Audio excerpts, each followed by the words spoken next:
How does it look?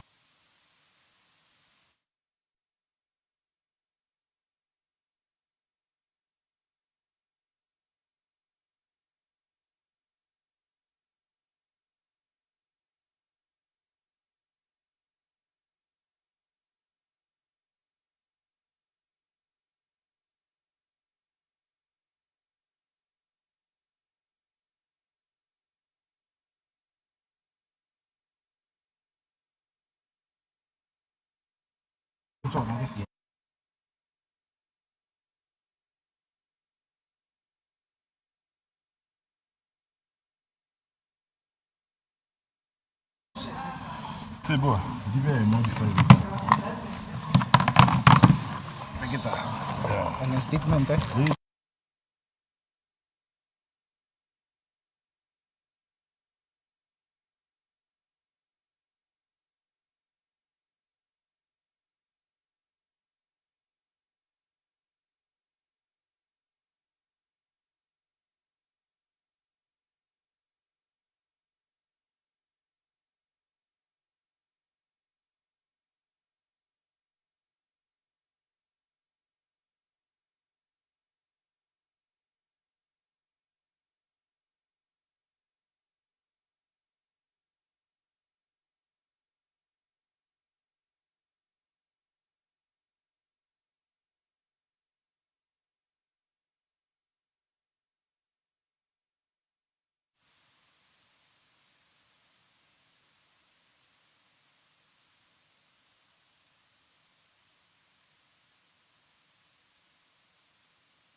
Good morning, Ms. Asim.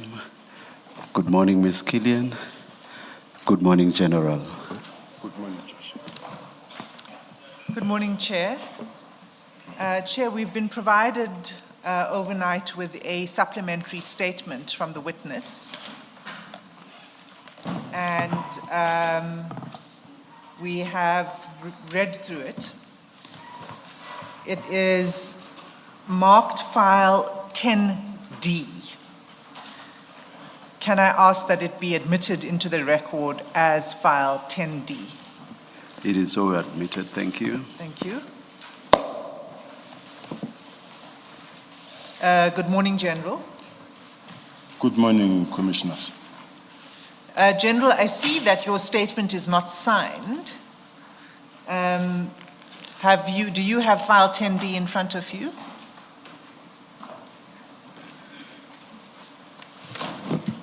Got it? Can you have a look at the statement? It's 22 typed pages and then annexures. Yes. Was this statement prepared by you? Yes, assisted by my legal team. And can you confirm that the contents of the statement are true and correct? That is what I confirm, my Commissioner. Can I ask that nevertheless, during the adjournment, you sign the statement so that we can have a signed version on record? Yes, I will consult with the legal team. Thank you.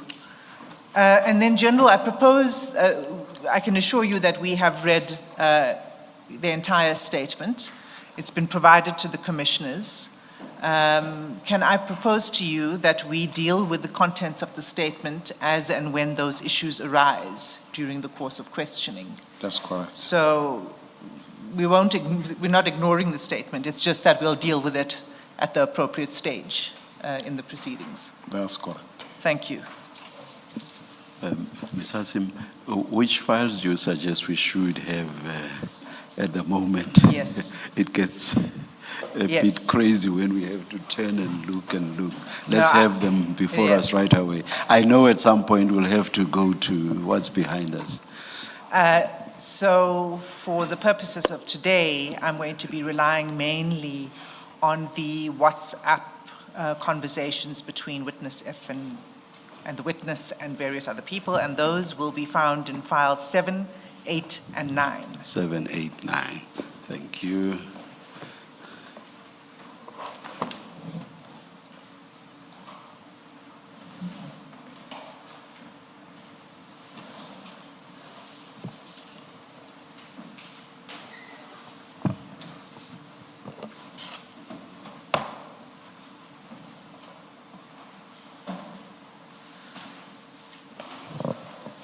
Do you have files 7, 8, and 9 in front of you, General? Yes, I do, Chair, but I just want to quickly ask something for the guidance of the commissioners. That whilst I understand that the witness F had already taken a stand and was proceeding, was in the middle of his testimony, and when he fell ill and is still continuing, he's still expected to come back and continue. And at this point in time, I don't know the reason or the strategy that could have been behind witness F not being able to continue. Then in the meantime, I get involved and have to respond. I want to ask, can't it be that witness F must complete his testimony, and having completed his testimony, then I come respond to witness F's testimony? Now I'm sitting here, he testified, then stop, then have to respond, then come and say things that are different, then which means I'll have to come back again and respond on certain things. So I was just wondering, Chair, if it is possible to ask for that, but if not, with what he has said, I will respond. But from me, where I'm sitting, I was saying in all fairness, we were supposed to have a witness testifying, complete his testimony, then respond. Then I can respond everything in total. Thank you, General. What you say makes perfect sense, and under normal circumstances, that would have been our preference as well. But right now we have no extension, and the commission is supposed to finalize its investigation by the 17th of March. So we have reached a stage where we have serious scheduling issues. For example, some witnesses taking ill, other witnesses requesting postponements, which we have granted. So we are running into serious scheduling problems. So for that reason, we have opted that we proceed with your testimony. To the extent that issues may arise around witness F testifying or finalizing his testimony after you, we will do everything possible to make sure that you will not be prejudiced. We will decide on how to address that after his testimony, but we will do everything possible to make sure that you are not prejudiced. If we postpone now, it means we lose today and tomorrow, for example, because nothing else is scheduled. Chair, I wouldn't want any postponement because I also want to see this matter behind my back, because I haven't been sleeping for months because of many platforms I'm involved in. Now, the only question is that, suppose I say now here that I turned left. Witness F come tomorrow and say, no, he turned right. Yes.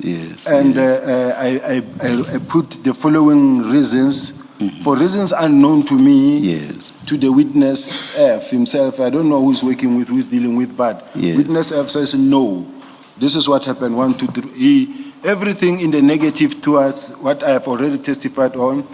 The evidence there says to me, can I ask you to sign? Then I'm going to sign and commit to this version. It's going to come and tweak my version or the version of what happens, because mostly we're dealing also with misinformation, disinformation, misleading. And the next thing, I'm going to run into a situation where I say, this is how something happened. Then somebody says, no, witness F, and then it goes out viral and says, no, witness F is really negating everything what General CBI is saying. Now I'm prejudiced, even if the judge, even if the chair and the commissioners do not intend to prejudice me, but the bottom line is, We are dealing with a man who must still commit himself to his version. And already there were certain points that were highlighted as not being truthful or not.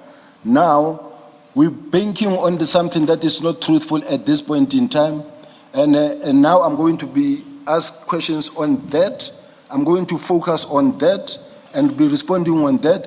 Whereas at the ultimate end, he comes again, shift, change. I don't know who you consult with. So all I'm saying is that with respect, Chair, I still believe that we could go, because witness F is the very last witness in any event. There are many people who testified that where we could actually go with all those people that testify. Witness F is one of the last that we could be starting with him. So I'm saying, I don't think we can lose a day if we are to focus on everything that we have, that we've heard about General Sibia. Witness F just came yesterday. So we can put witness F aside, let him come testify, and then we run on what we have. Because there's witness C. Why can't we start with witness C? Because witness C is the first one who spoke. And the witness C implicated me the same way. So I'm asking, in all fairness, let's start where it started, from the beginning. General, on what we have read, there's quite a substantial portion of evidence that relates to witness F and on which you must be engaged. For that to be halted when you are already in the witness stand and only to be dealt with at a later stage, that will be quite disruptive in terms of the flow of the testimony. So Yes, Ms. Hassan. Chair, if I may add to that, to say that the way in which I have prepared the evidence is thematically. So it cross-cuts over different parts of the evidence, including witness C and witness F, in the same theme. So it wouldn't make sense to go through witness by witness who's come before, because it's not a sensible way of approaching the evidence. So I propose that we continue as planned. And just to add that we have provided the witness with the WhatsApp chats in advance and the statement of witness F, the full statement, even though he hasn't gotten to the end of it yet, and the transcripts as far as they go. Thank you. Ms. Killian, do you wish to say anything?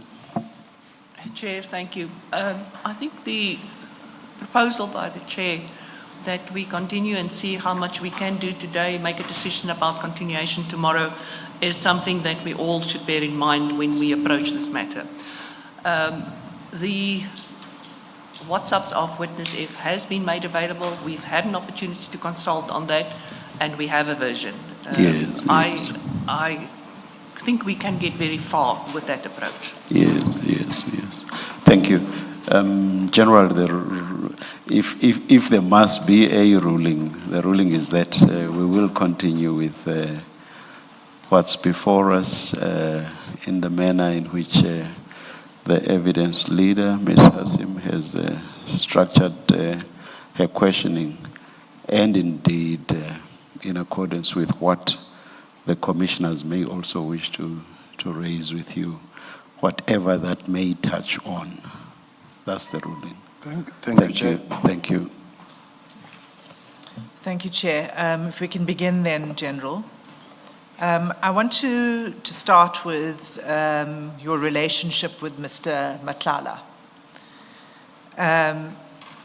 In the ad hoc committee, in the ad hoc committee in Parliament, in your written statement and in your oral evidence, you said that you met Mr. Matlala for the first time in February 2024. In the statement before this commission, you say you met him sometime in January. Why did you change your statement in this commission? Chair, I met Mr. Matlala for the first time when he came to the office with his lawyer. That was the first time I met Mr. Matlala. Now, as far as I'm concerned, there's a date because the letter wrote a letter.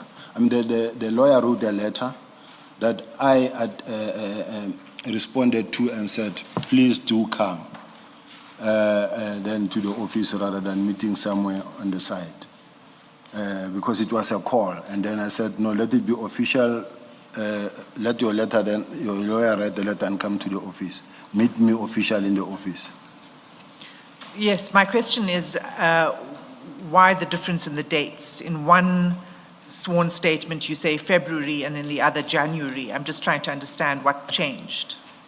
I don't even want to refer it as a typo. It's something that I know, because even there in Parliament, I said I met him for the first time when he came to see me in relation to the same issue that I'm talking about. So whether maybe I could have said February, or maybe at that point in time I didn't have that in front of me, but the first time I met Mr. Matlala is when he came to the office. So your current version is it was January 2024? As per the letter and the days that I have in the file. Okay. And what do you say Mr. Matlala came to see you about? Mr. Matlala was awarded a tender by the South African Police Service to provide the Medicare 24 tender. And then he is expected to use the they call it medical facility, the hospital facility in the colleges. In other words, when a student falls ill or whatever the student may need is in-house on site. Now he says, I've been awarded this tender, but I also have a lease agreement where Public Works allows me to go in there and occupy the space, because according to the lease agreement I have with Public Works, I am the lawful occupier of this property. On the tender, you say the Medicare 24 tender. Which tender specifically are you speaking about? I don't know of any other tender other than the Medi 24. Is that the tender to provide medical services to trainees and to members? That's what I know so far.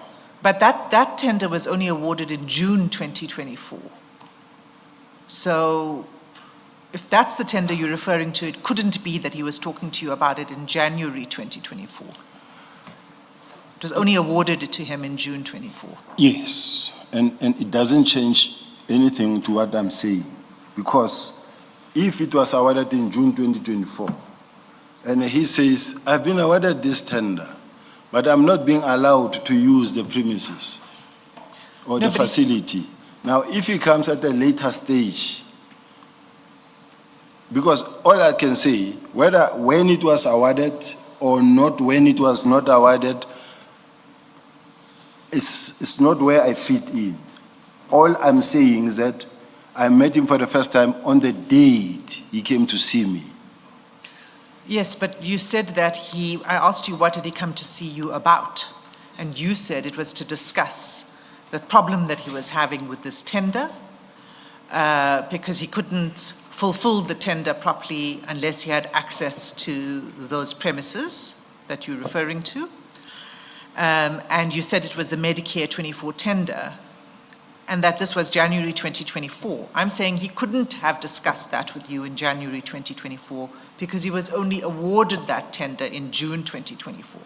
If he came to speak to you about that tender, he was talking to you at a time that was actually quite a sensitive time in the procurement process because he hadn't yet received the tender. How did he know he had it? I don't agree. Let's go to the document itself and read from the letter of the lawyer, and that because he had that tender, it's attached. It's attached in the document. We have it. That's why I'm trying to establish with you which tender. Was it something else that he had? Well, I'm asking, Chair, let's go to the document because we have it. Sure. Can you take us there?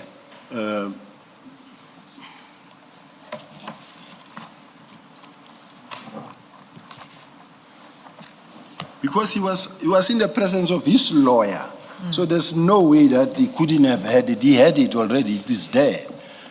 That's fine. You could take us to the document and we can... General Sibia, in paragraph 163 of your statement on page 53, you say, during or about January 2024, when I was acting National Commissioner, Matlala set up an appointment to visit me at my office with his attorneys. And then you say on his visit, he was indeed accompanied by the attorney. Matlala complained that he had been awarded a tender but was not allowed to use the facility. But the problem is in this section of your affidavit, you don't refer to any annexure. So you just say what you say, but you don't refer to any annexure or any attachment. So, You have it. Can we get it, please? We do have it, and Chair, as far as I'm concerned... Ms. Killian, do you have an idea what the document the General is referring to is? It's not attached to the statement, but it is in possession of us as well as the witness. May we have a copy then, because according to Ms. Killian, it has not been shared with the Commission. And what exactly is that document, General? What's the nature? Chair, he attaches the tender Or the tender itself? itself. And then he attaches the lease agreement with Public Works, to which the 360 million. That is correct, Chair. All right. To which the Public Works just recently cancelled that lease agreement, but he came in possession of that lease agreement. So in the document that I'm going to provide is a lawyer's letter that refers this whole thing, including the May 24 tender, including the lease agreement that he brought to the office. We have it. That's fine, General. If you could provide us with that, it would help to shed some light on it. Perhaps, do you want to look for it over the tea break, General? Yes, Chair. Yes. I have it here. I think you must be. I have other files in the room. I think we'll get it. Let's continue, Mr. Okay, thank you. So, in January 2024, when you first met Mr. Matlala, were you not aware that there were serious allegations of corruption against Mr. Matlala? Corruption within the SAPS? Yes, there were no any allegations against Mr. Matlala. No, there were allegations. There were allegations because this is January 2024. And the allegations against him arose in the context of the Tembisa Hospital scandal. And you recall that issue, that problem? I didn't follow that matter much because, as far as I'm concerned, it wasn't saying Mr. Matlala is involved in 1, 2, 3 because Mr. Matlala was a service provider to the South African Police Service and he participated actively in the activities of the South African Police Service at the college. In other words, when there is a police day or whatever events that is taking place in the police, when we go to the stadium where there are a lot of police and then you find that there are gazebos of different service providers, each and everyone giving their own expertise of what they're dealing with, their business. May 24 will also be there. And they will all go with Minister, National Commissioner, everybody meeting each and every one of them, including him. His wife, you find that they are doing the blood pressures there, testing sugar. And then this one will tell you about our insurance, our policy. This one. Let me pause you. I'm just showing how they were all participating there. Let me pause you. I accept that he was a service provider within the SAPS and that he remained a service provider for some time. But what I'm asking you in your position is about allegations against him of corruption and his involvement in particular in the Tembisa Hospital scandal. And the reason I ask you that is because there was media coverage of his involvement in that scandal and in the blue lights, illegal use of blue lights within the city of Johannesburg, Ekurhuleni, and in Johannesburg. So that was as early as February 2023, that media coverage. And I link it to the scandal, the Tembisa Hospital scandal, for this reason. Because it wasn't a minor story in the news. It was attracting a lot of public attention, that scandal, because of the assassination of a whistleblower, Babita Deokaran. And it was, which was in 2021. Do you recall that? No, I don't. I only know about the murder of Ms. Dokram, and I remember I was not in the police at that time. I was in the city of Joburg. Now, I accept that, but you didn't have to be in the police to hear about it, because it was streaming news at the time, and it was, in fact, so significant that President Ramaphosa himself commented in August 2021 about that incident, and specifically, spoke to it publicly, saying that we must not allow the perpetrators to go unpunished in that case. So it was a massive story. It wasn't a small issue. If you remember very well, people were arrested. Those that were said to be involved, they were arrested. Yes, that's correct. The hitmen were arrested. And what the president was talking about was who ordered the hits. And what the media coverage was about was what was the motive behind it. So there was still an investigation, as it continues today, by the way, including by the SIU and the Hawks. You would know, I'm sure. I don't know. So you're not aware of the scandal, the Tembisa Hospital scandal, and the many, many media reports that implicated Mr. Matlala? No. Because if Mr. Matlala was, let's say, the main player, or he was involved, to date he's not arrested. To date, he's not arrested. And above all, my employer, who did due diligence, gave him a tender of 360 million. My employer's got intelligence. He's got connections with IDEC, with NPA, with everybody. My employer, who signed the final document that says he must be awarded this tender, knew about the situation. I was not in the police. But if they gave him that tender and they worked well with him, even General Sintumula in her supplementary said, Mr. Matlala, nobody knew about his involvement. I'm asking about what you knew. You're saying this media coverage passed, as a top detective in this country, you've said, this passed you by, all of this media coverage. Commissioners, I must indicate, yes. Thanks for saying as a top detective, I am one. But what is important to note is that if a case is resolved, is +1 in the bag, I don't run with it anymore because we run with current affairs. As another case comes, we run with, let's say for instance, that Tembisa story happened, but there are people arrested, the case is under control, there's no need to interject or to intervene. But then someone else somewhere in the country, big case happens, then we run with that case, we all go in there. I was at all material times where the National Commissioner was. I was with him at all material times. So whatever that is happening somewhere and there were arrests, it's no longer a subject of us having to intervene and getting involved in it.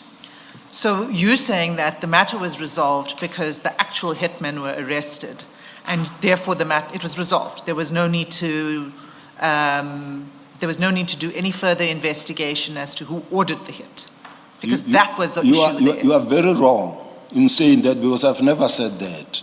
So it wasn't a closed issue then. It remained under. Are you aware that the SIU and the Hawks are investigating?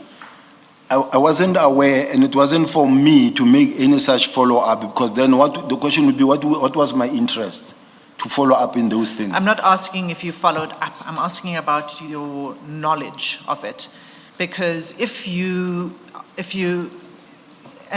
asking for this reason, and of course these were allegations, but if you are aware that other law enforcement arms and the SAPS itself is investigating an individual would you not be circumspect in your relationship with that individual? One thing that you must remember how the police work is that what IDEC investigate, I don't know, not even the National Commission is aware of. What SIU works on and what they are handling, I won't know. The whole country knew. The whole country doesn't know what they are investigating. They will know 1, 2, 3 because maybe it was in the public space. But that what is authorized in terms of the proclamation by the president to the SIU, I won't know from where I'm sitting, even if I'm the top cop. There are cases that might be involving me. I won't know about them. So all I'm saying, Chairs, is that I cannot be expected to know what is happening in the IDEC or in the SIU. Yes. I won't know. Yes, I'm not asking you about the details of the investigations of the SIU or anyone else. It's a very simple point. It's that the whole country knew the name Mr. Matlala and that he was linked, one, to the illegal use of blue lights, and this was known from at least 2023, February 2023, because it was in the media. And the second thing that was known was that he was linked, implicated in the Tembisa hospital scandal. So there were allegations, he was under investigation. And what I'm probing with you is, how is it that you, as the top detective in the country, were not aware that he was implicated? I think let's start here. How is it that the South African Police Service got to give him a tender, award him a tender of that amount of money? I accept that. Let me stop you because... Ms. Hazim, maybe unduly curtailing your questioning, but we do not seem to be making headway. Do you let us decide what we want to do about this issue, and don't you want to move on, perhaps? I'll take that, Chair. Yes. The point I'm making is that as someone in your position, you should have been aware of who Mr. Matlala was at that time. But I heard your response that you were not. Comment, General, if you want to. No, it's an unreasonable question. It's an unfair question because I'm not expected to know every case that happens in the country. And also, in particular, if it is not investigated by the detectives. If it is from outside, I won't know the details of that case. Let's say the blue light issue I never saw myself, and quite honestly speaking, and I didn't know the intricacies in between involved within that blue light issue of Ekurhuleni. So I didn't know. And then I cannot be expected or ask a question as to, but it was widely known or publicized. I didn't know. Thank you. Sorry, Ms. Hassan, before you proceed, morning, General. Morning. Just to clarify something for me, you said earlier on that when there would be SABC events, service providers would be called, and Mr. Matlala's company, Medicare, also had a stand. Is this before or after the award of the Medicare contract, what you are describing, his presence? After the award. Okay. Including even being approached as a sponsor. Yes. And he did sponsor as well. Thank you, you've clarified, thank you. Thank you. So, General, you said your relationship began in January 2024, but it wasn't confined to just that meeting in January 2024, correct? Let's fix it. Let's not say your relationship, because it was not a relationship. We met as a person who came to complain. Right. And how many times after January 2024 did you interact with Mr. Matlala? I can't say how many times, but I know where I'm sitting. I've met Mr. Matlala less than 5 times in my whole life. Less than 5 times? I'm saying physically? so. Yes. And not physical meetings, but other communication? Communications, if I have spoken to Mr. Matlala on the phone, I think it will be less than 3 times. I wasn't really interacting with Matlala. I never was used to talk to him regularly. It's not a kind of a person I was talking to. Okay, so there might be an explanation for that, and witness F testified about this. If I could just take you to what he said, and it's his transcript from 4 February. Which file, Ms. Asu? I'll tell you in a moment, Commissioner.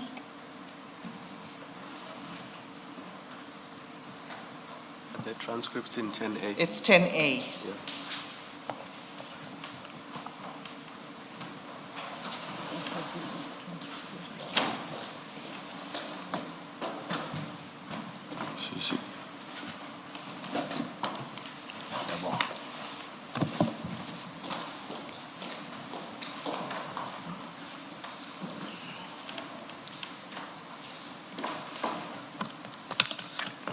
The 4 February transcript starts at page 219.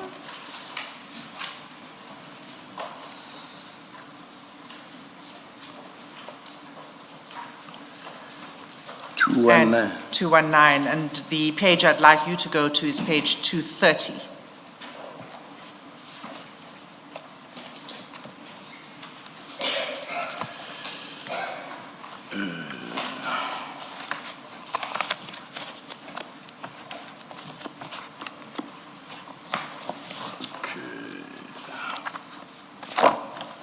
I'm not sure if I'm at the right page, but it's that witness F, I would not know, Commissioner. That's the correct All page. So the line is, well, just for context, let me say, this is when witness F says that he had also arrived at your office at that meeting with Mr. Matlala.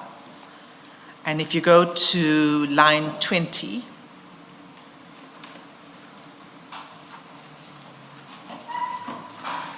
witness F says, on my arrival to General Sabia's office, I delivered Mr. Matlala. Then General Sabia said to me, because most of the times his phone is off or silent, he might be in the meetings or parliament. Does Mr. Kat Matlala mind to communicate with him via me if he does not have a problem with that, for in case or when he does not find him on his phone? And he goes on to say he didn't have any problem with that. Do you see that? Yes, I see. And Can I comment on it? yes, just before you comment on it, and I want to take you to one other reference. It's on the same. Ms. Hassim, our experience is that the General has said he prefers to comment as and when an issue is touched on, because it derails him if several issues are touched on and then he's Yes. required to comment right at the end. Perhaps let's let the General comment now. Thanks. Chair, it's the same issue. Yes, yes, yes. It's not a different issue. Yes. But maybe I can just, instead of taking time going to the page of the transcript, if I can just say what it is. It's the Yeah. same issue. Yeah. And if you can respond to both at the same time, because it's about the communications between you and Mr. Matlala via witness F. And what witness F said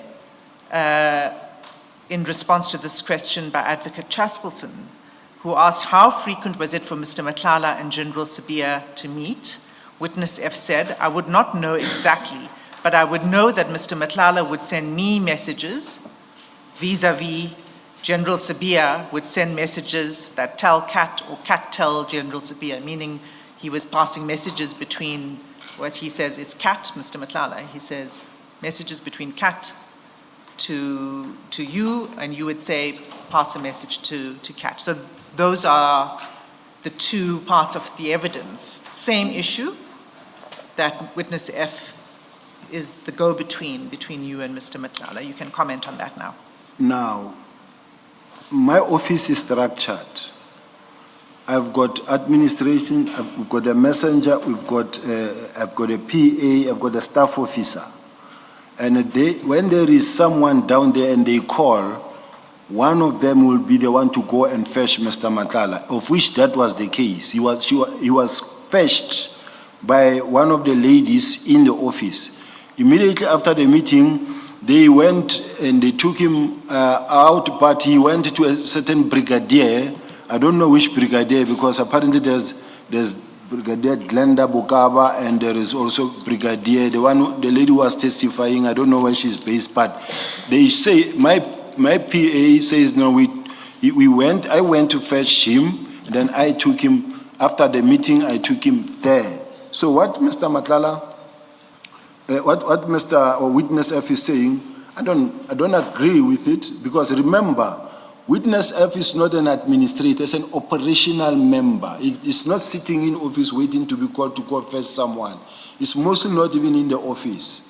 Now, bearing in mind at the back of our mind the relationship between Mr. Matlala and Witness F, should it happen that Mr. Matlala contacted Witness F and say, I will be coming to see General Sibia, will you be in the office and everything? That's their discussion. But from where I'm sitting, one thing that I wanted these commissioners to know is that I was a very active head of detective, going with the national commissioner, engaging meetings with the national commissioner and other senior officials, wherever they were on a daily basis, in such a way. The point I'm trying to drive home is that my office was running as professional as possible, not friendship and Matlala is coming, go fetch Matlala for me, they know. When they came and then they go to the security reports and say, there is Mr. So-and-so here, one of the ladies will, and then they will ask me and say, are you aware, are you waiting for so-and-so? So I say, yes, and they say, okay, we're going to fetch him down there. And that's what happened. So now I accept that. I'm asking about your continued interaction with Mr. Matlala. What Witness F says is that he would pass messages between you and Mr. Matlala. That's the aspect that I'm probing. If he shows you those messages, I will be happy to say these are the messages that I was passing between me and Mr. Matlala. I know in some instances he did say, okay, this is what I received, this is what I forwarded, or this is what I said, I received this is what I said. But I can safely say I would not pass messages to Witness F and say, like on a day like that one where he's to be fetched from there to come and see me. So there was no frequent communication with Mr. Matlala. It would happen where we did speak. It happened because I made it a point not to be too close to him because I wasn't it was the beginning of knowing him as well. Okay. Just to make sure I understand, General. So are you saying that it is not true that in December 2024, you called witness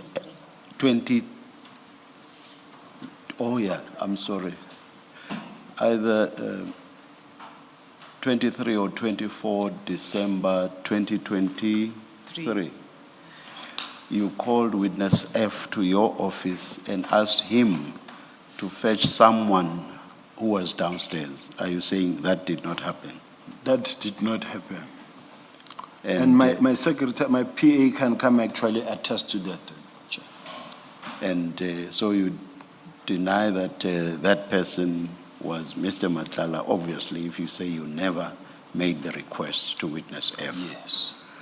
And you also deny that you then asked witness F to be the go-between you and Mr. Matlala. You never made any such request to witness F. I never made any such request for him to be the go-in-between. Yes. Whilst I'm not denying the fact that sometimes I might have communicated something where you find that it is between me and either with Mr. Matlala. It will happen.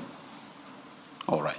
No, I just wanted to make sure so that I in my mind, I don't proceed on the basis of what appeared to be a general point that you were making. I wanted to be sure of the specifics. Thank you, General. Thank you, General. Can I just clarify something? General, still on that page, was there an occasion when you met Mr. Matlala for the first time that you, witness F, and Mr. Matlala were in your office at the same time, all three of you? Not at all. So when witness F says, on my arrival to General Sibia's office, I delivered Mr. Matlala, then General Sibia said to me, I'm reading from line 20, on 2:30, That never happened. That never happened. He's not being truthful when he says the three of you were in the office together and you gave him this instruction. From where I'm sitting as a chair. Thank you. General, you say that your office is structured, you have a PA and you have all of those people, they are the ones that would welcome your visitors or bring your visitors. With that, are you saying there's never been any circumstance where witness F has been involved with people coming or being brought to your office? Do you make that kind of a general statement? It's never happened. Where witness effort to go fetch someone for me? Yes. No, Or would wit- bring someone to you? No, witness never was never in my office, was not working in my office. Okay. Thank you.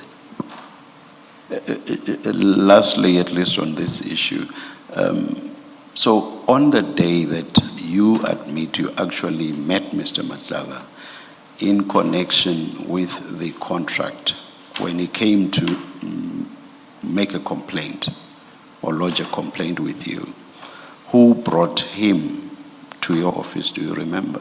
My PA. Thank you. Thanks, Ms. Hasu. Thank you. Well, let's go through some of those interactions then. I just want to begin with this topic that you've already touched on, and it's that of Impalas that were delivered to your home.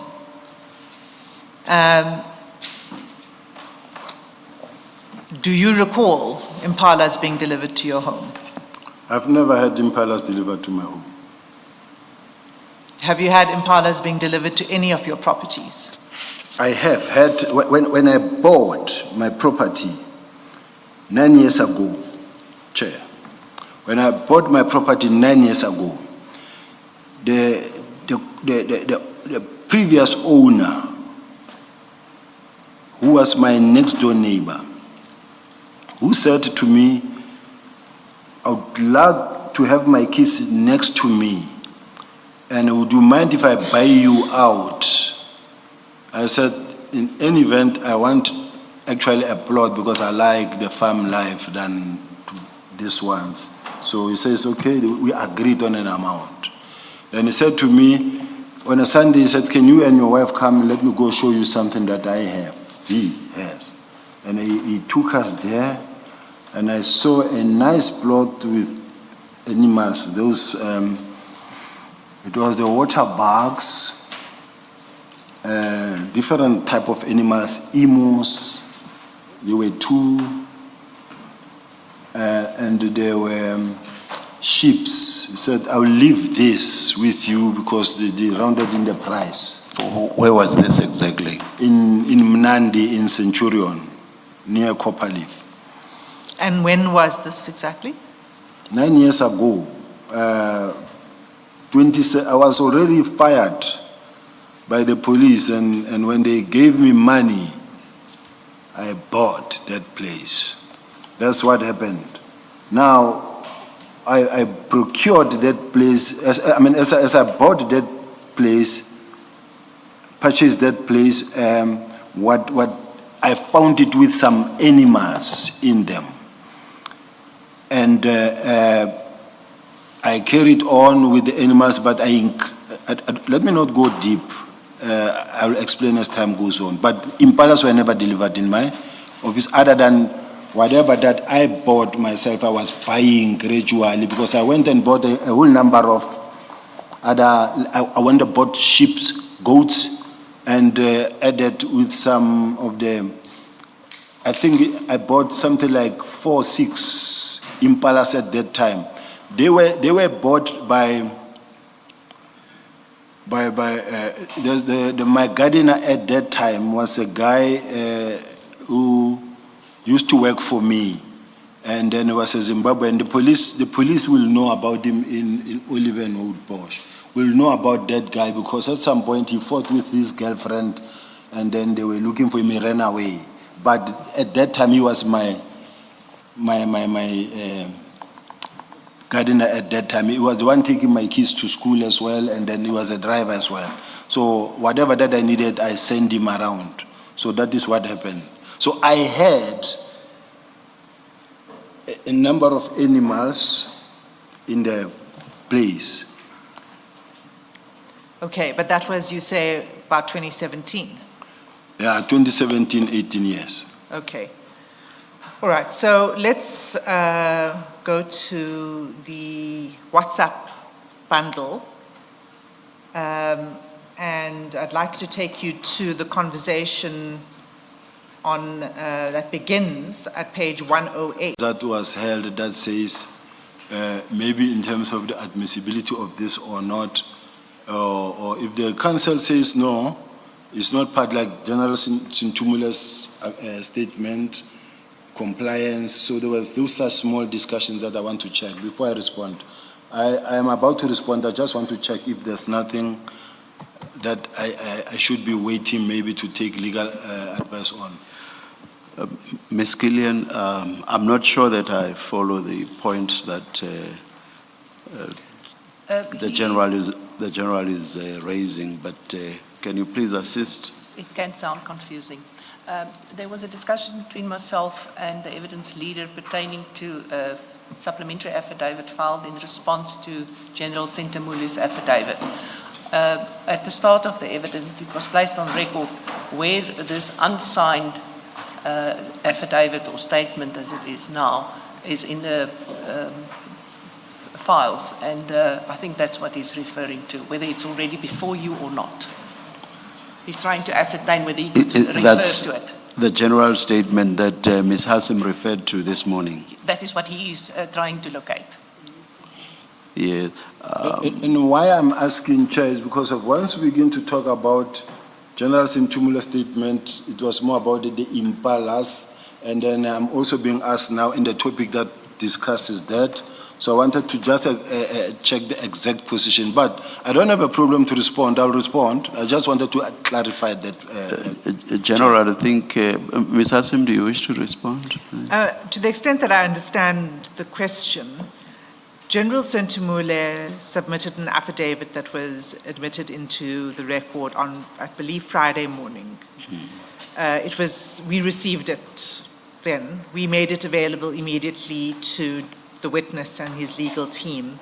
They consulted over the weekend and they provided a statement partly in response to General Sentumule's statement, which I've handed in as part of the record for today. So everything is admitted and part of our record, and we can certainly go to that statement if the General wishes to go to his statement in answering the question. Am I correct that right at the beginning, the General confirmed the content of that statement? That's correct. I did ask the Yes, witness to yes. confirm the correctness of the statement, and he did so. The General did so. And he obviously Yes. remains under oath, yes. Yes. General, I'm not sure that an issue arises out of this because you have confirmed the statement, indeed the content of the statement. So no issue should arise. It's a statement before us just like any other. I'm satisfied. Yes, thank you.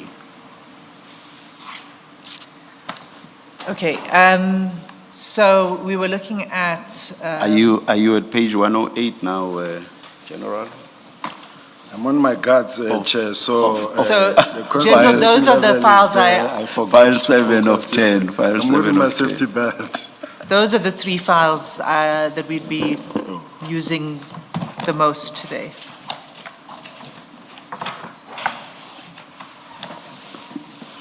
Sorry.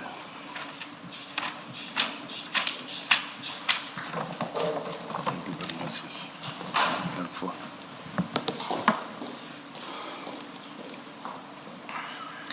Okay, so what we're looking at is the 21st of March, 2021.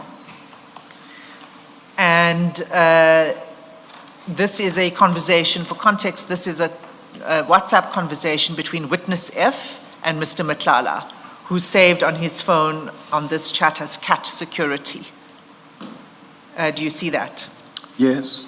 Okay, so on the 21st of March, if we pick it up from 6:47 a.m.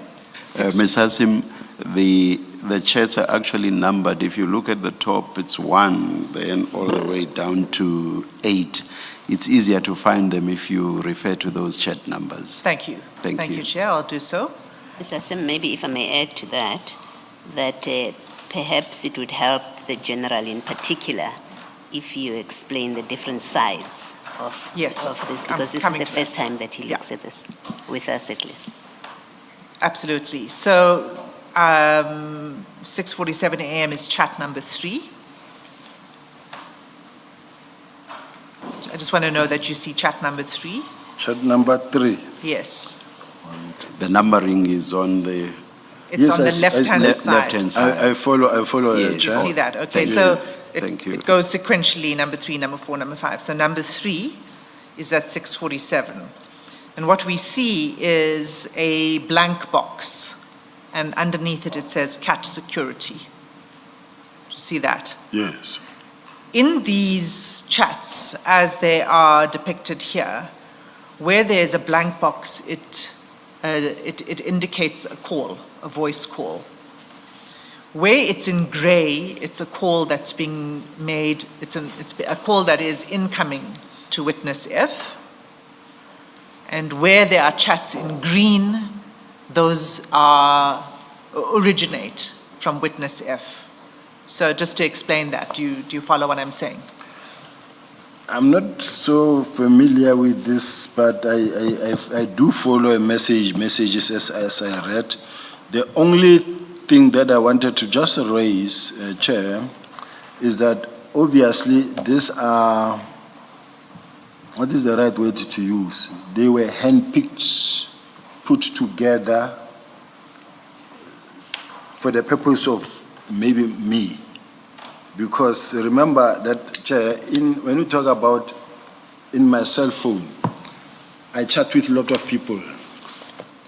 But now they took that one, and then they make them follow one another like this.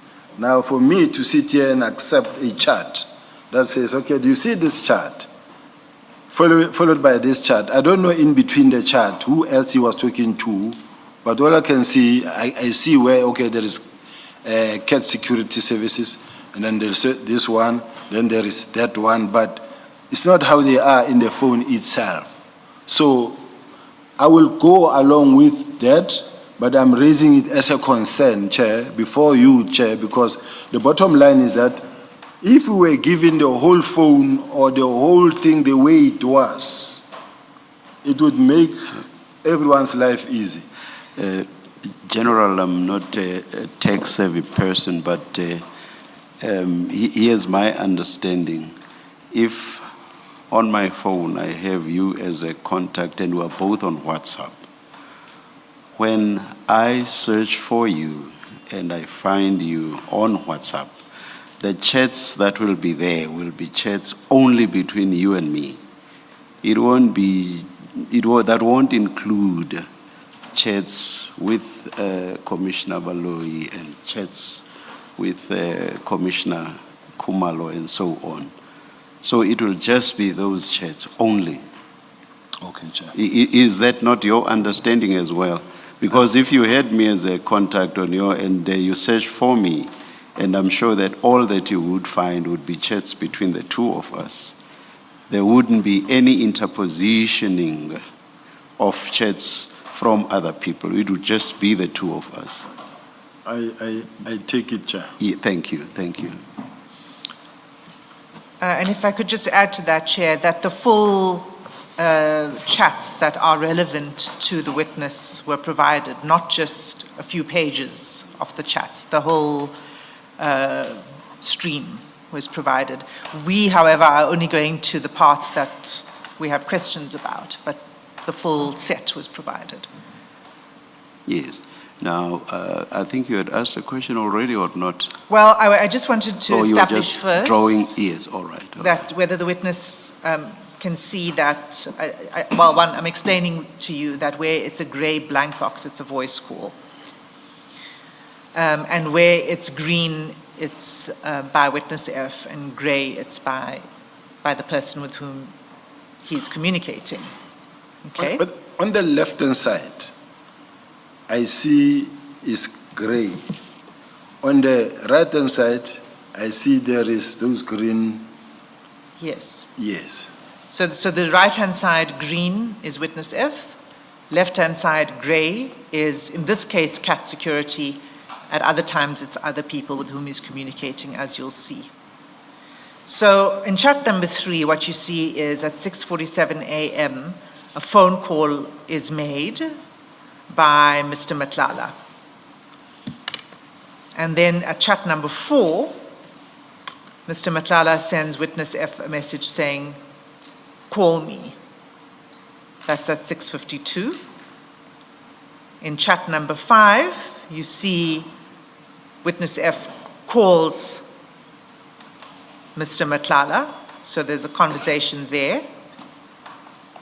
And then at chat number 6, Mr. Matlala sends to witness F a voice note, which we'll play.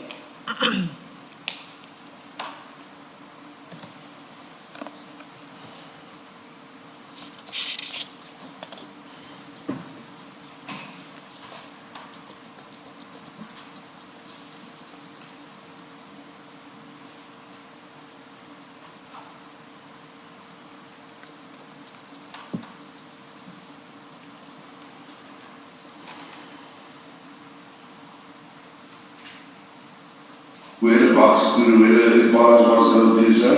You can just see the picture of where it was the two. Could you hear that? Yes. Okay. And now if you look at page 333 of the chats, this is where there are chats between you and witness F. Page Chats? 333.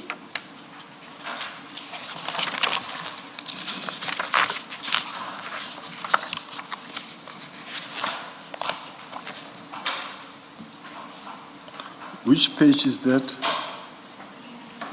333. 333. 333.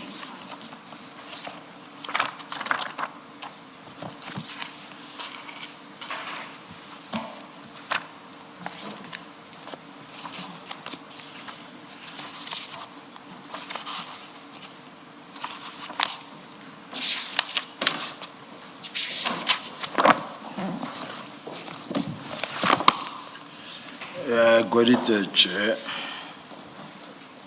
Okay, thanks. So if we go to 333, you'll see that this is the conversation between you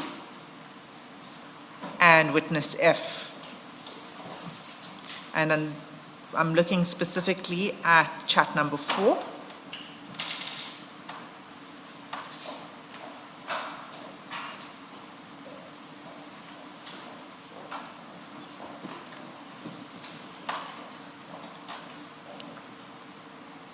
You've got it. Chat number 4, yes, it just says chat number 4 and then I see nothing.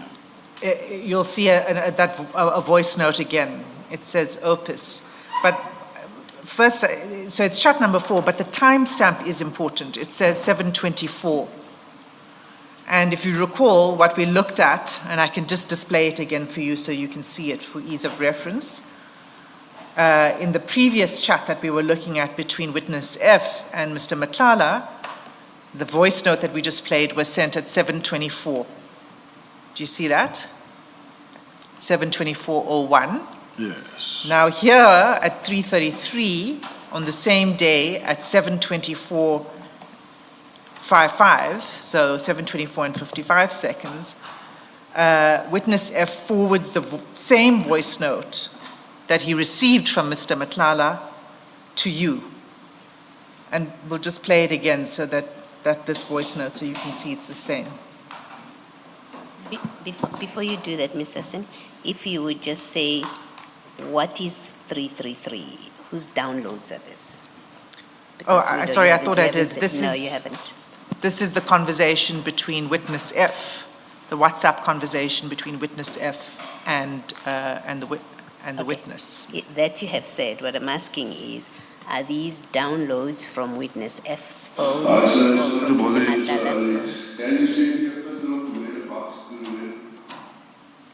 These are downloads from witness F's phone. So all of the chats that we're going to are downloads from witness F's phone. But you'll see we go between conversations that witness F has with several people. And in this case, it is Mr. Matlala, and now we're going to what was downloaded from witness F's phone in relation to you, the conversations he had with you.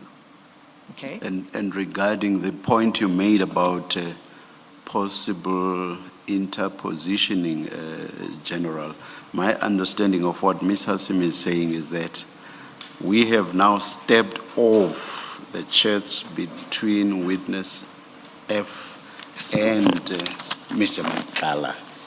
Now this is a different set of chats. Remember what I said about me searching for you and then finding only our chats. So now this is a different set of chats. And according to Ms. Hassim, these are now chats between witness F and you. Yes. Would it help to just place 317 on the record, just so that he confirms his phone number? And then... Thank you. Can you go to page 317, please?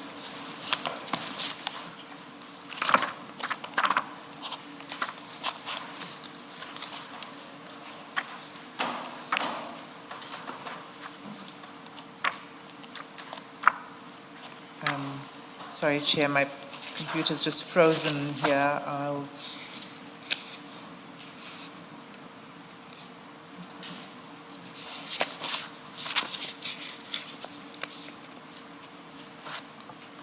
General, are you on 317?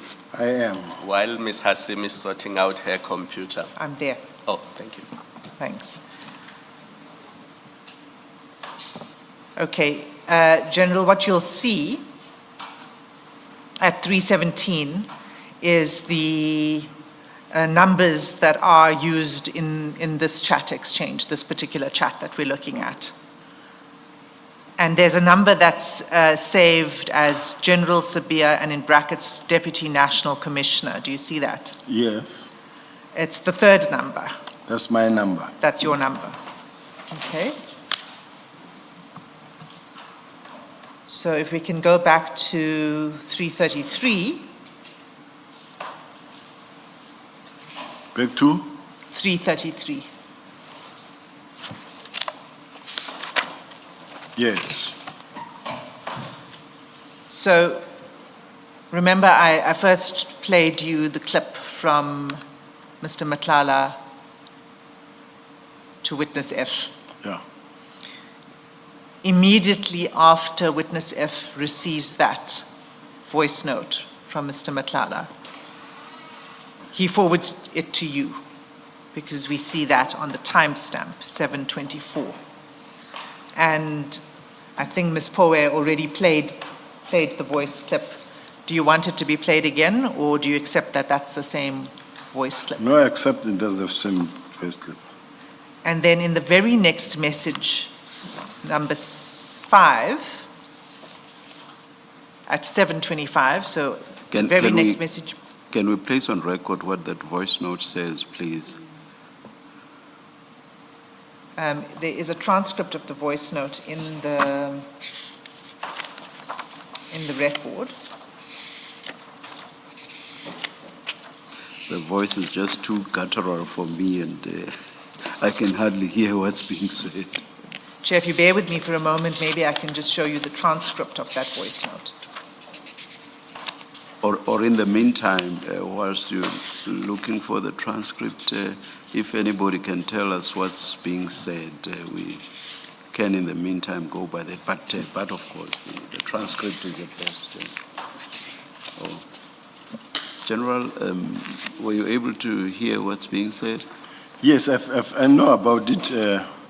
And he just said, hello, sir, please send us drop us the pin drop where the bags, the Impalas must be dropped. All right.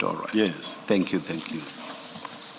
Okay, so you did recognize it. Chair, do you still want me to go to the transcript? The quickest way I could find it was actually when it was played in the hearing when witness F was speaking. And let me just read you what it says again. It Yes. says, "Sorry to bother you so early. Can you send me a pin drop where the bucks, the Impalas, must go to, please, sir? If you can just send me a pin drop where it must go to." Thank you, thank you. Please continue, Ms. Hassim.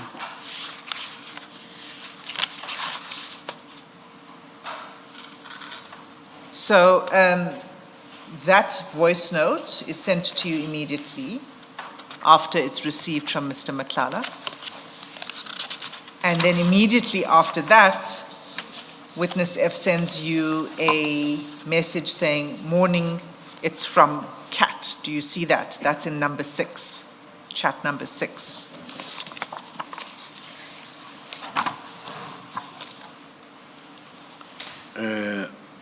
Morning is from Cat, yes. And then, if you go to, Is it 6 or 5? it's 5. Yes, thank you, thank you.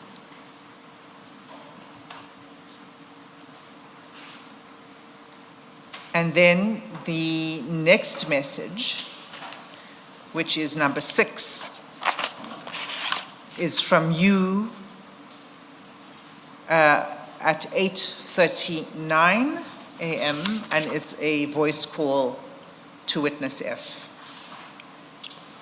Okay? Do you see that? Chat number 6, Yes. yes. Okay. So let me pause there before we go further. Do you recall this exchange between you and Witness F? Chair, I do recall, although I don't have my gadgets, but I can't deny them. Okay. So you received a voice note asking you where must the Impalas be delivered. And then you call Witness F. Do you recall the content of your conversation with Witness F? With Witness F, yeah. After he sent you this voice Yes. note? I don't know if I should read from my statement, but because of the truth is your truth is what happened. What I can say basically is that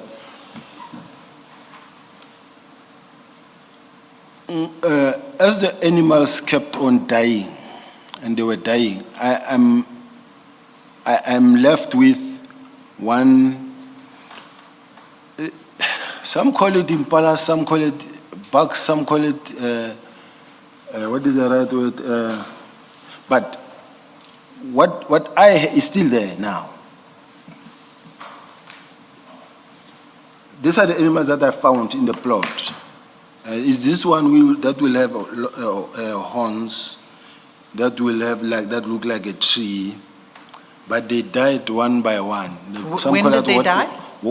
Some would call it water bug. But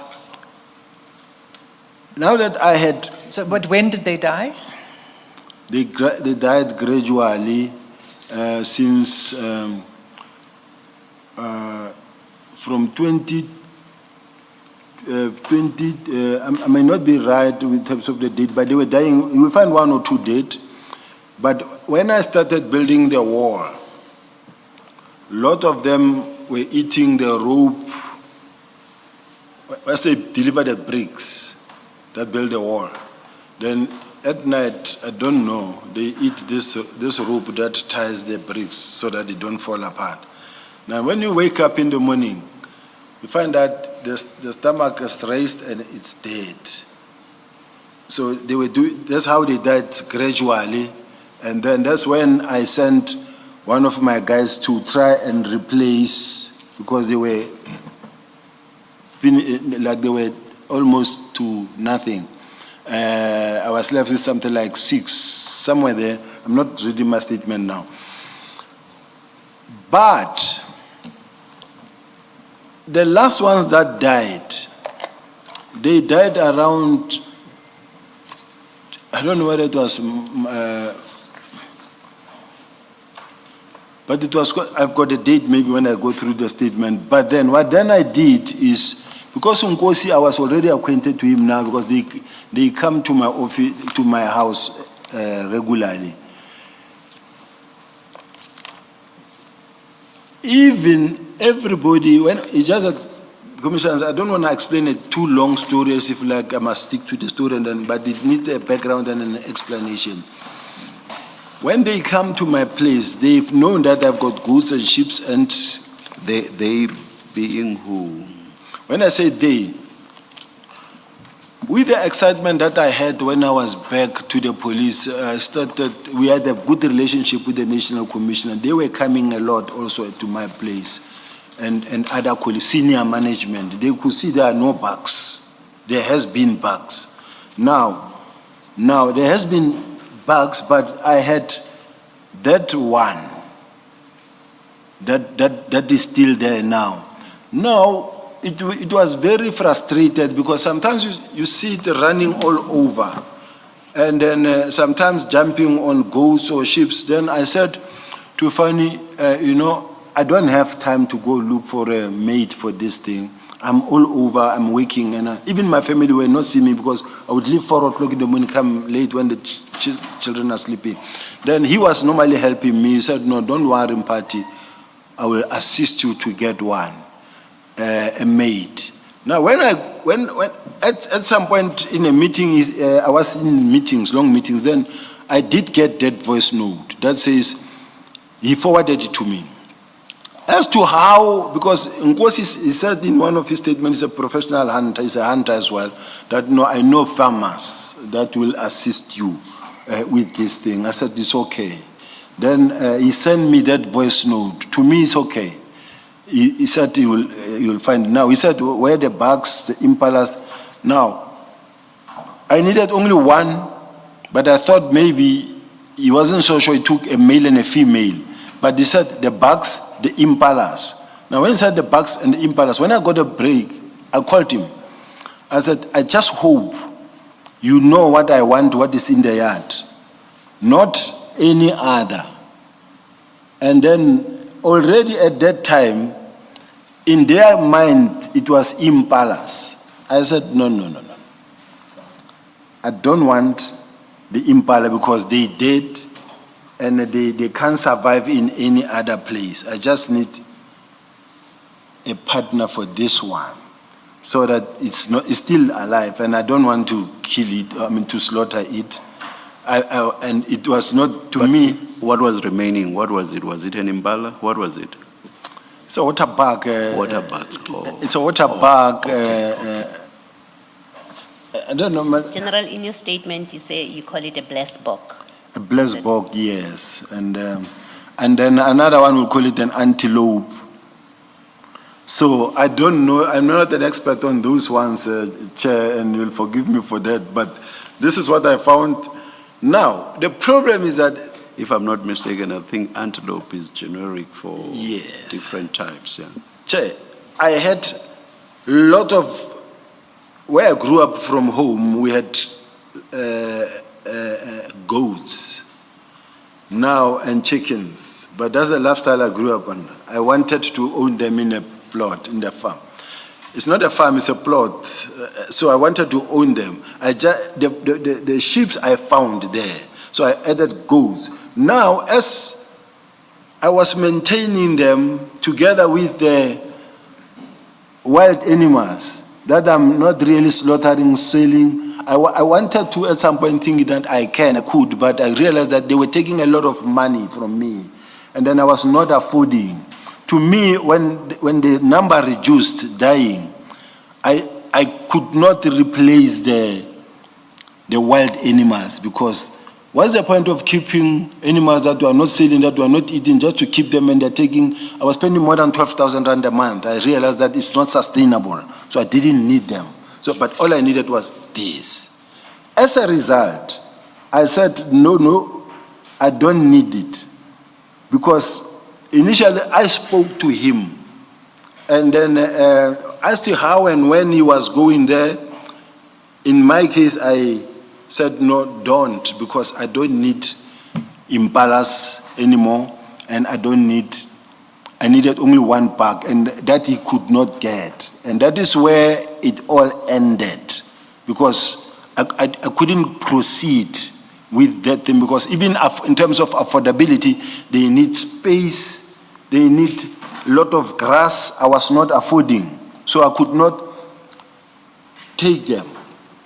So they were not delivered. Even Mr. Matlala himself did say that they were not delivered. Okay, so there are two things arising from that. The first is, you confirm that this was Mr. Matlala who was providing you with these. I've never confirmed that. I spoke to Nkosi. Nkosi never actually said to me he was going to speak to Mr. Matlala. Right, when you get that message with the voice note, the very next message that's sent to you is, morning, it's from Kat. And it's not morning, it's from Mr. Matlala or from some person you don't know well. It's morning, it's from Kat. So you knew where it was coming from. No, for simple reasons. The fact that I never allowed them to come, to me, it was a rested point. I never allowed them to come. Because even if he said, when he said from Mr. Matlala, to me, I realized that, look, I don't want anything from anybody. Chair, I can safely tell you something. I know my counsel said to me, hey, you don't have to sponsor this thing when you are not asked. But I want to prove something here. May I say this, Ms. Gillian, from last week already, I came close to saying to you, your client is sailing very close to possibly divulging client-lawyer confidences, but perhaps the general should continue. I take note. Yes. I've learned, Chair. I'm really sorry to my counsel. I'm not saying you have. Perhaps what you are touching on is not necessarily something confidential. I'm sure if it was, Ms. Gillian would say something in that regard. Please continue. Yeah, no, she was just trying to advise me that don't talk too much. Be short. So that's why I'm saying it, Chair. But what I was saying is that there's a friend that I have in Zimbabwe. At some point, it was my birthday. And a friend said to me, my friend, I want to buy you a present, but I'm far. I will send you some money. And I said, it's okay, but you must know that it's something that I have to declare. And then he said, it's okay. Then, in an attempt to surprise me, I was sent 20,000 rand. I went straight to the bank. I said, I don't need this thing. I don't want it. It's going to put me in trouble. Reverse this transaction. I don't need. And it happened. So I'm saying, anything that I know that this one is a no-go area, because I've lived with this thing and I've charged many people for this thing, I could not go ahead. That's when I stopped. Even this one, there was no animal that was delivered on account of Mr. Matlala or Nkosi to my place. Never. I mean, given your explanation about this Zimbabwe gift that you reversed, are you saying that these animals were not delivered to you because you stopped it? You stopped it because you didn't think it was an appropriate thing to come from Mr. Matlala? No. I'm just asking, just to understand No. what you're saying. Firstly, they were not what I wanted. Because I didn't need many. I needed one to match this one that I have. And then when he said, can you please send me the pin drop where the bugs, the animals, so it was two things. Then when I called and said, but you spoke about bugs and impalas, I don't need impalas. And at that time, they've been dealing with the impalas. I don't need impalas because I don't have space. They need a very vast bush, thick bush where there is grass and trees and everything. Now they can't live in a very small contained plot. Already I've lost many, the few that I've lost, so I couldn't get. But above all, in terms of affordability, Chair, when I came back to the police, my salary went down deep dive to an extent that for me to afford now to have 6,000 to 12,000 that I must spend on animals that I'm not even slaughtering or selling, I couldn't. So I'm just putting it here that it never came. I didn't need them. General, accepting for a moment that they did not come, I mean, how does Mr. Matlala get involved in your desire to acquire whatever type of animal it is that you needed? Because the message is clear that it's from CAT and you are told that it's from CAT. How does Mr. Matlala get involved in that? My only concern is that when you speak to Nkosi and Nkosi says to you and to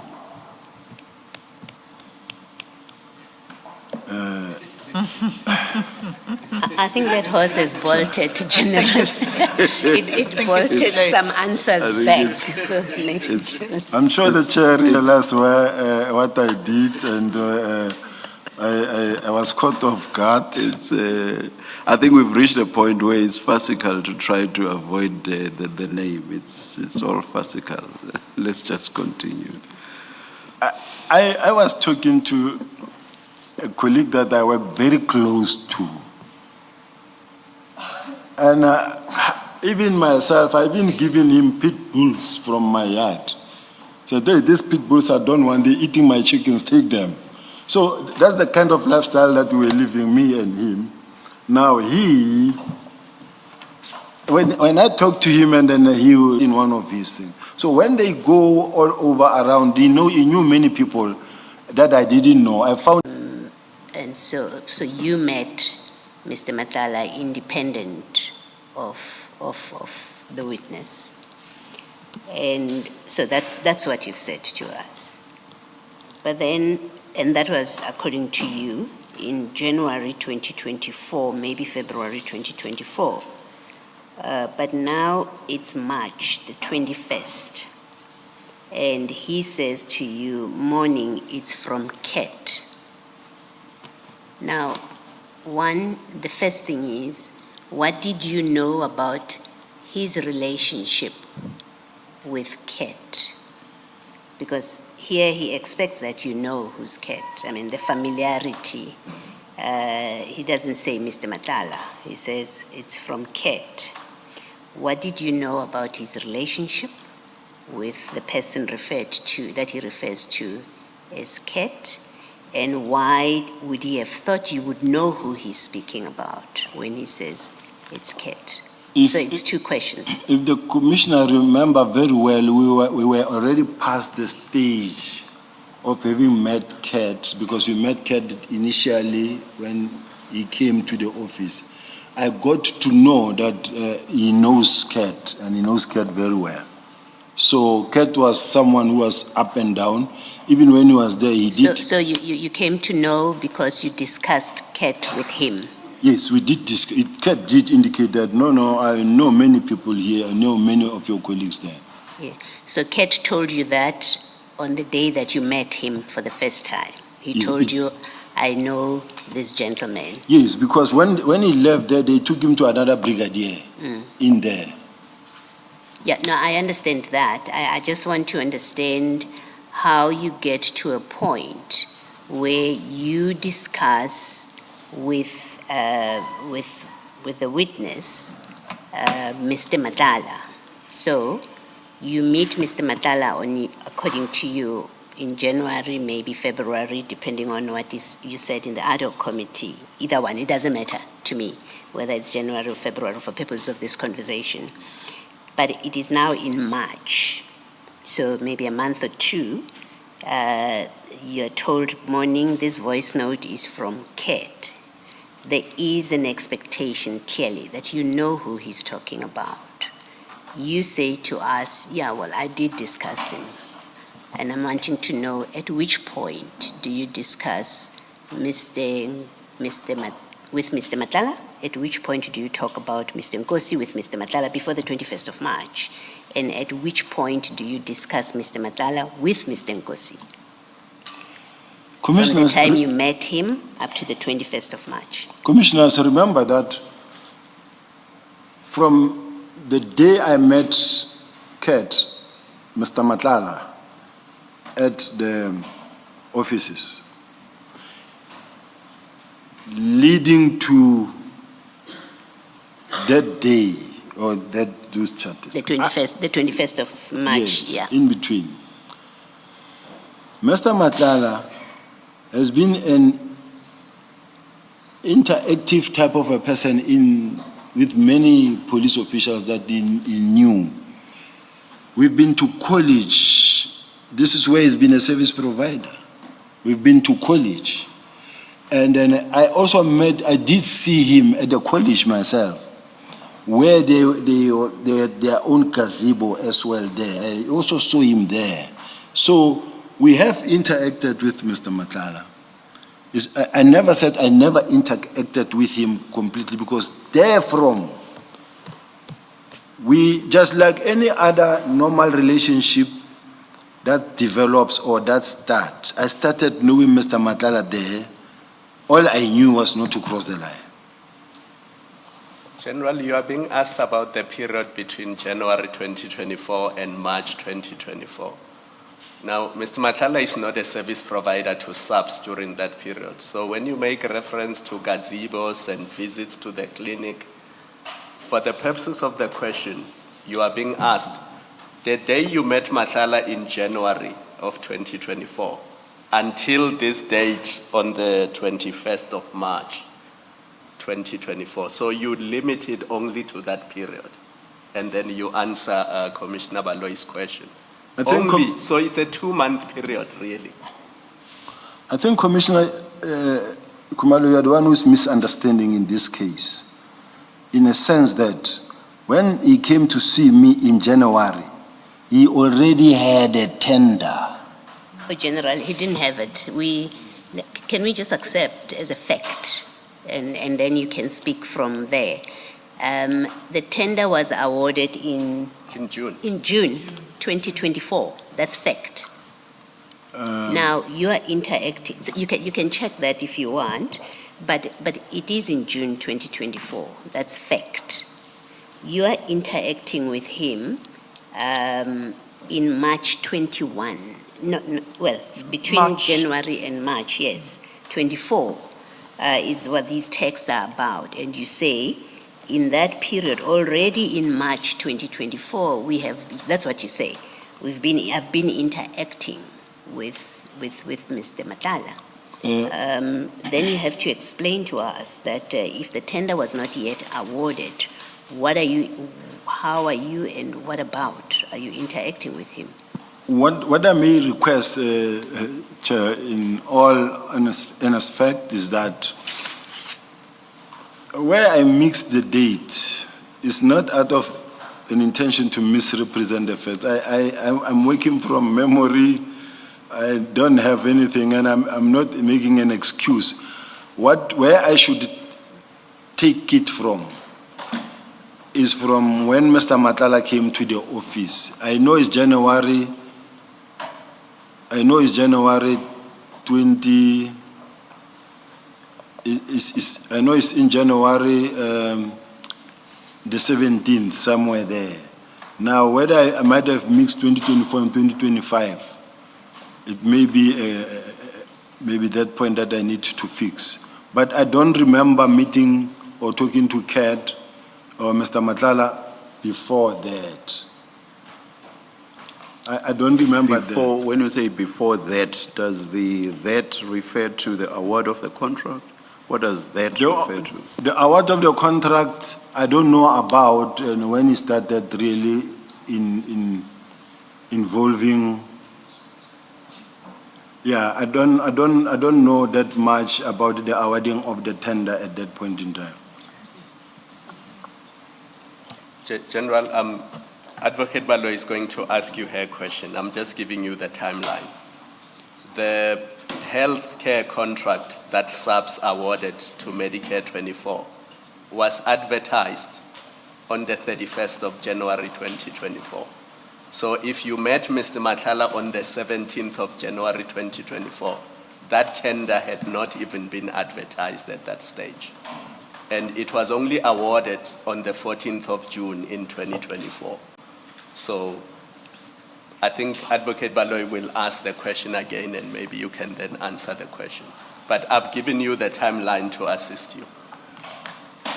Well, General, I'm prepared for purpose of my discussion with you to even accept, just for purpose of our discussion, to accept that you may have met Mr. Matlala in January, you may have had a meeting with him in January 2025, but what we know from these texts is you are engaging with him in 2024, in March.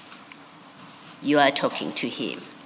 And the question still remains, what did you know about, in March 24, what did you know about Mr. Nkosi's relationship with Mr. Matlala and that relationship, and why would the Sergeant Nkosi know that you know Matlala when he says to you, morning it's from Cat, in March 24 already.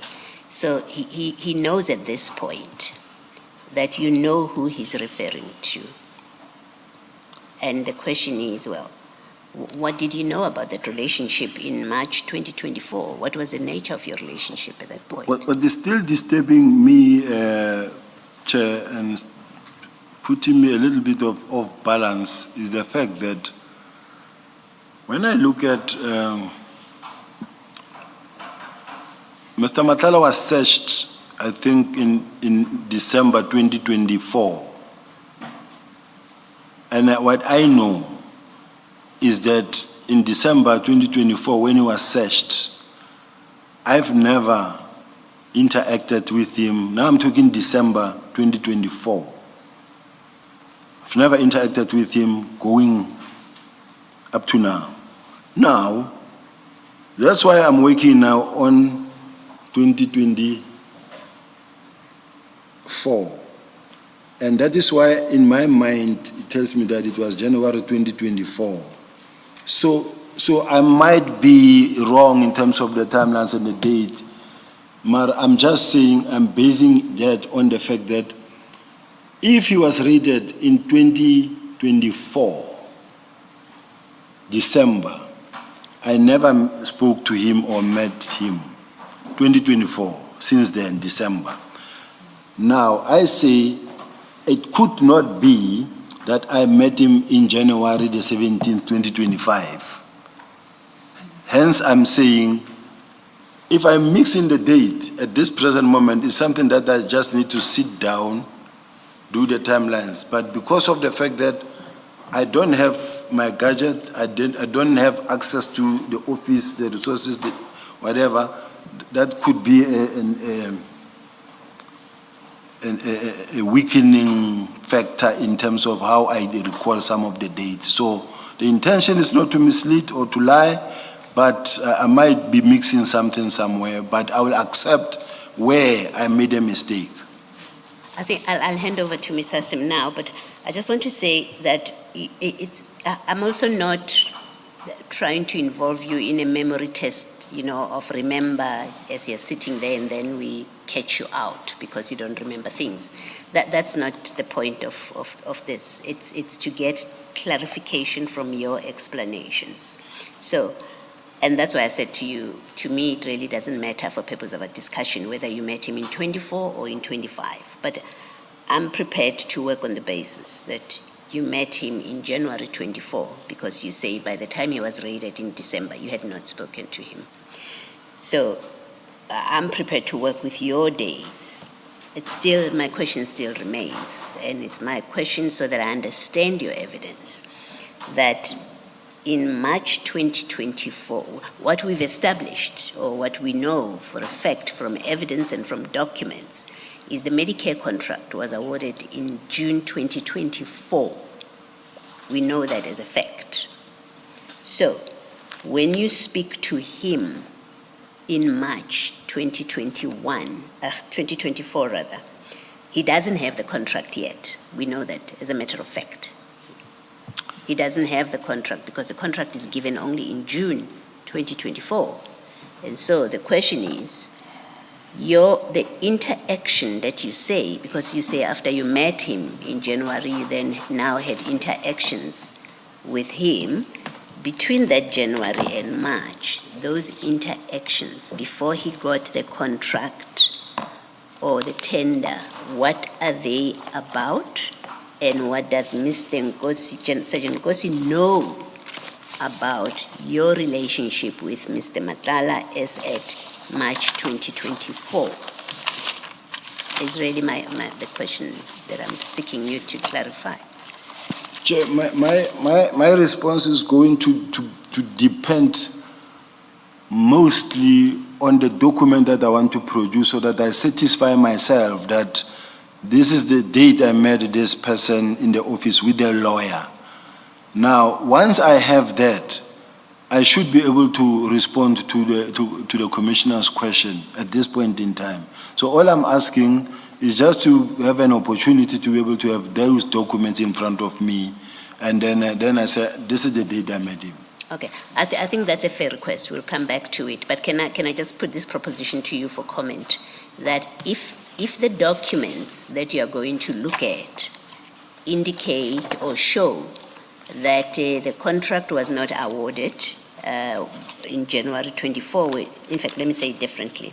If your documents are going to show that the contract was in fact awarded in June 2024, as we say the evidence points out, then when you were speaking to whatever interaction you had with Mr. Matlala between January 24 and March 24, 2024, as per this WhatsApp message, it could not have been about the contract. If the contract was awarded in June, it logically follows. If contract was in June 24, whatever you were discussing with him by March 24, 2024, it can't be the awarded contract, it's something else. One thing that I wanted these commissioners to know is that I've never engaged with Mr. Matlala on any other issue other than Awarded contract. I have never, I don't know about this security, his other dealing, his other cases. The time I spoke to him will be on 3 issues that they will come as the line of questioning comes. But what I know is that what started my first meeting with him was about that. Contract. All right. Thank you. Thanks, General. Mr. Let us adjourn and resume at past.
It seems we are ready to start. Please make sure that your phones are off. Thank you.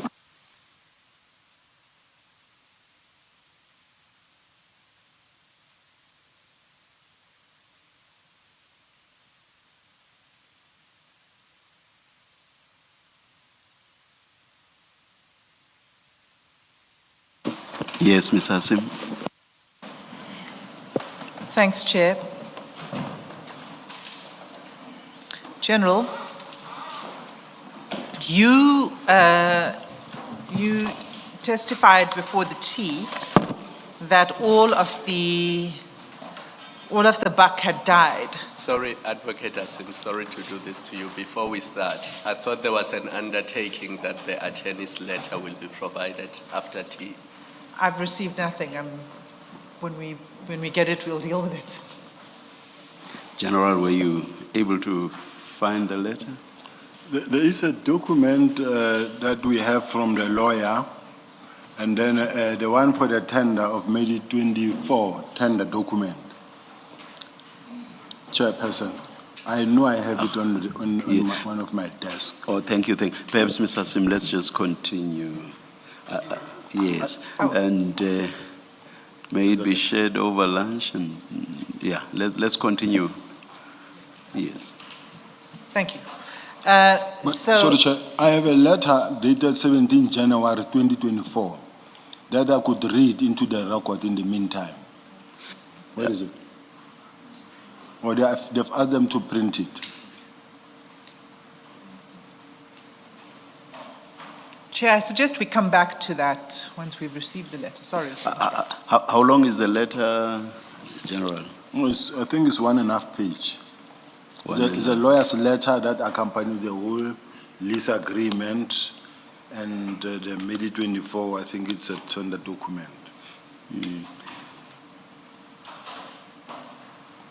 Mr. Sim, it sounds like the letter that the General was testifying to.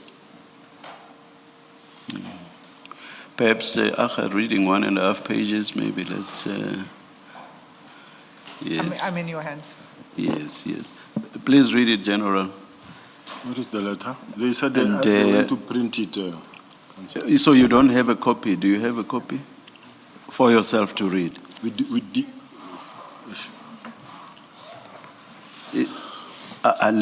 Let's continue then. Let's continue. When you said you wanted to read it, I thought you have it in your hands. Let's continue then, and I think the best. No, let's leave it, please. Let's leave it. Chair, I will engage with my colleague in the lunch adjournment. Yes. Get hard copies of it so we all have something in front of us to look at. And that way we'd also be able to see better the addressee and all of these dates. And thanks. We'll continue, General, then it will be revisited if necessary after lunch. I will make sure that if, because I was suggesting that maybe they should drive home. Yeah. Look for it on the table. Yeah. Let's leave it for now. Thank you. Please continue, Mr. Sim. Thanks, Chair. General, are you with me? I am listening. You testified before T that all of the buck had died by this point in time in 2024. Did I hear you correctly? I didn't say all the bucks have died by 2024. I said they died gradually, and I was left with one. Okay, all but one? Yes. Okay. And then you also said that when you received this message from Sergeant Nkosi saying from CAT, that you then told him not to deliver it. I mean, you've said two things. One, you said those are not wrong buck, you said. Impala is not what you're looking for, right? That was one thing. And the second thing you said was that you told him not to deliver it because you cannot accept anything from Mr. Matlala. And then you gave us an example of how you'd previously done that with another friend and a payment that was made into your bank account. I've never said that. Okay, can you explain what it is you said? I thought you said you told him, no, No delivery, because you can't accept from Mr. Matlala. I think if I remember very well, Chair, what I said is that, number one, I realized that this is not what I wanted. Number two, if the message proceeds immediately, say from CAT, and it was about that, because I don't have any devices, over and above, I was not going to receive anything from a service provider. So you would not have accepted it? That's what you're saying? Yes. Okay. All right. So then let's just go back to the chats because we weren't complete there. And I'd like you to go to page 109. 109 in the same file, 7. And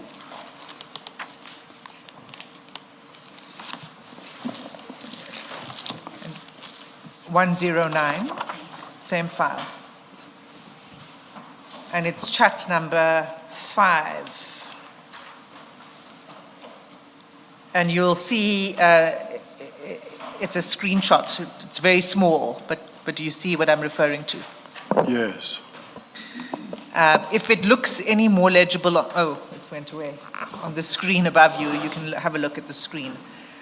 But you see there that at 10:36 a.m., I think if we can just project it again.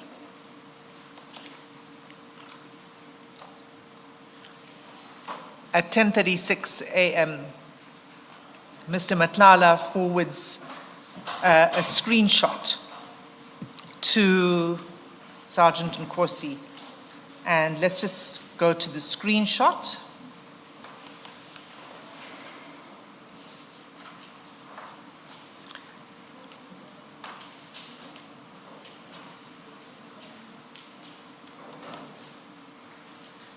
And you'll see that this is a screenshot of a conversation with one Rudy farm manager.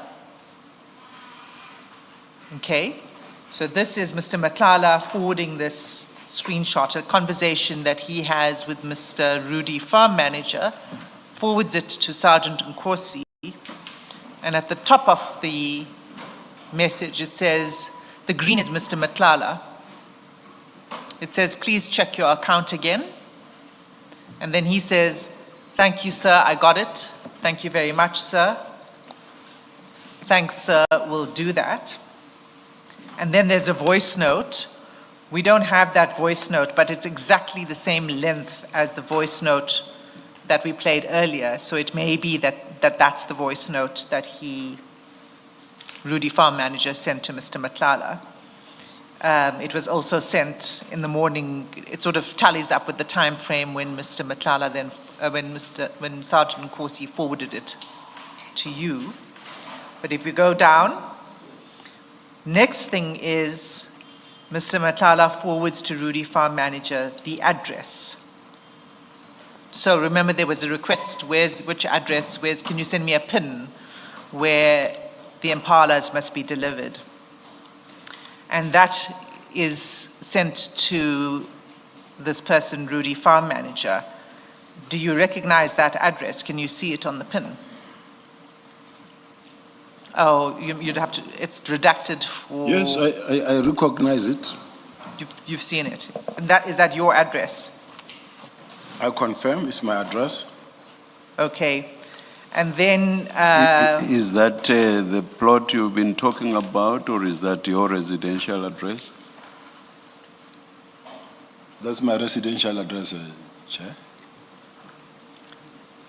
Thank you. So he then... Perhaps, Mr. Sim, for our purposes in the record, you can refer us to where that communication is in the record. I think it says page 125 or 124. Page 125. Oh, apologies. You haven't done that. I missed that entirely because I'm skipping electronically. The screenshot itself is at page 125.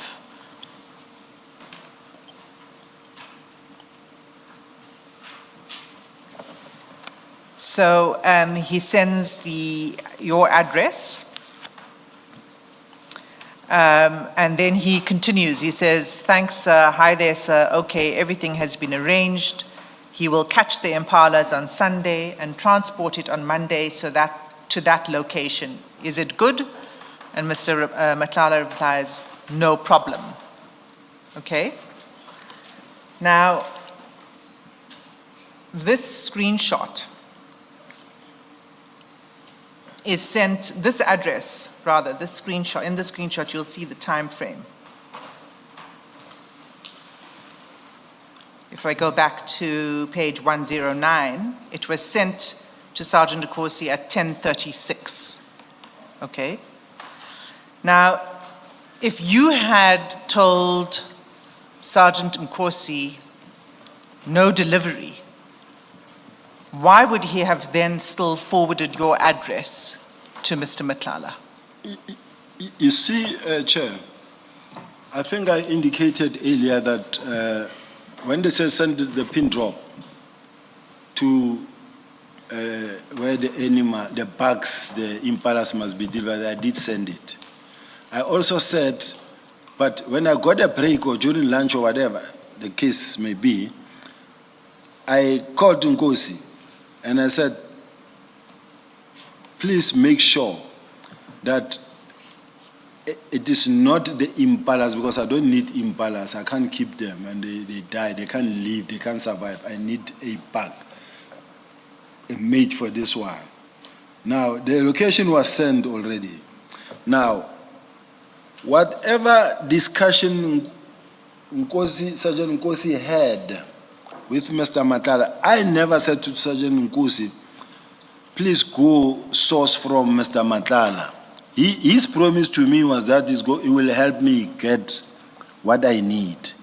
As to how he went about, quite honestly speaking, I feel that I should not be held responsible or accountable for a discussion between Nkosi or any other person he would have went to see and spoken to. General, I need to take you then back to this timeline. You see, when, let's go back there so you can look at it again. When page 333, so this is now the chat between Sergeant Nkosi and you, page 333.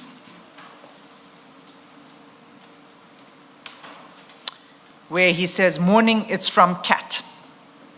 He sends that to you at 7:25. At 8:39, you make a phone call. At 10:36, we see that your address has been forwarded to the person who's going to deliver the Impala. So when you made the phone call at 8:39 to Sergeant Nkosi, you did not tell him, don't deliver it, regardless of whether they're the correct or they're not correct, because remember, that's a separate issue. You said nothing from Mr. Matlala. So at that point in time, you didn't say to him, who's Cat? And is that Mr. Matlala?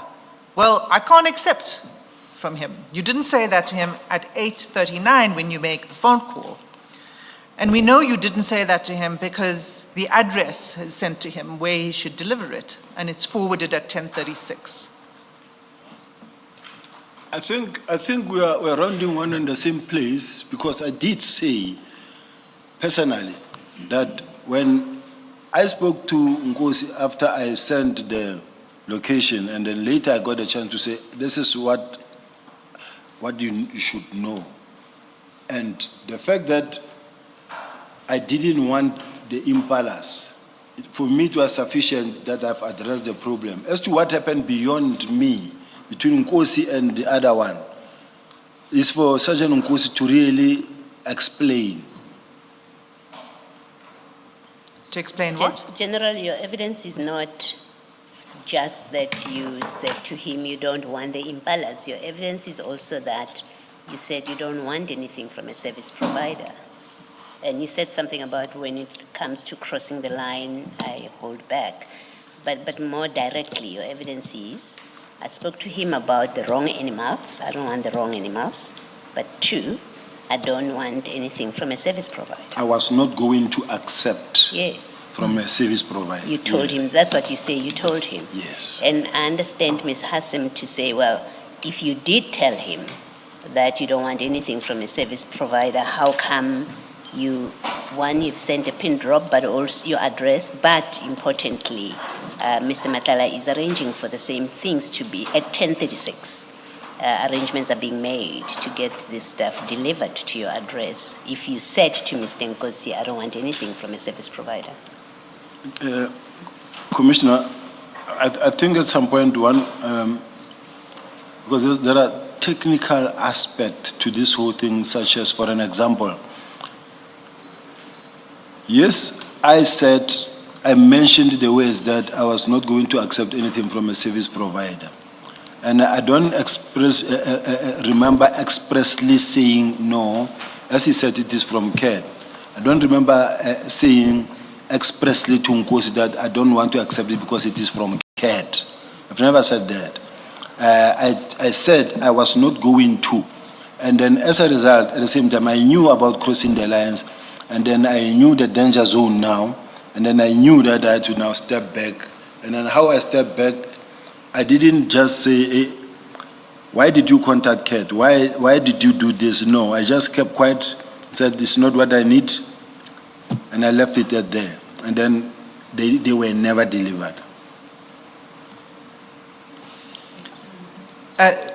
Please switch on the second mic, General. My apologies, Chair. No problem, no problem. The heat is on here. Thank you, General. I would like to say to you, before I even go further, and I am going further on this very point, but for now I want to say to you that's not a plausible answer, because when you had the conversation with Sergeant Nkosi, that was the time for you to say, what do you mean from CAT? And you are confirming to the Commission now that you did not ask him about Mr. Matlala when you spoke to him. You never raised the question with him about why is Mr. Matlala involved. You've just said that you didn't do that.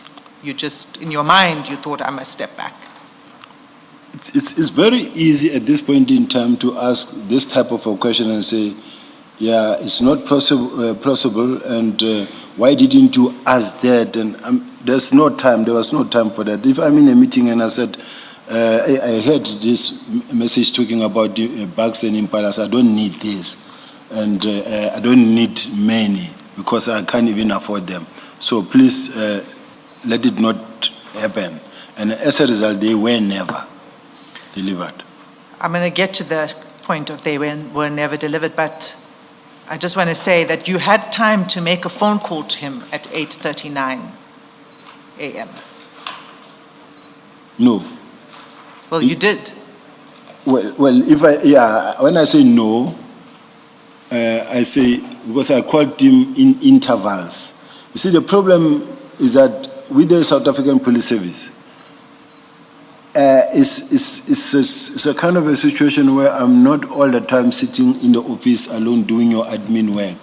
You are always somewhere in a meeting, executive meeting. We are all over and at this level with the ministers everywhere. So you will make a call when you get a chance. So to me, it was not even a priority. It was just a by the way issue because it was not a focused in that it's a project that they are looking for this for me. I never expected on that day because that he will get that message that says this, because the last time I spoke to him about what I need, and he knows that I've been wanting this, and then at the time he then contacted me, it was off guard because I didn't expect at that morning that I will get such a call. But what I might have said or not said to him at this present moment is probably too late for me to think now that I shouldn't have said or could have said. All I can say is that I didn't say that maybe, but I did indicate that I don't need Impalas. And quite frankly speaking, Chair, the police have been to my house every now and then, including top management, including General Masemola himself and many others, top management, they've never seen even one Impala. So I'm just saying it never happened. Okay. Can we go to file 10C? And that's, I don't know, maybe you are going to touch on this. If you are, please stop me. I'm not Mr. done Sim. with this. Oh, all right. File File 10C. 10C. And it is it's CJC 81. It's the statement by General Sentumule. And you've already read the statement and seen the annexures, and so I'd like to take you to annexure HKS 12. Ms. Asim, I don't know, you may want to give a warning for those that are sensitive about images that you are projecting, if you are intending to project what I think you want to. I'll do so. Thank you, Commissioner Baloy. I just want to first say to you, HKS 12, are you there? Are you there? HKS 12, annexure HKS 12.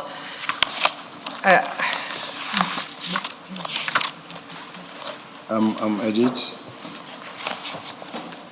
It's at page 60 of the statement. Annex HKS 12, I'm on it, this one. Correct. Okay. So before I ask Ms. Poe to project this, Chair, for the purposes of the viewing public, I just want to caution that if anyone is sensitive about seeing images of animals in distress, then they may wish to look away. Okay, so annexure HKS 12, you'll see that this is an exchange between you and General Sentumule that starts on 27 March 2024. If you look at that image, the first image, right at the top of the image, it has the date in white lettering. Do you see it? Yes. So that's 27 March 2024. Okay, there's a message to you, from you, and then there's a message from General Sentumule to you. She has you saved in her phone as my GSS. Okay, if you scroll down the page,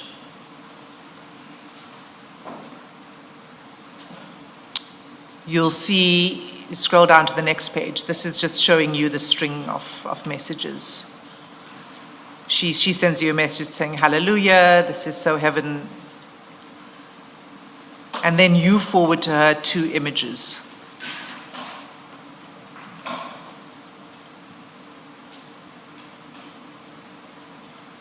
Okay? And can you tell us what those are images of? These are animals that I had in the plot, and as you see them, this is what I had in the plot, and this is what died, and this is what I accepted that I had already in the plot. No, these are 2 different, these are 2 Impala. There's not one. It's not one, right? It's not the same Impala, right? Can you confirm that? Confirm what, 2? Yes. I don't think the second one you can see what it is, but okay, these are 2 Impalas, yes. Yes. And then you remember you said you only had one blessbok. No. Remember, I said I had them, and then when I bought the property, I had different animals, and then at some point I wanted to breed. It's in my statement. I just didn't go through my statement, but I wanted to see if I can breed them, because not far from where I live, there's somewhere where they're selling animals, meat, different kinds, but I wanted that part as well to see if I could go in them. And then we bought something like 4 or 6 of them, of this type as well, but they didn't, they were dying gradually. And yes. But that was much earlier. By the time you were having the conversation with Sergeant Nkosi, you said that what you were looking for was one animal, right? And not Impala. That's what you've told us. Yes.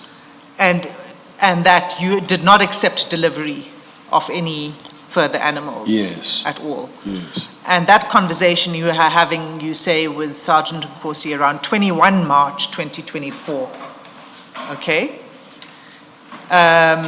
The date for delivery of the animals was 25 March, according to the screenshot that we were looking at page 125, where the farm manager said he will catch the impalas on Sunday and transport it on Monday to that location. Yes. Okay? So I can tell you that the Monday was 25 March 2024. These pictures that you are forwarding to General Sentimule is 27 March 2024, okay, in which you are showing her two different impala which have died, okay? Yes. So that's not consistent with what you said, which is that you only had one animal, and that animal was a blessbok. Yes. And you did not accept delivery of any further impala. Yes. That's exactly what happened. Like, remember, in my statement, I did indicate that I had these animals, and I mentioned different type of animals. No, in your statement, you can go back there. If you want to take us to your statement and tell us exactly where, I'm happy to do that. Paragraph 41 of your supplementary statement, Chair.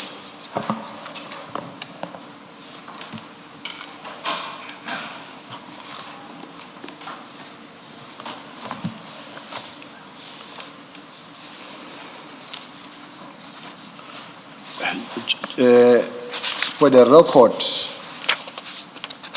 Commissioner, Chair, for the record, may I be allowed to read my statement, all of it, this one in relation to the so-called Impala controversy, to the latter, so that when I respond, because now I keep on responding out of the statement, and the next thing I come across a question, so let me rather do it that way, and then so that I can explain. But I did hear the question. Please do so, General. By way of introduction to this section, I deem it necessary to address the allegations that Impalas were acquired for me by Mr. Matlala. These allegations are incorrect. I accordingly set out the factual background to place the true position before the Commission. In 2017, during the period when I was employed by the COJ, I bought a small holding situated at Mnandi Agricultural Holding from my previous neighbor. The purchase included the existing livestock on the property, which comprised inter alia antelopes, blessbok, and emos. Emos is like ostriches. I am still presently residing at this property. Upon taking occupation of the property, my family and I commenced developing it and embarked on small-scale farming activities, including the sale of goats, sheep, chickens. To date, I still continue to sell eggs. And then I do have a garden as well. If you were to visit, you will see the garden where we plant some of these things. Over time, however, a significant number of animals died. The last of the antelope passed away in about November 2023. as matters presently stand, I only have one blessed bog. I must state that the upkeep of the antelope proved to be financially burdensome, as they acquired substantial amount expenditure to feed. Veterinary care maintenance following the reinstatement of SABC in July 2022. I was no longer in financial position to sustain this cost. In addition, due to security concerns at this property, I ceased commencing farming operations instead Commercial. Commercial farming operations and instead vested in the construction of a perimeter wall to enhance security.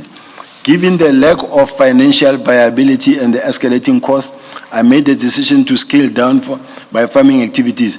I accordingly discontinued investment in antelope and reduced the number of goats and sheep, remaining primarily chickens, as well as the remaining emu and antelope at the time.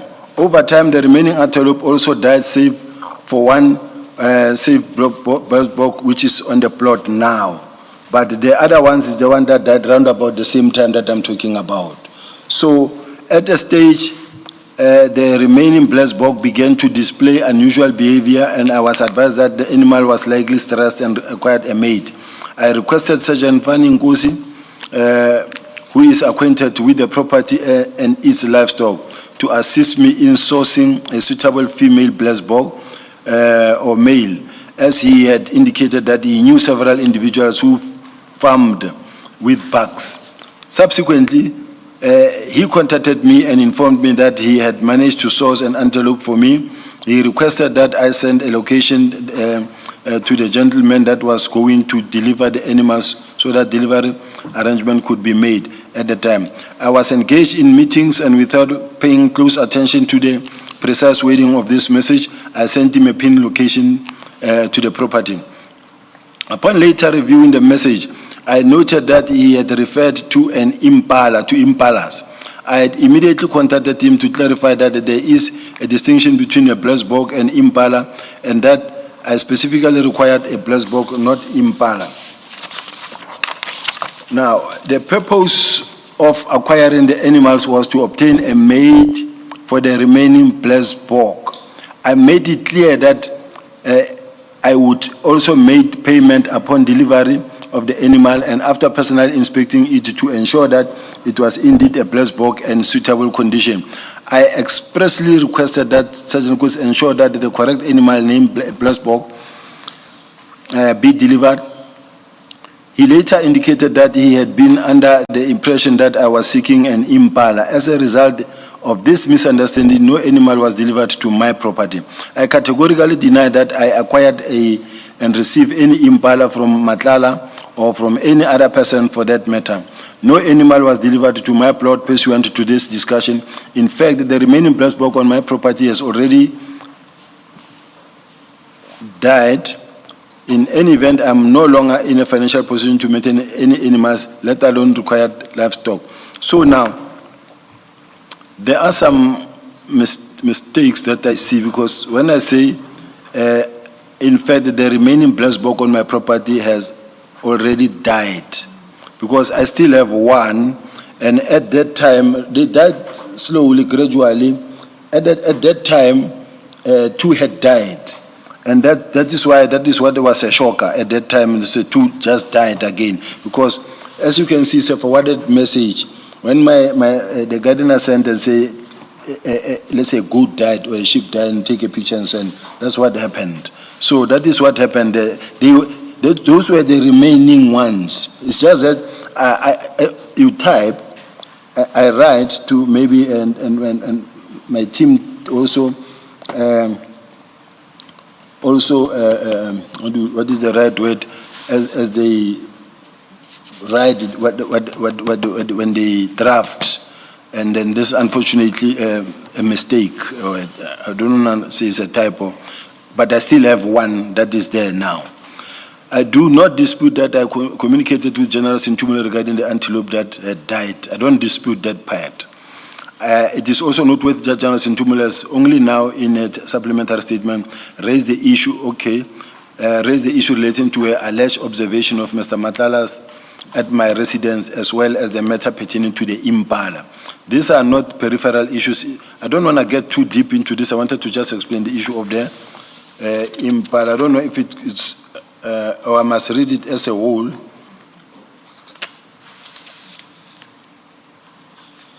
Up to where it ends. Only what relates to the Impalas. Yes.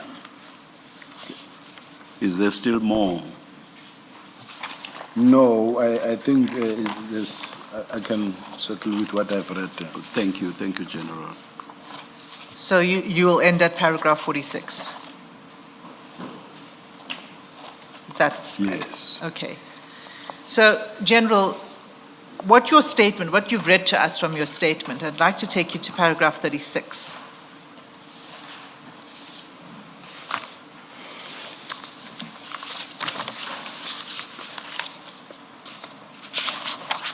You say, over time, however, a significant number of the animals died. The last of the antelope passed away in or about November 2023. As matters presently stand, only one blesbok remains on the property. Okay? Yes. Yeah. Right. Okay. So that's consistent with what I was putting to you, is what you had said was that you only had one animal left, the blesbok. Right? Yes. All of the others had died by November 2023. Can I say something? Chair? If the commissioners remember, I did say that the guy that used to work for me, the Zimbabwean that used to work for me, at some point, I asked him to get me 4, and then we bought something like 4 or 6. He bought them. They were in my yard, but they gradually died. And I said, the last one that died is around these 2 that you see. That's the one that I sent. Now, the only problem is that I do know that... That's not in your statement. Yeah, I will take that as well, because as I was talking to my counsel, junior counsel, and said, could you read the doctor's handwriting? She said, oh, General, I struggled to read the handwriting, all of it. So the draft, I see it this morning now, but I understand, and I don't want to really put the blame on her, but as I was talking earlier, I did mention that I used to have the guy who was taking my kids to school, and then ask him to at least buy me 6 so that I can have a little bit of wild. And when did he do that?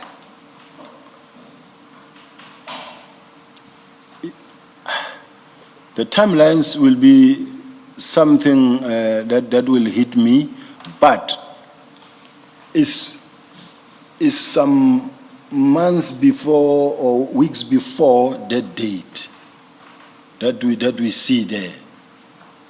And then they died gradually. That's when I could conclude that they can't live. They can't survive. Weeks before November 2023 that you refer to in paragraph 36? No. Weeks before what? I'm no longer not on November 2023. I say after that period. I see that my counsel did say the last one passed away in November 2023. Sorry, General, it's not your counsel who said that. It's you. You've said you read the statement and you confirmed the correctness thereof.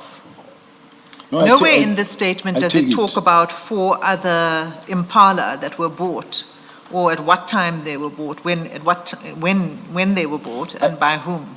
I will read from my notes that I sent, because this is what I said, that I ended up also buying something like 4 of them over and above.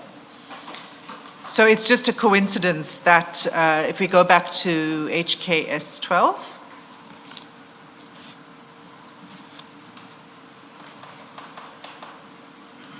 Is it a question? just to go back to the annex to HKS 12. So you forward the 2 images. In fact, let's just scroll through for the sake of completeness for that rest of that message. You send it to General Sentimula, you say 2 died. Yes. She says, where is this, Jen? You say, my place. She says, Haibo, Jen, are they yours? If yes, what killed them? The manner of death seems odd. It's like their necks were broken. And then you respond, one was trying to run away and ran into the dam. Another was found dead this morning. And then she says, sorry, Jen, I just hope the kids are. That's the end of that message. Now, you're saying that these 2 that died now in March 2024, it's just coincidence that it happens to be when Impala was meant to be delivered to your place. Well, You're saying it's a coincidence. Well, if it's a coincidence, unfortunately, there's not much I can say. Is that what you are saying? It's what I'm presenting. There's another reason I want to take you somewhere else, still staying on the Impalas, because it's not just General Sentimula's evidence. There's also a recording, and it's not just what we have from Sergeant Nkosi. May I just quickly raise an issue around paragraph 36 with the General? Yes. General, as you went along, you would correct anything that you felt did not correctly capture the true facts according to you. When you read paragraph 36 in your supplementary statement, you corrected nothing. It is only when you are being questioned by Ms. Hassim that you now suddenly say that there's something wrong with paragraph 36. Can you explain that? Chair, I found myself in between the hard surface and hard rock in this sense.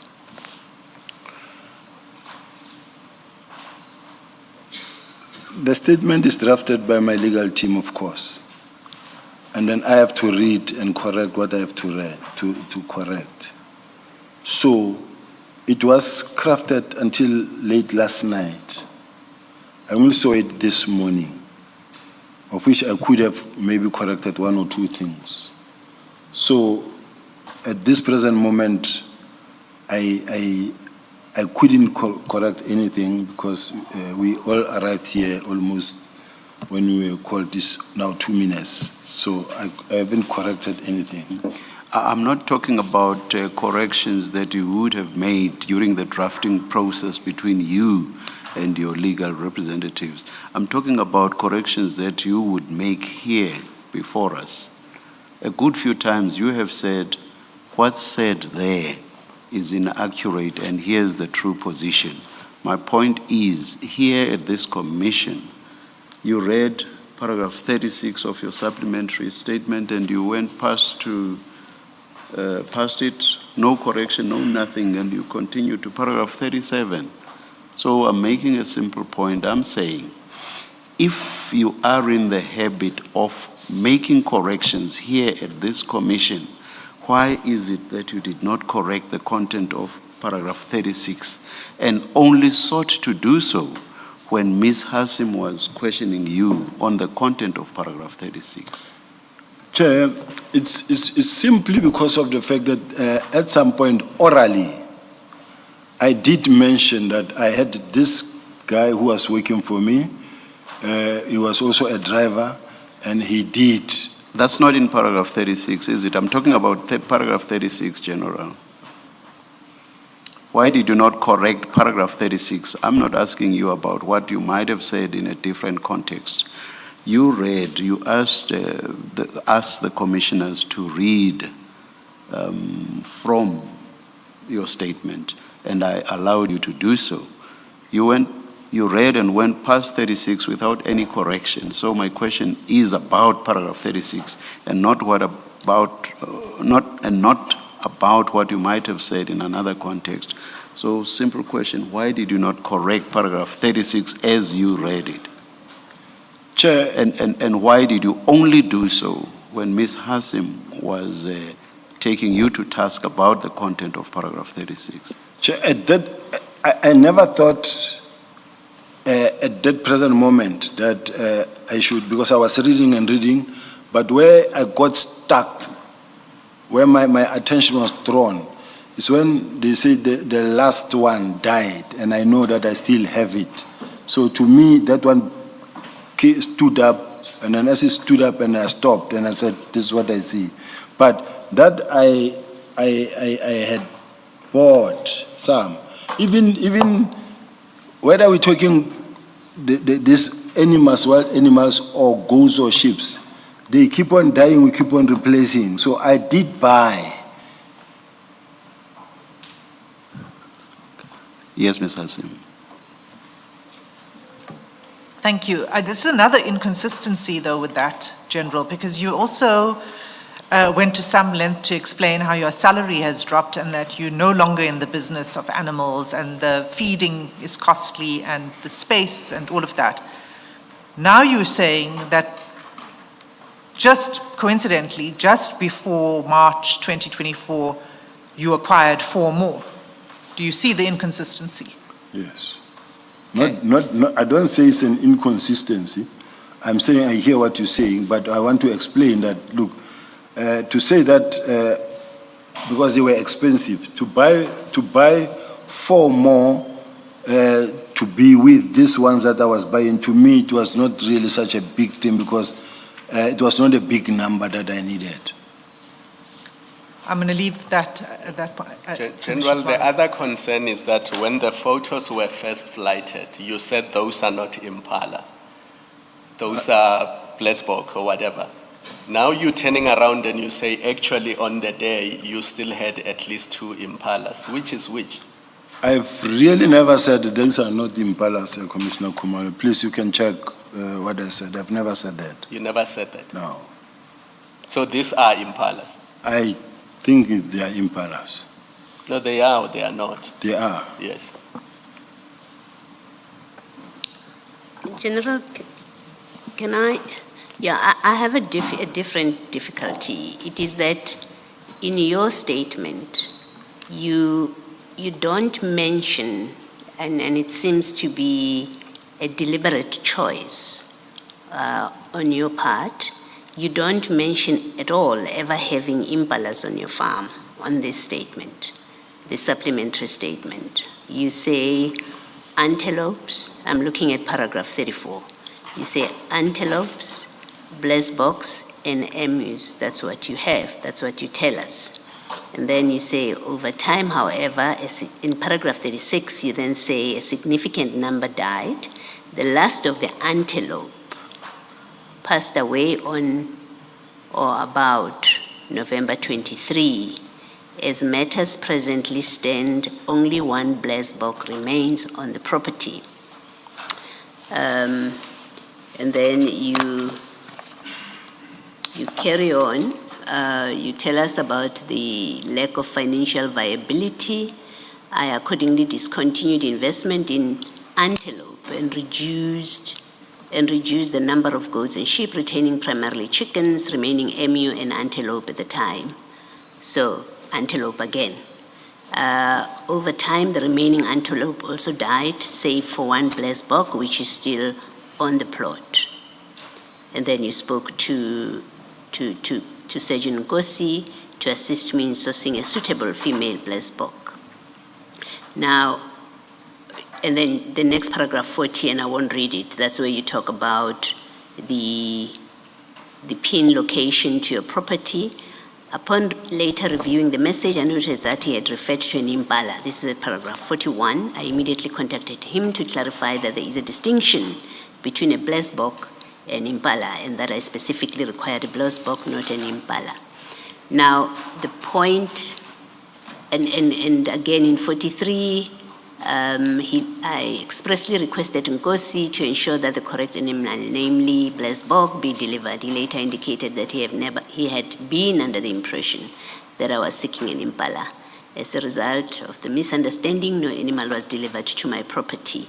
The important part starts at paragraph 34, where you describe what was on your property. You say antelope, blesbok, and emus.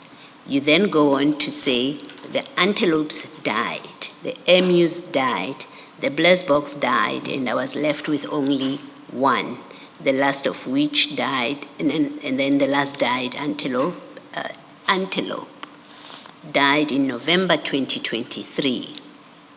Nowhere do you mention having impalas on your property from the get-go, from when you bought the property. You don't mention I had impalas. You tell us antelopes, unless you're referring to impalas when you say antelopes, but you say antelopes, blesbok, and emus. So you don't mention impalas anywhere in your statement. The first time you say there were impalas on your farm is now in your oral evidence. You say to us that you earlier said your gardener had obtained for you impalas, but that's the first time, and it's quite curious and notable that your statement does not own up to having impalas on your property, and it comes out now in examination. And it comes up in examination after you've seen the pictures, and you've seen the WhatsApp message that says one of them died today, on the 27th of March. And it leads to the unavoidable conclusion that you always had impalas supplied before when you bought, and that's what you refer to when you say antelopes. Maybe you always had them, but then you tell us that the last died in November 2023. That is if I substitute antelope for impalas. Then the last one would have died in November 2023, and you didn't have any after that. Then there's that Rudy, Mr. Matlala, Sergeant Gosi communication. And now we know that on the 27th of March, 2024, you did have impalas on your farm. Can you just make it make sense? Reconcile what I've put to you, your failure to mention impalas ever in your statements, telling us about antelopes, blesboks, and emus only, and what you are telling us now about owning impalas.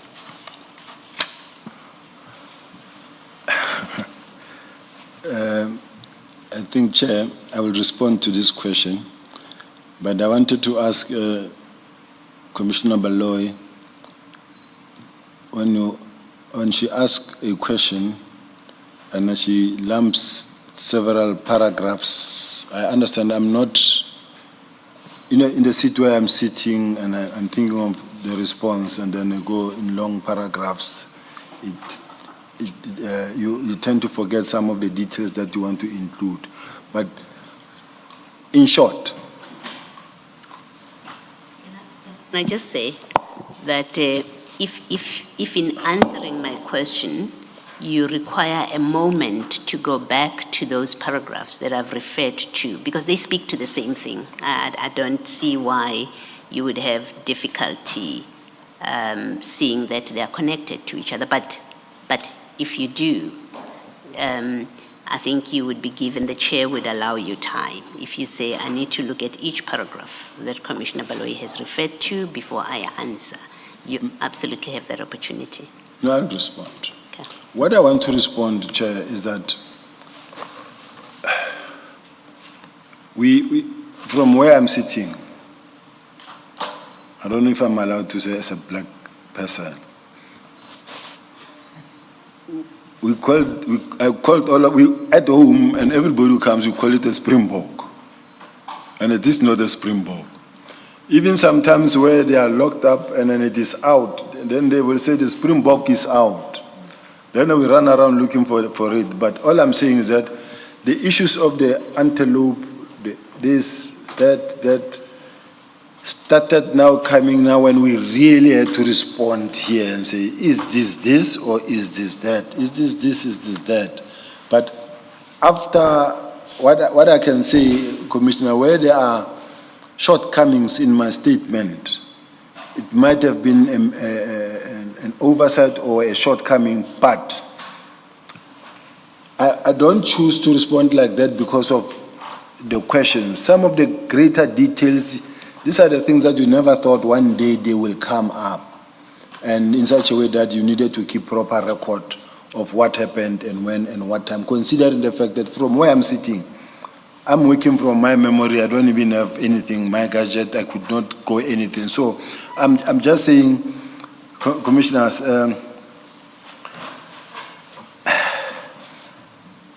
having to deal and be overburdened with ad hoc, Madlanga, criminal, disciplinary, and where I'm sitting now today, where I'm sitting as we speak, I'm expected to submit my close-up arguments for my discipline today. My lawyers have been sitting with me, we've been working, we've been here throughout the week. At the same time, the police, another process is running that is actually looking forward to firing me that side, and I'm sitting here. So I'm just saying, a lot has been happening in my life in such a way that I'm moving from this office to that office, from this office to that office, from this lawyer to that office. So there's a whole lot of things in my mind. So where there's oversight, where there's something that I missed, forgive me, but there's a bottom line that I just want to say to the chair and to the commissioners. I never received any Impalas or any bags from Mr. Matlala or have them delivered to my place. So as to why this message and why this coincidence, I'll accept it as a coincidence. Thank you very much. All right, General, I hear the difficulties that you have because of the many processes, but I still do require an answer to my question. So I'm going to pose it differently. We've seen the images of those, and I must say first that I agree with you that for us black people, as you say, there's a springbok. Maybe somebody refers to it as an Impala. I know that my kids refer to it as a McDonald's because of how much of it there is in the Kruger Park. But on a serious note, what I want to understand is where you refer to antelopes in your statement, are you referring to a springbok or an impala? What is an antelope? And keep in mind those images that you admit you had on your farm. Is that what you're referring to when you say antelopes? Those images, those animals that we see? I used the word water bug, and then we had to look for the right word, antelope. Yes. Okay. And then all those words. So this one is the one that I know that they were bought because at some point where we I had a lady that normally when I want to buy ducks, chickens, egg laying, whatever to buy, she would tell me where to find. Now that lady, because I lost contact in all the phones and everything, she's the one actually who advised where we can get that. And then it happened that I see that they also selling 1, 2, 3, 4. Yes. That's when I sent the driver there at some point to go Okay. back. General, my question though, in 34, you say we have antelopes, blesboks, and emus. You've explained to us what an emu is. You've described blesboks, you said the ones with horns. Now I'm asking again, when you say antelopes, are you referring to the animals, the kind of animal that we saw in the picture? If you were to ask me what is an antelope and what is a black bog, Chair, what is an antelope, what is a black bog, what is... an emu. I can't say this one is a black bog, this one is this. No, you can, General. You've described to us what an emu is. You said the one that looks like an ostrich, so let's strike that off. We know that when you say antelope, you're not referring to that one. You know that particular animal, so you've told us that. 2, you've described to us what you say is a blesbok. You said the animal with horns. Unless you tell us when you say blesbok, you mean that which we saw in the picture. I don't think not. I don't think you do. Then it leaves us with antelopes. What you've called an antelope. Now, what I'm asking you is when you say antelopes in paragraph 34, are you referring to an animal that it looks like, or that is the one we saw in those pictures? HKS 12. Is that, whatever other name it has, don't fixate on its many other names, or you actually don't quite know what its proper name is. My question is simple. When you say antelopes in your statement, are you referring to the animals that are in the picture that we saw? I could be referring to that, Chair, because Okay. blesbok is an Afrikaans name, I guess. I'm going to take your answer to be yes. When I say antelopes, because of how you're answering, and I've repeated the question, and I must say, General, I think you understand the question, and I think you do have an answer.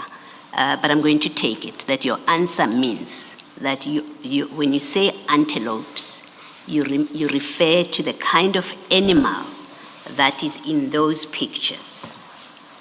Now, on that basis, you then, in paragraph 36, if you would go to your statement, you then, in paragraph 36, and you now say, the last of the antelope passed away in November 2023.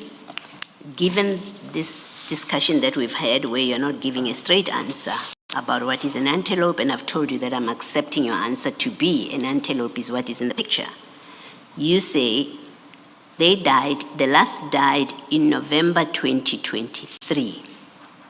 So, you no longer have antelopes from November 2023 or beyond November 23. That's what you tell us. And then you say, I then started looking for a blesbok. You do know the difference. You know that a blesbok is on your own statement. You distinguish an antelope from a blesbok. You now no longer have antelopes. Mr. Matlala offers to get blesboks for you. Mr. I think it's Van der Merwe says they will be delivered. Mr. Matlala says to Mr. Van der Merwe, check your account, which means payment has gone through. They are to be Sorry, delivered. Chair. Yes. I hear the Commissioner saying Mr. Matlala then offers. Yes. I don't remember saying Mr. Matlala offered to. Mr. Matlala tells Sergeant Nkosi, sends Sergeant Nkosi a voice note about delivery of Impalas. You remember that WhatsApp exchange? Okay. Okay. And then we had another WhatsApp exchange that was put in a series that was put on the screen where the farm manager says they will be delivered, right? You remember that WhatsApp exchange? Thank you. So, I don't want us to lose track of the facts that are emerging from your statement and from your evidence. It is that your last antelope died in November 2023.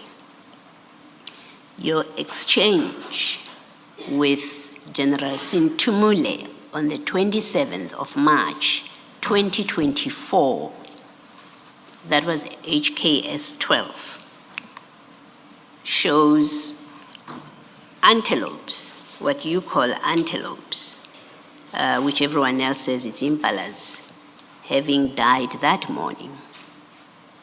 And in between, there's no explanation, when did you get them again? You deny you got them from Mr. Matlala. So the picture that emerges is you are not being truthful when you say beyond November, you say the last died in November 2023, and I never had them after that, in your statement at least. You're not being truthful. You actually procured them after this, and they died The last one died the morning of the 27th of March, according to your WhatsApp message. Now you can comment. Like I'm saying, Chair, it is very unfortunate for me that my recollection or a memory in terms of now the timelines binds me, and I get caught up between the timelines and the drafting and and having to work out of my memory, and then I put timelines very wrong or maybe in a mixed up situation in such a way that at some point now you begin to appear like you are not being truthful. The disadvantage that I just have is that I'm not like any other person who's operating under normal circumstances, who's in office with all the proper record, with his gadget and everything. So now here am I being regarded as not being truthful when all my gadgets have been taken, and every record that I don't even have any access to anything. So I'm operating from where I'm sitting. Now, where I made a mistake of a date and say, all right, like I indicated that I did ask my driver from home to be the one to assist me, and which we did.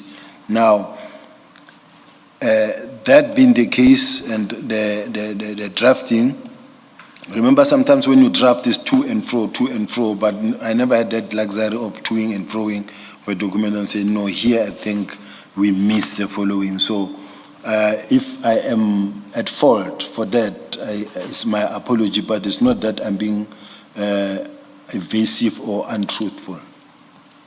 Thank you, General. General, please read paragraph 44 of your statement, the first sentence. The supplementary statement. Remember the heading before 33 is the so-called Impala controversy. The heading is the so-called Impala controversy. So you know you are dealing with Impala, and what you are being asked to address is the issue of Impala. Now read the first sentence of paragraph 44 of your statement. Paragraph 44, I categorically deny that I acquired or received any Impala from Mr. Matlala, which is the fact. No, finish the sentence, please. Oh, he said the first sentence. That's why I was reading the first sentence. No, but then No. you must get to the full stop, Chair. Yes. General, why do you stop at the comma? Chair, I went to school under a tree. So you said the first sentence, and I just went for the first sentence. It ends at the full stop, not at the comma. That's my point. Yeah, I know. I'm one of those who went under a tree at school. Don't worry about that. Just please read it. I categorically deny that I acquired or received any Impala from Mr. Matlala or from any other person for that matter. Now, General, you see, you say you deny that you A, acquired, and then B, received. So you're saying you did not acquire any Impala from Mr. Matlala or any other person. So you even disqualifying your Zimbabwean friend who you say acquired for Impala for you. Because if you say you did not acquire an Impala from any person, then it means you didn't acquire an Impala even from your Zimbabwean friend. To me, Chair, is where English comes in. Not hiding behind English, just to say from my side, in my mindset, I did not acquire from Mr. Matlala or any other person for that matter, not discounting the fact that what I'm saying from my own angle. I was just saying I did not acquire it from any other person giving to me. Because you're saying two things here, General. Yeah. You're saying I did not acquire it from Matlala or any other person, and I did not receive it from Mr. Matlala or any other person. Now, what was so difficult for you to say, as at the period referred to, the controversial period, I already had 4 Impala in my property. I did not require any other Impala because I already had it. In your statement, you do not say anywhere that in March 2024, you had Impala in your property. Chair, I wish you were there when, Commissioner Bali, I wish you were there when we were drafting, and then I could have actually put it that way. I haven't acquired her surname. No, Not yet. what I'm saying is that the way you put it so nicely, and I wish that this is what I had. Now, unfortunately for me, the mindset sometimes as we draft, I've seen instances where you draft like this, and then another council come and say, but why don't you put it this way? So it's just, to me, a drafting approach from a particular drafter. So I'm just saying, I accept that maybe my wordings may be falling short somewhere, somehow, and or indirectly implying something that I didn't mean to imply. Because, General, here is the problem. This section of your affidavit addresses the so-called Impala controversy. And you do it in 4 pages from page 1, 2, 3. 3 pages. It's 4, actually. And nowhere in those 4 pages do you say, in March 2024, I owned Impala and I had them in my property. And that is a problem. Because you're only mentioning it now when you are shown the photos. And I specifically asked you a question. Are those animals that we see there, are they impalas, yes or no? You said they are impalas. But nowhere in your statement do you say, on the 27th of March, I owned impalas and I had them in my property. And you have had General Sentumule's affidavit and the photos since Friday. So you've had the whole weekend to go through it. And at no stage in your affidavit do you say, the animals that are depicted in the annexures to General Sentumule's affidavit, I had them in my property in March 2024. Nowhere do you say that. You see, Chair,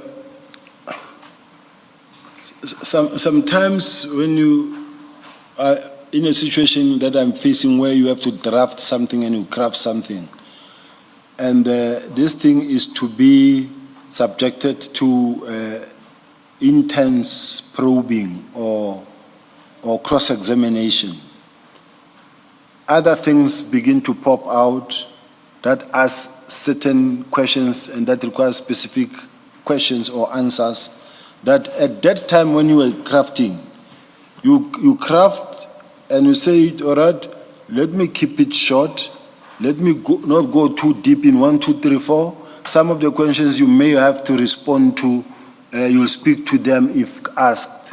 But now when you are sitting here, they ask a question and say, yeah, but why did you deliberately choose to ignore 1, 2, 3, 4, or specifically don't mention 1, 2, 3, 4?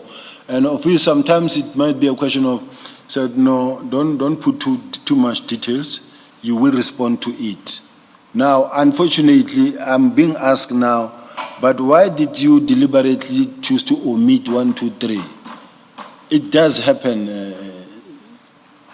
commissioners, and not because of I'm being evasive. Sure, thanks, General. I think the concern is that what you omit is not something small. The kind of evidence that you're now answering in response to questions are not issues that are peripheral. This section is called Impala controversy. You called it that in your statement. The reason it's a controversy is because it involves acquiring Impala from Mr. Matlala. Isn't that so? That's why it became controversial. I mean, if you had Impalas on your, as part of whatever it is, but not from people you shouldn't be getting gifts from, then it wouldn't be an issue, right? It's a controversy because of Mr. Matlala. Isn't that so? Yes. So there's another glaring omission from this section on the Impalas, and that is that you don't address, you've said to Commission now that you notice that Sergeant Nkosi says to you from CAT, and you say that you took distance from it. because, well, you said, as we said, two things. One is you said you don't want Impala, we've dealt with that now. The second was you took distance from that because you will not accept anything from a service provider, right? That's actually the heart of what this section is about. But you don't deal with it at all in your statement. Why did you not deal with it in the statement and only when it was put to you in questions? Yes, in a situation like this, it is easy to ask such a question from where I'm sitting because I'm the one who's expected to explain. But if I'm allowed to give a different but similar and relevant example, I don't know if the chair is going to stop me from No, I don't know what the chair will say. No, but I have I understand, but I want to give a similar. Similar to what? Example. And this thing, and I wish up until, I'm not going to say a long statement, I'm going to put one statement. If I'm allowed, Chair. You see, the difficulty is I have no idea what you're going to talk about and to what extent, if at all, it relates to the question being asked. I want to give a practical example of that it is possible. And not that you are hiding something, but it is doable. Oh, all right, let's hear it. When General Mkhwanazi testified here, he never made mention that he ever met Matlala at anywhere, in any way. When General Senona testified here, he says, I took him, I went with him there. Then General Mkhwanazi sent a message to Senona and say, you see now your client said is now exposing our meeting and he never said this and this and that. What I'm just trying to say, that omission, at that point in time, maybe it was not necessary for him to say it, but I was just giving a similar type of approach and say, look, it does happen that it's not like my omission was deliberate. Sometimes it just never, at that point in time. No, General. The difference is you say in your statement at paragraph 38, you say, over time the remaining antelope also died, save for one blessed bog which is still on the plot.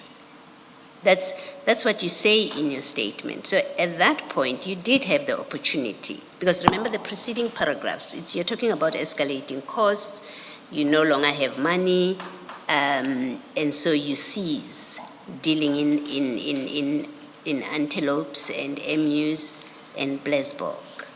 That's the background to it. And then you say at 34, over time, the remaining died, save for one blessed bog. And then at a certain stage, it began to display unusual behavior, and then that's when now you introduce Sergeant Nkosi, you account for the exchanges with Sergeant Nkosi. What is being put to you is that, but the way you describe what happens to your animals over time, it's curious at best that you don't mention that when you were left with, as they were dying, you got your friend or your driver to get other animals, which you still had by the time you were communicating with Mr. Nkosi, with Sergeant Nkosi about getting your animals. You don't mention that. In fact, you create the impression, and I think that is the correct impression, that they had all died. And you were left with only one, and in March 2024, you were being offered, we'll call them antelopes because that's the language you are using. You were being offered Impalas at that time. Chair, I may have to revert to my notes as I drafted, as I was writing and sending to my counsel, and then she was drafting. So I just wanted to ascertain whether, didn't I really also indicate that I acquired some in between? Because, like I said, Chair, it was completed late last night to an extent that the other concern was you've got to sleep early because you've got a long day tomorrow, and the council also, when I called, she was already sleeping because she's been working hard on this document, and we met in the morning. Some of the greater or finer details could have been really fixed, and I know it's not the problem of the evidence leader nor the commission, but I take the blame, evidence leader. General, thanks. I just want to say that what I was putting to you was not just the issue of the Impalas and the missing information. It was also about not dealing with the Mr. Matlala, because why this is a controversy in the first place. So it's not the finer details that are missing. What you put on record more than once, including in your statement of 16 January, was that you categorically, and you're not tentative about your evidence, you say you categorically deny that you received anything from Mr. Matlala. So you say that in relation to the Impalas, you say that no, it did not involve Mr. Matlala. Then we take you to the messages, and the messages show that in fact the arrangement was through Mr. Matlala, because it says from CAT. So then you say, well, yes, you realized that, and so your way of dealing with it was to say you're not going to accept delivery from a service provider.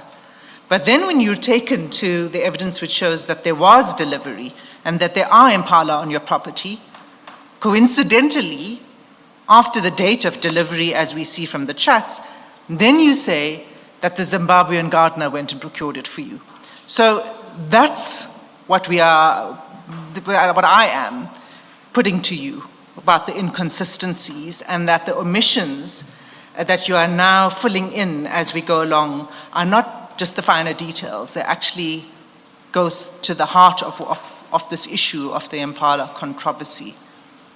So do you understand where I'm coming from? These are very important facts that were omitted. You went too long. Can you give me half of what you said so that I respond and go to the next one? No, it's the whole picture.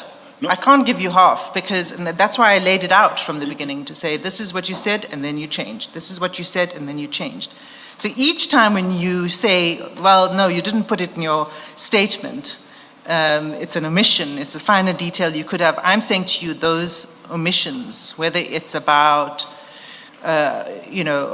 the fact that you knew that Mr. Matlala was involved in this, or whether it was about the delivery of the Impalas, that they were on your property, that they died on the 27th of March, all of those things are important facts that you don't deal with except when you questioned on One it. thing that I've categorically made clear is that I never asked Mr. Nkosi to approach Mr. Matlala. I didn't know who and how was Mr. Nkosi going to assist me in getting search. Secondly, I'm categorically denying that I ever received any such delivery from Mr. Matlala's side or from Nkosi's side, because I didn't need them at that time. Now, I'm saying also that I am not saying what I'm saying because I'm being asked questions. I don't want to get or be pushed into a corner of saying, yeah, you knew it comes from Matlala.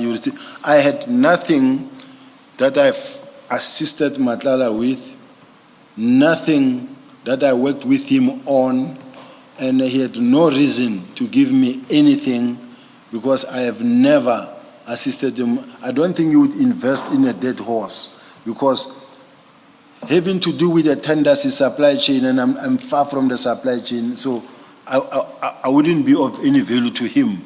With regard to whatever that was happening in his investigations, it was being handled in the province. So I'm just saying, to me, I had no real-time dealings with Matlala that could lead me to interact in such a way that he can give me something. That's what I wanted to say. General, let me correct one thing. Mr. Matlala would not have asked for a meeting with you, and he would not have made an effort to meet with you in January 2024 if you had nothing useful to provide to him. The reason you said so yourself, he came to you, is because he sought your assistance or intervention.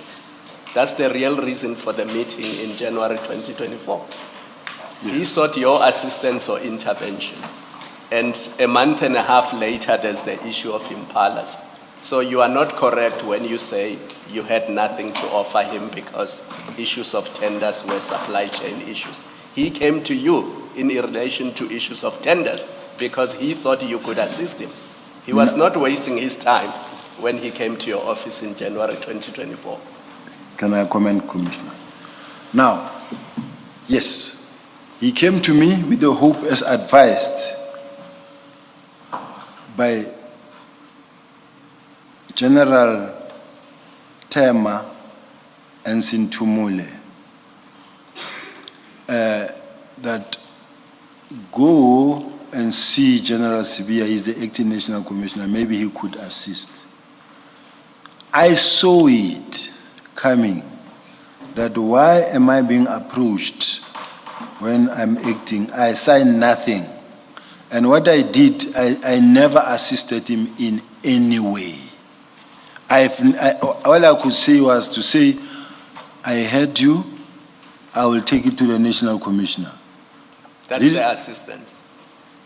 It's not. He didn't get what he wanted. I went to the national commissioner and said, Nascom, I had this visit from this lawyer and Mr. Matlala is complaining about 1, 2, 3, 4. Then the national commissioner says, well, I understand that you say the man has got a lease agreement, but the Public Works is not going to dictate to us as to how to utilize our building on our premises. That's the feedback I had to give to Mr. Matlala. That was my role. Thank you. One last thing then we need to go to before we leave Impalas, and that is a recording that was made by witness C when he was questioning Mr. Matlala. You've already listened to these recordings, haven't you? I listened to it at that time, but yes, okay. Okay. Can I play it again? Chair, we have a transcript, but I suggest we look at the transcript and we hear the recording, because the transcript in some places leaves an ellipsis, which you can actually hear on the recording. So I think if you have both, it would help. So the transcript of this recording is in file 6.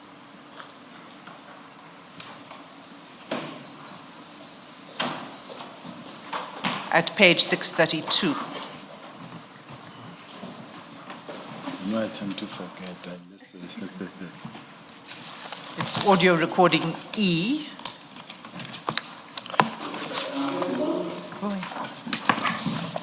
Page 632.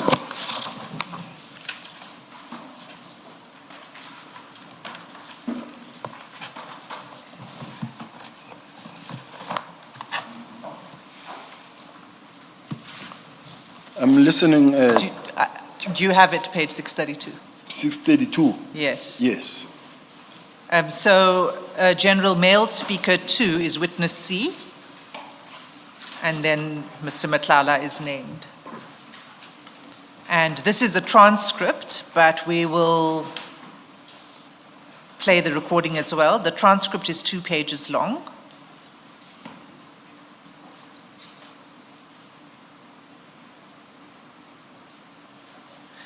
Can we play the recording?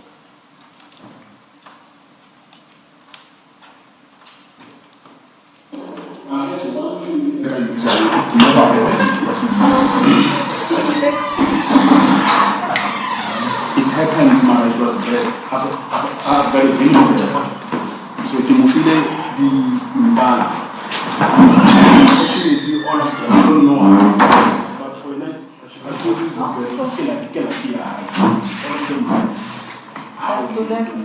so never they died all of them, they don't.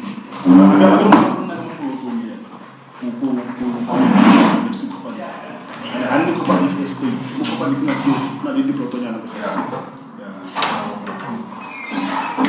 So, but they died all of them, unfortunately.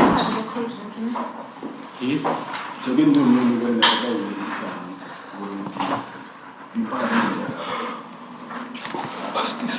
no, I'm feeling in this. Can you register? I gotta keep it myself. I own. I gotta keep it myself. Guys, I try to transport. So You don't, remember, it's a game reserve. I say private. It's not in the. It's in the wild. It's a 3,000 hectare farm. So they are roaming free. Yeah. It's not like you can name or the tracker or over the feeder. It's in the wild. Okay. So I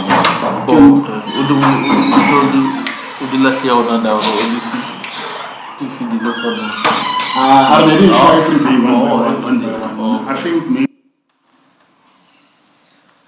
General, I don't know if you were able to, if you've heard it before, then it would be easier to follow. If you haven't heard it before, then the transcript is better for you to rely on. But the essence of it is what Mr. Matlala is saying, is that he gave you Impalas, and then he said they died, all of them, and he said there were about 20 of them, and he says, yeah, at the plot, they died, all of them. So Mr. Matlala here says that he gave you Impalas and that he gave you many Impalas. I'm very worried about the evidence leader because she selectively chooses portions that she thinks could only address what she wants to achieve. But also deliberately choosing to ignore the fact that Mr. Matlala raised an issue and said, I have a problem with this recording. This is not my voice. It was AI generated. That's the first point. The second point is that when you go down, there are a lot of things that I'm going to tell you that witness C said, this is where we went. We took money to. There's no that place. This is what we did here. And I have proof of this and that. She does. All I'm just saying is that I want to, if we were to play this thing, I'm not worried about this recording at all because it's such a lie. In all the things witness C mentioned, I do have plots, bonded, bought more than 4 years ago, all of them. And the plot that I bought is because I was at the city of Joburg. I was working there, I could afford one that was on auction or one that was very cheap. So all I'm saying is that this thing, firstly, even the head of IDEC testified and said the phone was tampered with. Secondly, when you look at the interview, whether the man was under pressure, was being assaulted, or like they used certain relevant portions. So to me, I rejected this video with the contempt it deserves up until I get proven wrong or an expert is called that this voice was not manipulated. It is the man himself.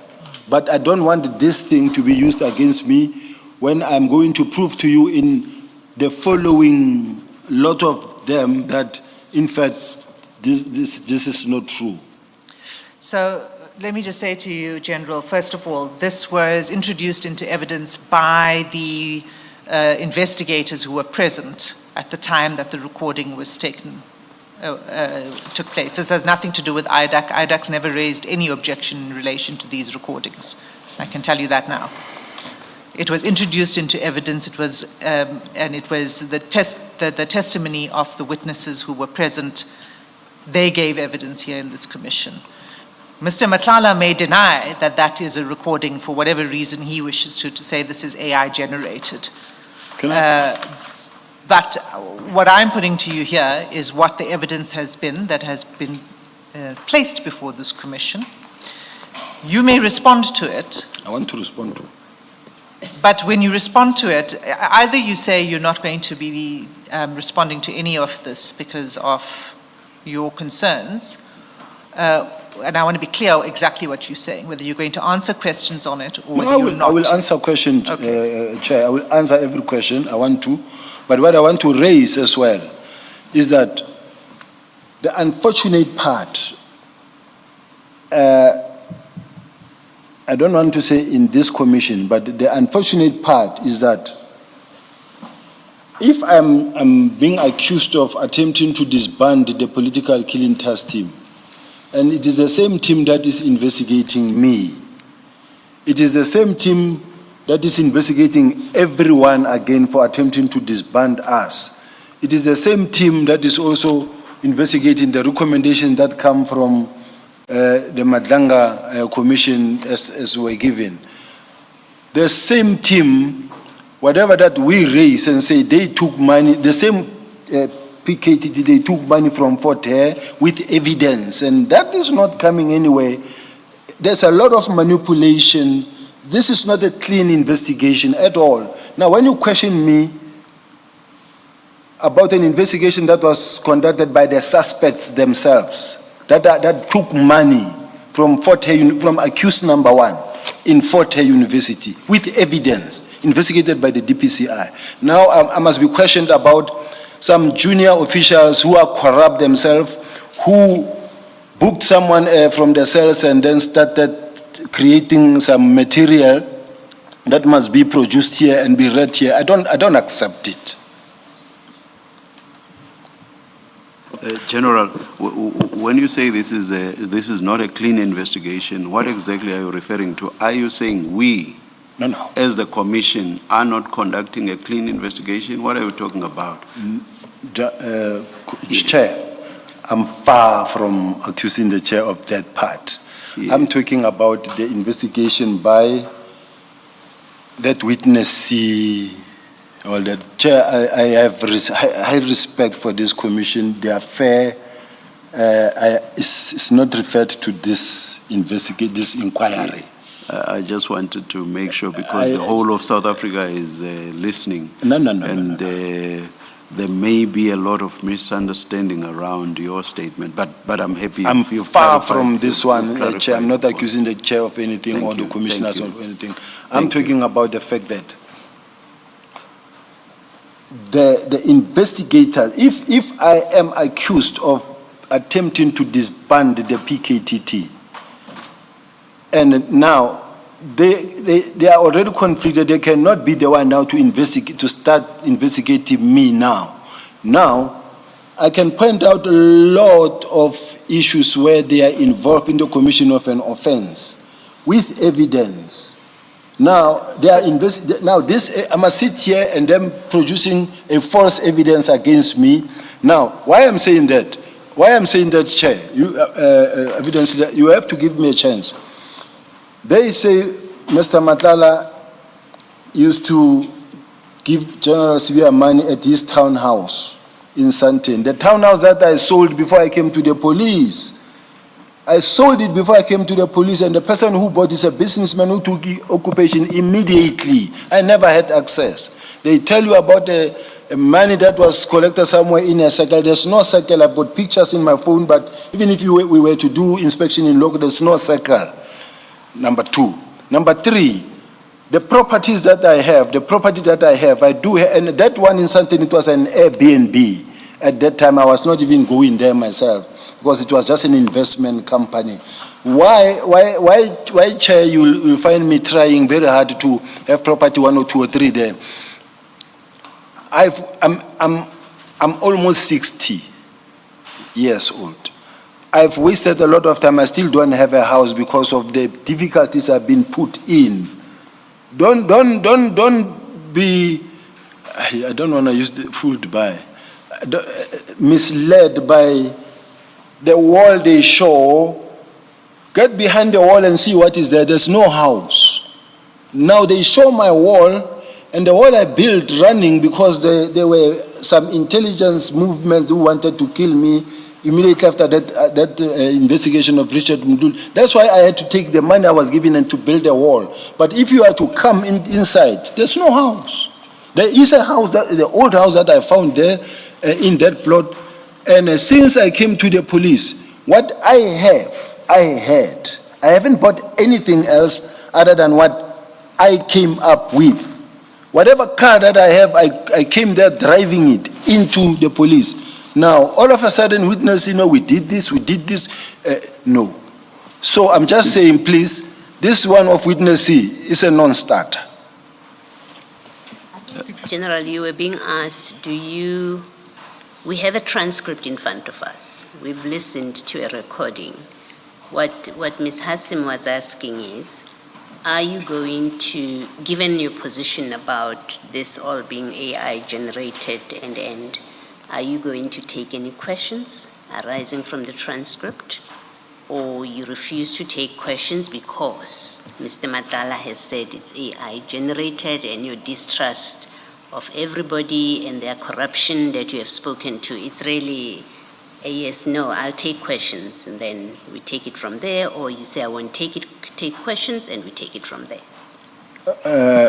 From where I'm sitting, because I have nothing to hide, I'm prepared and I really want to take questions on these issues. Yes, one issue of clarity. You said Mr. Matlala has said that his voice was AI generated.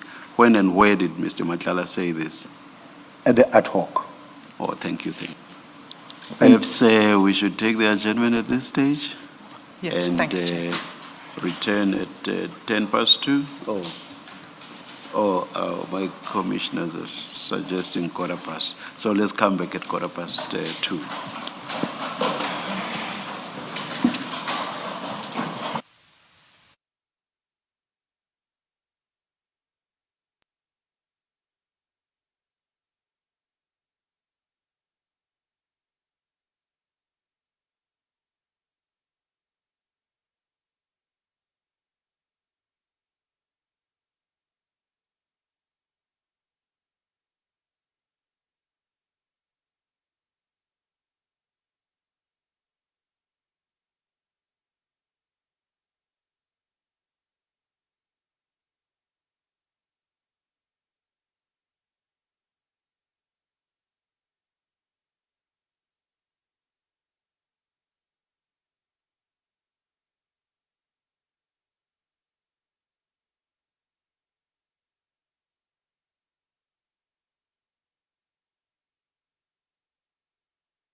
I managed to get hold of the letter, the email that was sent to me by the lawyer, and the letter itself that was drafted by the lawyer, and the tender, not the tender document, the lease agreement document that was part of these discussions. Copies are being made, but I thought I should maybe perhaps, without any waste of time, with your permission, Chair, if it's possible that I read it into the, unless the Chair directs otherwise. We have been furnished with copies, General. Let me just look.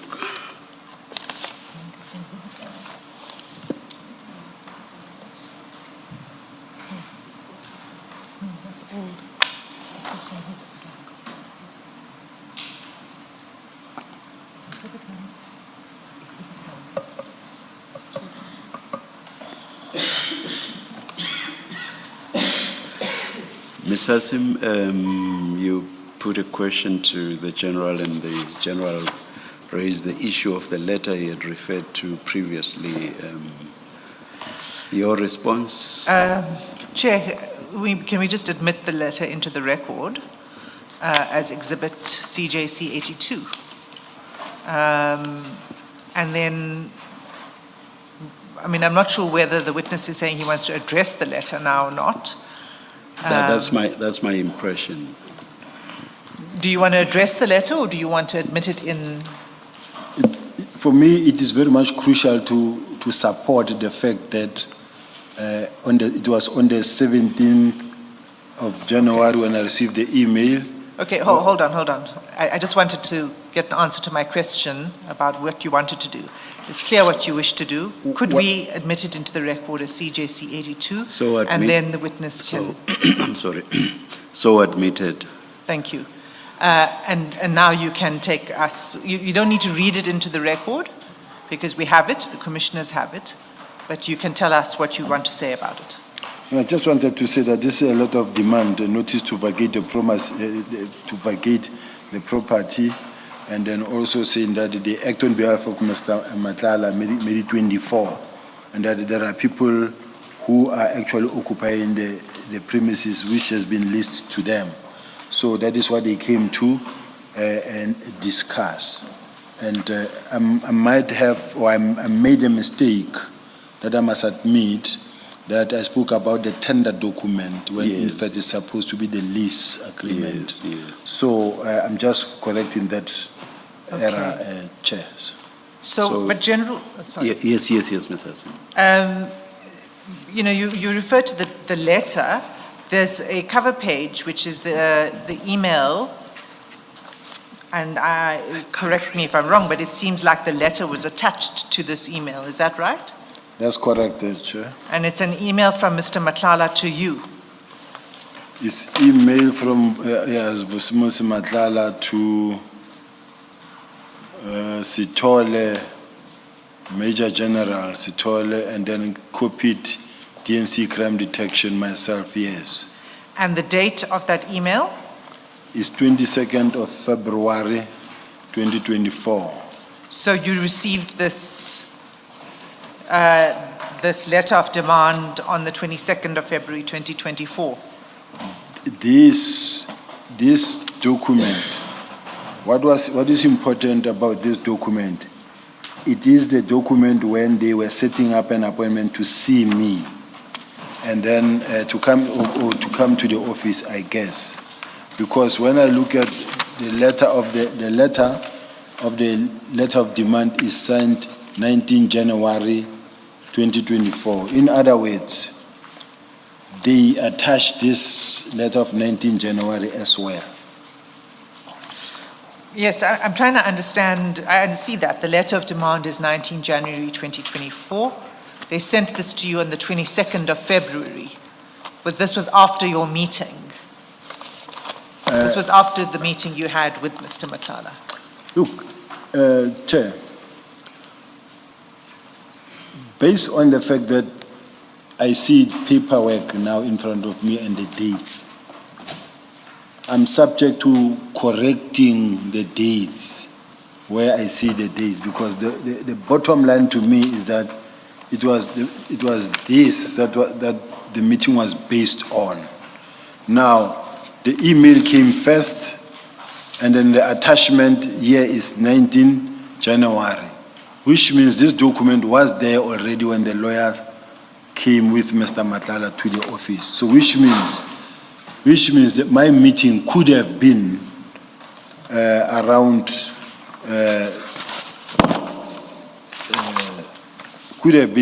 February. Where I made mistakes in terms of the date, I will admit, but I don't have any paperwork now that I could really refer to. Yeah, you know, when I first started asking you about your first meeting with Mr. Matlala, do you recall I pointed out to you that in your statement in the ad hoc committee, you said that the meeting was in February. And I think you might have even said 22nd February, but I stand to be corrected. But definitely in your statement before the ad hoc committee, you said you met him in February. And then in your statement to the Madlanga Commission, you said you met him in January. And I said to you, why did you change the dates to January? So, and now you're saying you want to go back to February. Is that what you're saying? Chair, all I can say, honestly speaking, where I got the date mixed up, here are documents, of importance. Here are documents with the dates, the 2 dates, whether it was February or January. To me, it's neither here nor there, but I do accept my mistake where I found myself, let's say, I said we met in January. It's because in my mind, as I recall the document, I will recall this date of 19th of January. But this 19th of January, you find that it is in fact the date that was just attached to the email. So I accept that whether there's mix-up of dates in my case, I'm working from my memory. I must do this. Let me just finish this off by saying in the ad hoc committee, Mr. Matlala testified that he met you in January 2024. So I'm asking you, is that why you said January 2024 when you provided the statement to this commission? Not necessarily, because remember I testified long before him in Matlala, at the ad hoc committee. And then also himself, he was not from his home when he went to testify. There has been too long in prison without paperwork or whatever. So whatever date mixed ups there is, to me, I will, Chair, there's not much I can say other than to say whether maybe I made a mistake, whether it was in January or February, but here's an email, here's a letter of demand, and there's a lease agreement that is being, they went to make the copy. And this is the gist of the basis for the meeting. Now, whether it was in February or January, where I could have been wrong, I won't really argue much around that. Okay, that's fine. You said we're still going to be receiving another document. Yes. I think, are you referring to the lease agreement itself, General? That is correct. We have been given copies just now, Ms. Hassim. My back was turned. Yes. We've received it. Yes. Then, Chair, I suppose we must also admit this into the record as Exhibit CJC 83. So admitted. Thank you. Thank you. Okay. Anything else on this letter, General, before you answer my question? Not at all. Okay. So the question was about what Mr. Matlala said about delivering the Impalas to you. All I know and all I can remember is that he denied it himself. He said it never happened, and then that is not his voice. So I say, I know for a fact that I never received such. Okay. So let me just take you to another part of the record, the chats. It will be in file 7. Yeah, 7. And it's page 89.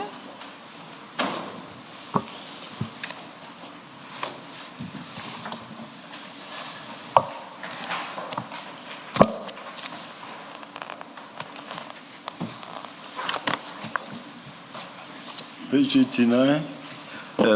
Whilst you are looking, General, I know Mr. Matlala is not here, has not been thus far, but I just want to engage you on your reliance on what you say was a denial by him regarding the Impalas. You remember the screenshot that you were shown here today or this morning? That's correct, Chair.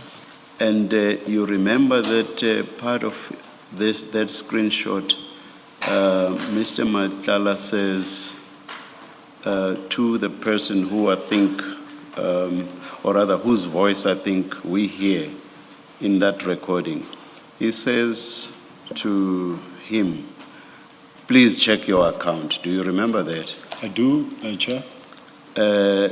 That must have related to Mr. Matlala paying. I mean, that in context, that's what seems to make sense, correct? Check your account. Yes, Chair, I agree, but it could have been for anything. No. If you let's go on with, of course now, but we can show that screenshot flash it again. yes. But in the meantime, let me work on the basis I'll be shown to be a liar. But after Mr. Matlala says, check your account, then the person says, thank you, sir, got it, thank you very much. You see that? I see, Chair. And then on memory, I think it then promises to deliver. What does he say down there? Okay, everything has been arranged. He will cash the Impalas on Sunday and transport it Monday to that location. Is it good? So he's saying that to Mr. Matlala, and Mr. Matlala says no problem. Do you see all that? I see, Chair. I still remembered it, or I still remembered all of it off the top of my head. Now, if, as appears to be the case, Mr. Matlala paid for the Impalas, the person received payment, the person promised to deliver, and Mr. Matlala said no problem. What must we make of this? Must we say this is all a lie? From where I'm sitting, Chair, when I'm sitting with a situation where I said I don't want the Impalas, remember, Chair, at the back of our mind... No, I'm very sorry to do this to you, General. This is not about your own response or attitude. What I'm asking you is about what you said was Mr. Matlala's denial. What exactly did Mr. Matlala deny? You said Mr. Matlala made a denial regarding the Impalas. What exactly did he deny? He said he never sent any Impala or bought any Impalas for me. Does what we've just looked at support that? That is something else. They don't say for General Sibiya or for Sibiya. But remember, this is all in the context of you having given your address for delivery. All of this is in that context. You see, Chair, it will be dangerous to speculate because from where I'm sitting, I don't know the relationship between Matlala and maybe this person who is talking to and what that money was it for or about.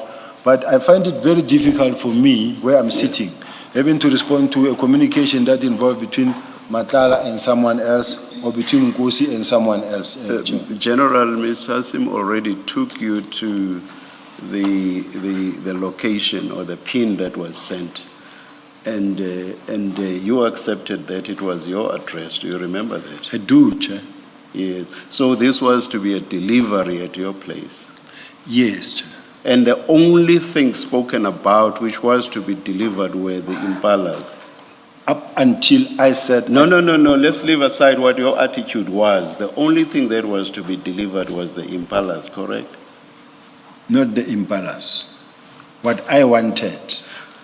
General, I've said it will be the third time now. I have said at this stage, I'm not talking about your attitude, but what was to be delivered according to the conversations, the context was the Impalas, correct? Yes, your attitude was, Sergeant Kosi, if it's Impalas, I don't want to hear a thing about them. All I want is a mate for this one animal, which is a blessed pork. If it's Impalas, I don't want. That's not what I'm asking you. I'm asking you that in context, everything that was spoken about was about the delivery of Impalas. I'm not talking about what your attitude was to that. Is it not correct? It's correct, Chair. Thank you, Ms. Hassan. Thank you. We can go now to page 89 of the chats that I referred you to. Just let me know if you're there. Are you there? Do you see it, General? Page 89. Yes. Yes, the bid was not properly. You're talking about that. Yes, that's right. That's the top of the page. But if you just go a little further down, this is a conversation. Maybe to assist him, the flags that are, so WB1, then 89. He's there. Is he there? Yes. Okay. So you'll see at the second message from the bottom is what I want to draw your attention to. This is an extract of a WhatsApp conversation between Mr. Matlala and Mr. Brown Mokhotsi, and it was retrieved from Mr. Matlala's phone. And the second message from the bottom reads as follows.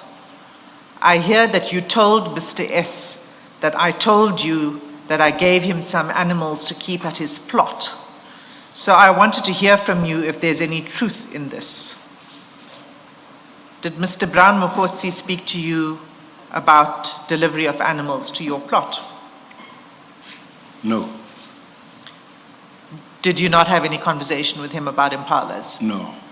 So this conversation between Mr. Matlala and Mr. Brown Mokhotsi takes place on the 8th of May, 2025. Do you see that? 8 May 2025. Yes. I don't know where you see the date. Advise me. Oh, It's okay. On that chat. I say 14 May 2025. No, it's the one above. One above, yes, Yes. 8 May. Yeah, okay, I see it. There's a gap in some days before he sends the next message to Mr. Mokhotsi. So it's 8 May 2025. So it was before his arrest.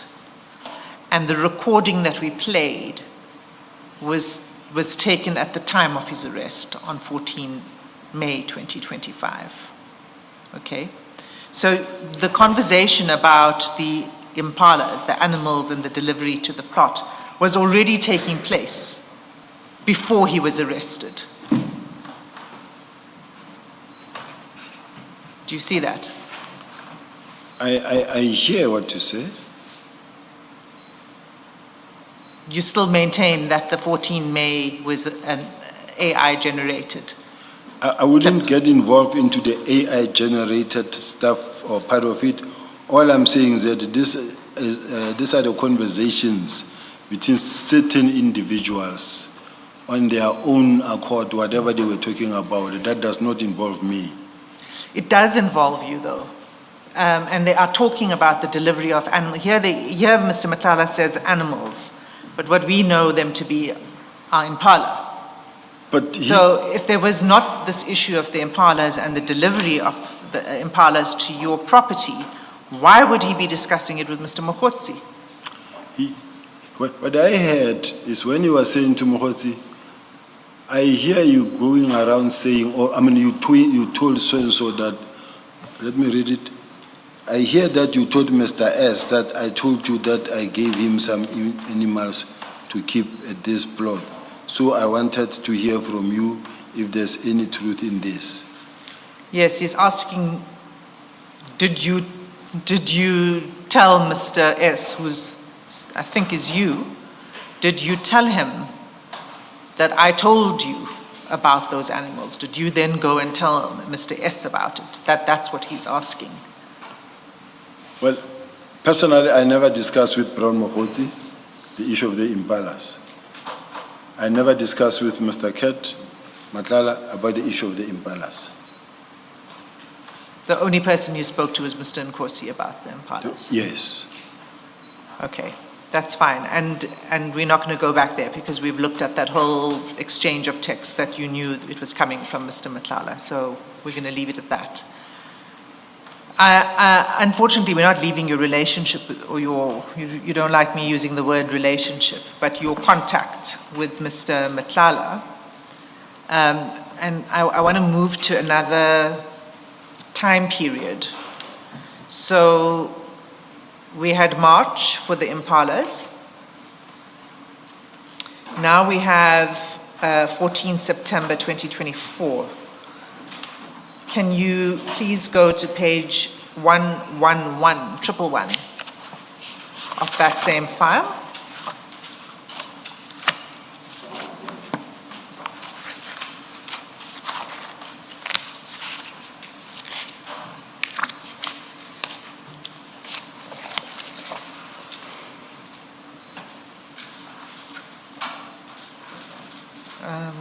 Hold on.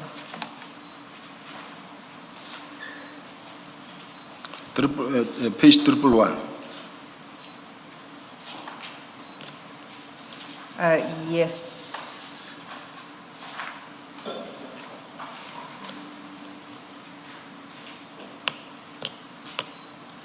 Actually, sorry, that's the wrong page. Can you please go to... Actually, no, I do want to take you to page 111. What I want to show you on page 111 is a series of calls between Mr. Nkosi and Mr. Matlala.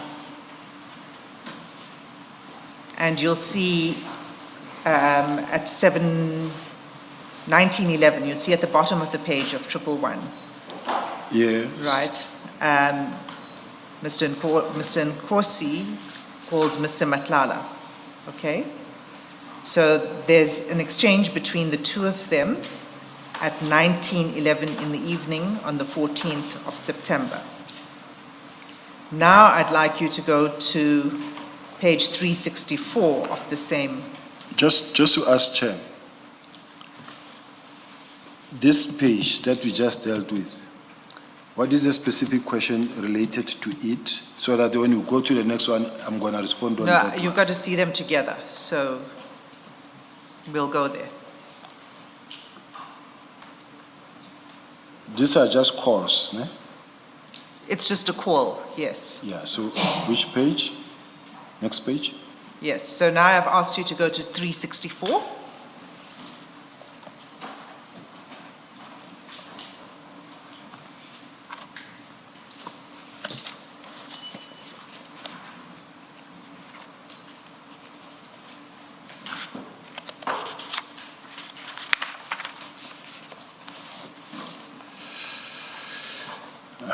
On it, Okay.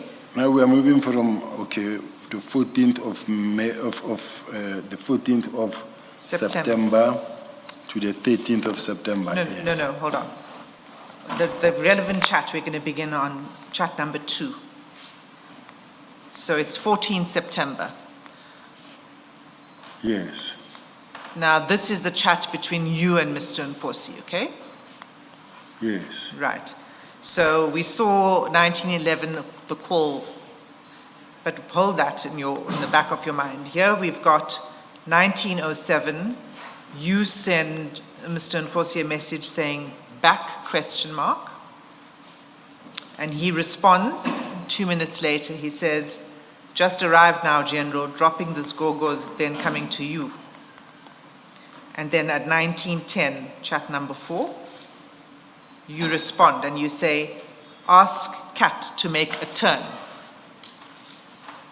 Okay, that's at 1910. Yes. And then we saw at 1911, Mr. Nkosi called Mr. Matlala. That's at page 111. Do you recall? I do. And then he comes back to you at 1911 and 14 seconds with a message. I spoke to him earlier. He promised to come around 8. Okay? And then at 1912, he says he will be there in 30 minutes. Do you see that? Yes. Right. So this is you asking Mr. Nkosi, Sergeant Nkosi, to communicate with Cat, as you call him, and you ask him to make a turn. So the first thing I want to ask you is, how is it you refer to him as Cat in September 2024? Is it not because by then you've established a relationship with him that you can use a term of familiarity?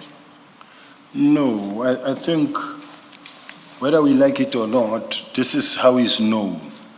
Although officially speaking, we have to call him Mr. Matlala when we are addressing, as we are addressing. But he was known as Cat, he's known as Cat. So it's not a question of familiarity, because there are certain names that you can call where you call a person name and surname. But there's another one that you can call that is known with a particular name.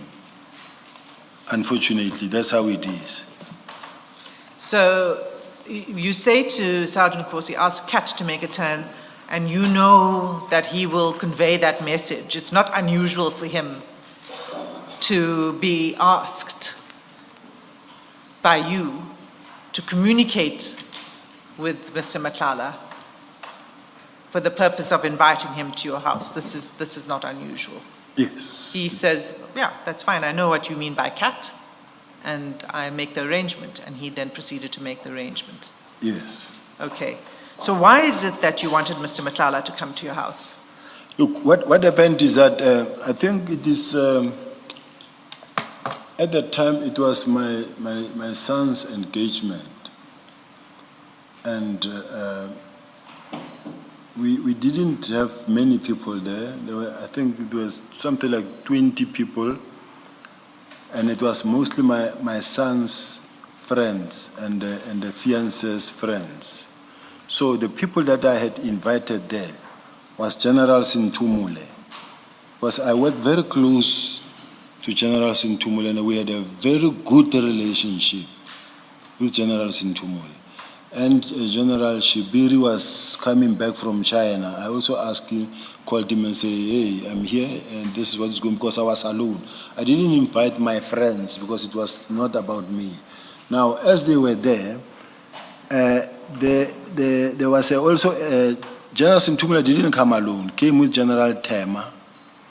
General Tema was the former head of the college, who is a very close friend of Miss Matlala, Cat Matlala's wife. As you can see, even in General Sintumula's own statement now, the supplementary statement that she just submitted, where she says she was introduced to a lady as Miss Matlala, then later was introduced to Mr. Matlala. Now, one of them asked me and say, Mr. Matlala want to make a turn because his wife is here. He must come fetch his wife. Do you mind? And then I didn't say I don't mind. The way I responded, it was after quite some time, because I don't remember how, in what context it happened, but I then sent that message that said, care to make a turn, because remember, at that point in time, Chair, like the former Minister Begikela said, the eyes then that looked at Cat are not the same eyes that look at him now. There was nothing wrong at that point in time that we could say there was a problem that we know of. that the man was under investigation, or he was just one of the people that we were used to. And me, in my case, I was getting used to him, but he was not my friend. So that's why I say I wrote that message and say that to make it a 10 to me. It wasn't really a big deal. So when you said ask Kat to make a turn, it was a friendly invitation for him to join you at the celebration? Not necessarily an invitation, but because of the fact that to me, I thought they first wanted to check whether am I comfortable or not, because there were not many people invited. I then said, no, ask her to make a turn. Okay, so it is an invitation. Well, if it is what it is, then I'll accept it. I want to be clear about this, because you send a message to Sergeant Nkosi, you say, ask Kat to make a turn, and he says he'll be there in 30 minutes. And your explanation is you're having a celebration, and there was a request for him to come and join and to be present at the celebrations, right? Not to be present, because remember... What does make a turn mean? He was expected to come, because he had to come fetch his wife. But then they were not sure whether he will be welcomed. That's when I said ask her to make a turn. How I termed it, maybe, or how I put it, the words, this is how they came at that point in time. I think I'm missing something. You said that you were informed that Mr. Matlala would be coming. Would it be okay? Yeah, somebody would say, look, would you mind, do you want to come, and his wife is here, he wants to come. Do you have a problem? At that point in time, I'm not sure whether I responded same time or not, but I did give consent that he can come. Okay, and so how long was he there for? I never sat with Kat, not even for a moment. So I can't say how long was he there for. All I know is that I did bump into him, and then not more than an hour they were gone. Okay, so he was socializing. If you want to call it socializing, I can't help it, man. Yes, I mean, you did say it was a small gathering. It was only about 20 people. Yeah, it wasn't for adults. It was for my son engagement. I think, General, you should have a look at your statement on this.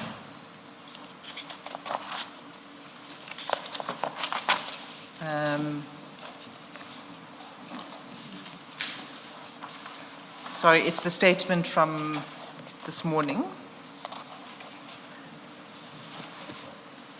Because your version there is a little different from what you're saying now.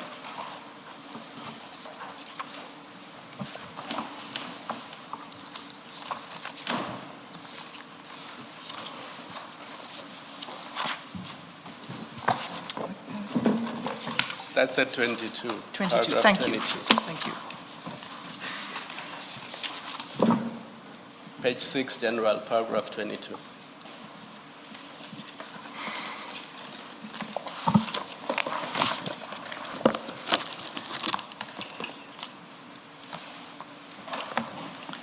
Paragraph 22.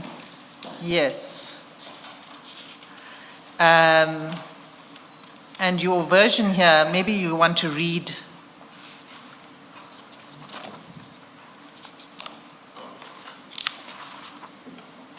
Should I read it? On 14th... Can you read from 22, until the end of that section. On 14 September 2024, my wife and I hosted a surprise engagement celebration for my son and his fiancée at our residence. The gathering was intimate in nature, attended primarily by close family and friends. A limited number of senior officers from head office were also invited, including Major General Tema and General Sintumule.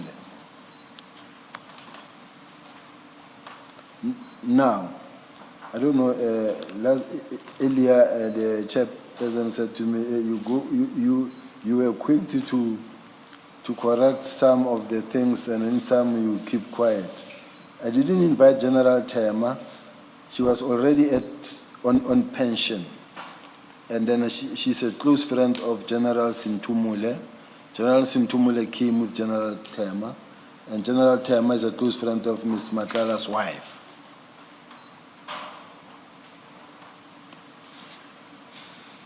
Okay. Must I proceed? Yes. I placed on record that I did not invite Ms. Matlala to the event, nor did I initially invite Mr. Matlala. Mr. Matlala attended the function on the invitation of General Tema. She arrived earlier in the course of the event. As the afternoon progressed, General Tema informed me that Ms. Matlala had consumed alcohol and was hesitant to drive herself home. I was conveyed that she wished for her husband to collect her. Continue. Must I continue? It was only that stage and in those circumstances that Mr. Matlala attended the event for the limited purpose of collecting his wife. I paused to mention that I also communicated with Sergeant Fanning Nkosi and advised that he could convey to Mr. Matlala that he was permitted to attend the residence, given Sergeant Nkosi's close acquaintance with him. Sergeant Nkosi had been assisting me with certain logistical arrangements relating to the event during the course of the day. At the time in question, he was briefly attending to a personal errand. It was in those circumstances that Mr. Matlala attended the residence. His attendance was limited in duration. While he entered the home and briefly socialized, this was incidental to collecting his wife. He remained for no more than approximately an hour before they departed. Okay. So when you communicate with Sergeant Nkosi to make a turn, you don't say to Sergeant Nkosi, it doesn't indicate to Sergeant Nkosi that you are giving permission to collect his wife or that there's an issue that his wife can't drive or anything like that. Why is that? How are we to interpret that? Because it doesn't sound like somebody who you're saying, you know, you need this permission to come collect your wife because your wife. No, I wasn't hostile. We were not hostile. There was no hostile relationship between me and Mr. Matlala in such a way that I could spell it out in that fashion. To me, remember in that moment, at that time, you didn't know and think of a moment like this one. So it's just something that was happening out of 10. But why would you then need to, if Mrs. Matlala is there and her friend is there and they say, is it okay? She would like her husband to join. Why do you then need to contact Sergeant Nkosi to ask him to invite Mr. Matlala to make a turn? If all you're doing is saying, yeah, it's fine, if she would like him to join, why not leave it to the wife to communicate with the husband to say, this is where I am? Remember, why do you need to contact Sergeant Nkosi to make the arrangement? Remember that in some instances there's been situations where you find that a wife is invited to a party, but the husband is not necessarily invited to a party. And then the husband cannot just show up because his wife is there. And the fact that maybe also it was to my house and said, look, if it is there, just check with the general whether will he mind or not. But I don't say this is how it happened. But in my case, I was told that Mr. Matlala wants to come and fetch his wife. And so he will be coming down here.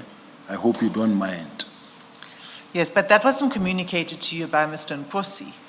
That was communicated to you by the people at your house. Yes. So once you say to them, I don't mind, why don't you then leave it to them? They can then say, we've spoken to General Sibia, he's got no problem.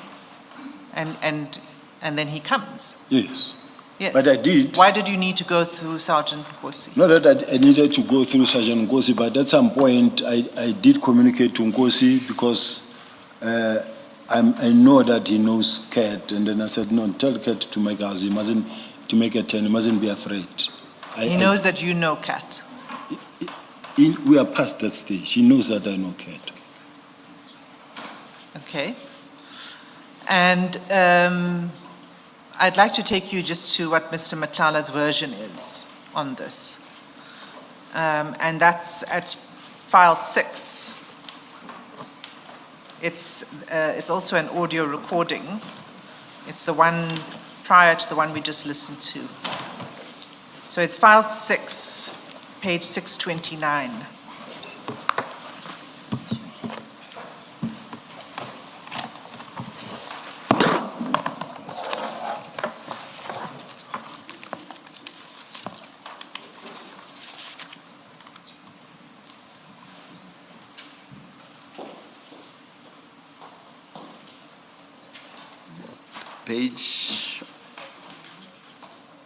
Page 629. 629, thank you.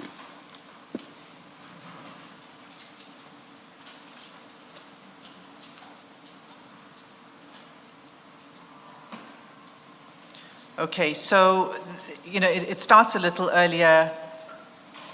You're free to read from the beginning of the transcript if you wish. It's a discussion about questions regarding Sergeant Corsi and you.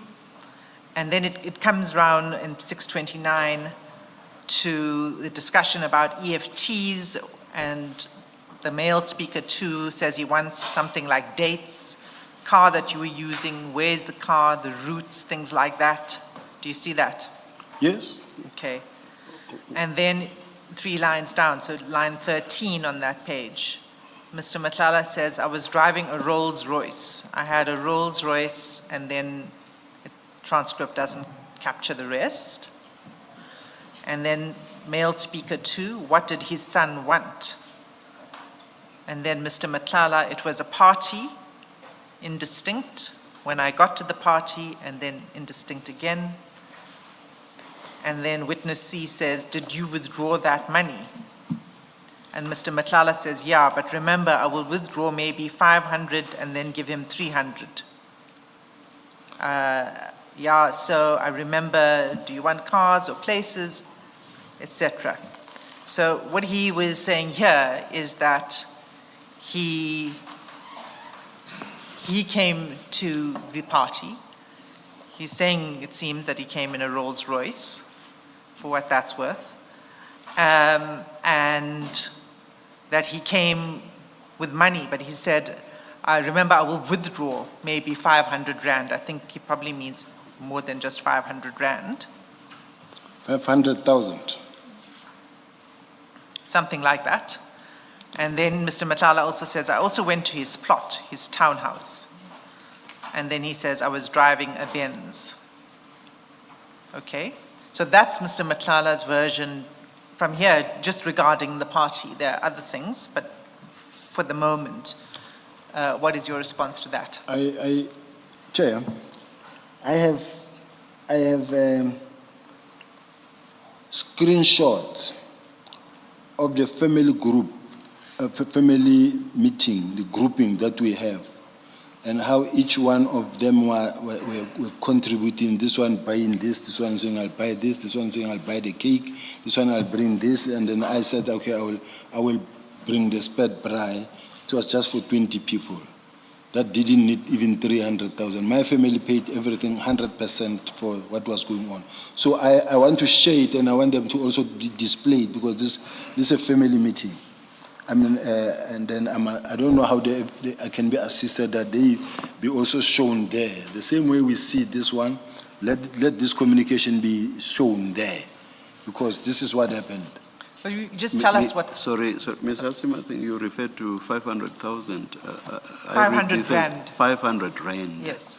500 rand, not 500,000 rand. 500 grand is 500,000. Sorry?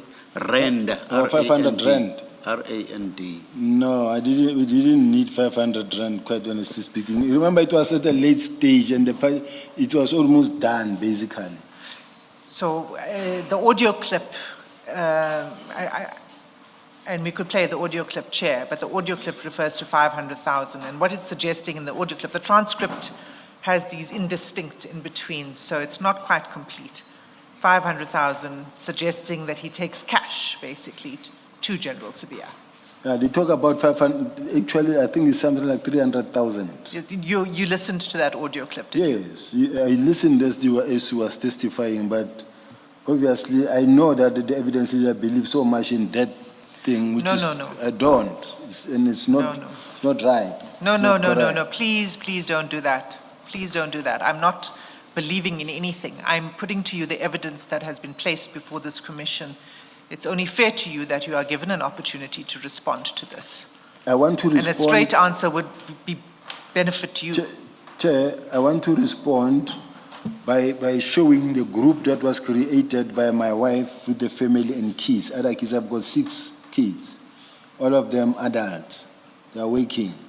And then this one said, this is what I'll do, this is what I'll do, this is what I'll do to support our brother. And here is it. I don't know if I should just read them into the record or just attach them so that they are seen there. And then you can see even the date from 11 September Chair, when can my wife started. sorry, General, let me stop you. I accept your word for it, Chair. I have no problem with that.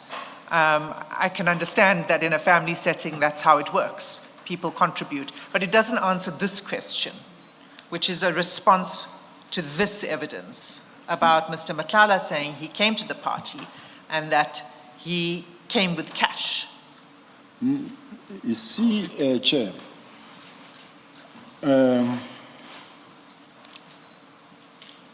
in all fairness, it is important that when the evidence leader tried to demonstrate that Mr. Matlala came and he contributed to my son's engagement, then I demonstrate that no. Everything that happened there, we carried as a family. Starting from my wife went with a credit card to Spar to buy the grocery for a small number of people that were there. And then others bought cakes, and then we bought this. We didn't need 300,000. We didn't need money from Mr. Matlala. And I quite honestly speaking, I didn't need it. We didn't need it. We didn't ask for it. And then if it was in a sense that is going to bring that amount of money at that point in time, at that late hour, he would have done it maybe in the early, during the day so that I can use it to spend. But because it was not even, I didn't even invite people. Not even there was no friend of mine, not even one. So I'm demonstrating here that we paid and we carried the cost, and everything that was there, you can see even yourself that no. Here the family were working together in dealing with this whole thing. So please, this thing of the 300,000, I'm throwing it away. I'm rejecting it right away from the onset. Okay. I'm not going to, it's still not answering. I didn't put it to you that it was for the purposes of the engagement or for paying for that evening. I don't know what it could have been for. I'm just putting to you what Mr. Matlala says. Right, so to say, well, no, we paid for the engagement, we did it in these various ways, doesn't answer the question directly. Let's... But, Perhaps it does in this sense, and perhaps I'm suggesting that you should move on, Mr. Yes. Sim. It answers it in the sense that he denies ever having needed the money. And then, of course, he goes on to give the reason as to why he possibly could not have needed it. But part of that says, I did not need it, I did not receive it. So, in a sense, it does answer it. Perhaps, okay, yes. I'm happy to move off this. I think Yes. we're not going to get further with this. Are you I leaving just that want to- topic, Advocate Hassan? I have one question on this topic. On this, I just want to confirm one thing before you do so, Commissioner Khumalo. Do you confirm that General Shibiri was present at this? Yes. Okay. And he was aware that Mr. Matlala was going to be arriving? I wouldn't say so, because it looked like General Shibiri was arriving from China at that point in time, because when I called him, he just said, I just landed or I arrived, something like that, but he was not around. General, you make all your answers very long. Can you please try to shorten your answers, because the question is a simple one. Was General Shibiri aware that Mr. Matlala would be there? If you know he was, you say yes, he was. If you don't know, you say I don't know. If you know that he did not know, then you say no. I really don't know, Chair. Sorry? Okay. I don't know. Thank you, General. Thanks. And then... may that request please apply to all your answers. I do know that there are instances where you may want to give an explanation, but it cannot be in respect of all your responses. Thank you, General. Chair, I have a question to ask. Yes. What is the status of this witness's statement? What is its status? Is it a confession? Is it an admission? Or is it was just an interrogation? Because I'm being asked on something that could have been obtained unlawfully as well, or like as determined by Mr. Matlala as being AI generated, and say, I deny this and I deny this and I never said this, or the circumstances under which this statement was undertaken, where they went and booked him and then spent 5 hours with him interrogating him. Now, whatever they said about me, because they want me, now I'm responding to the statement that were made by the sergeants, when in fact they are talking about a confession that was obtained by Mr. Matlala that was supposed to have been, they are junior officials, they are sergeants.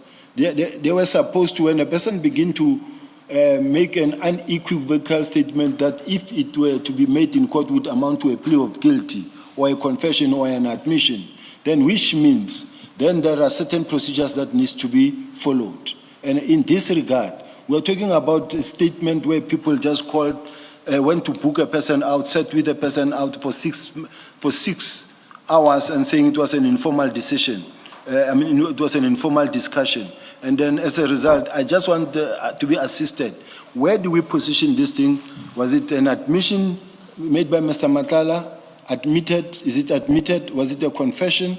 Or, because I'm now, why I'm worried is the fact that I know the status of PKTT in terms of so badly wanting to get hold of me, considering the fact that they have been to Mr. Matlala many times, even in jail, and saying to him, give us Sibia, we'll take you out, we'll leave you out.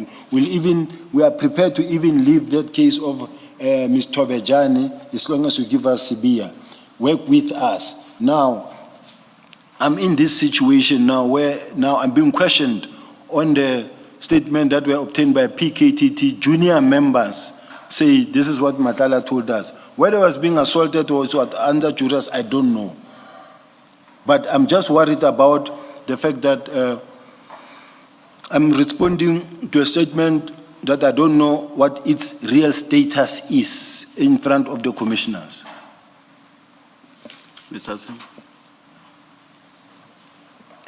General, it is what I described earlier, which is evidence that's been introduced to the commission by witness C, who was there when he was questioning Mr. Matlala.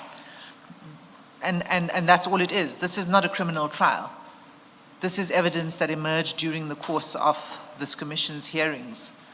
I hear you speaking a lot about this plot that's against you, and that witness C and that all of the people who were responsible for arresting Mr. Matlala are actually doing it as part of a plot against you. But that doesn't take away from what, in his own voice, Mr. Matlala has said. You can say it was AI generated, that's fine.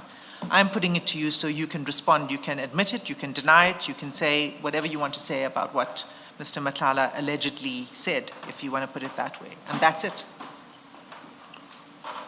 Ms. Gillian, do you wish to say anything on this? I agree with the evidence leader that the status and the admissibility of the evidence is not what is to be investigated, but simply this is what somebody said, and for that purpose alone the witness is asked to respond.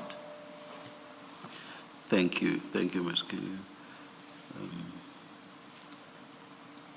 General, at this stage, just a minute, just.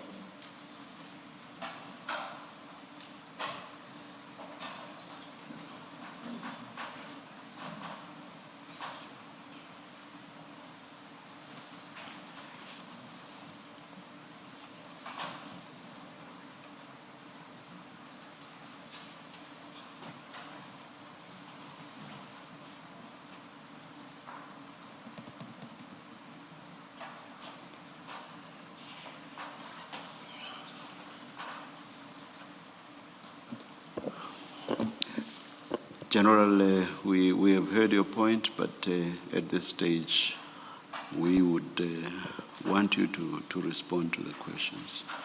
I will respond, Chair. I think Commissioner Kumalo had a question, or was it? Much later, Chair.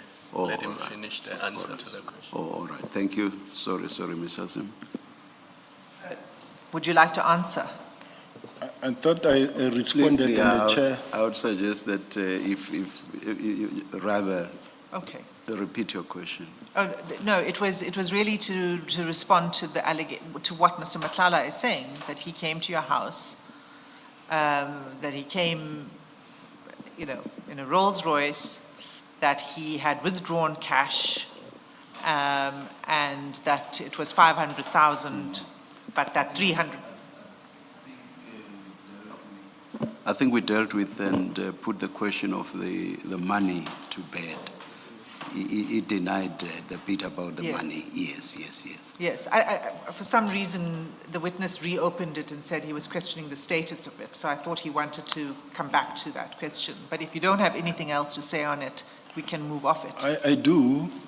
Yes. Chair, the only question, and without any waste of time, is that over and above the fact that some of these allegations are allegations that can really be confirmed.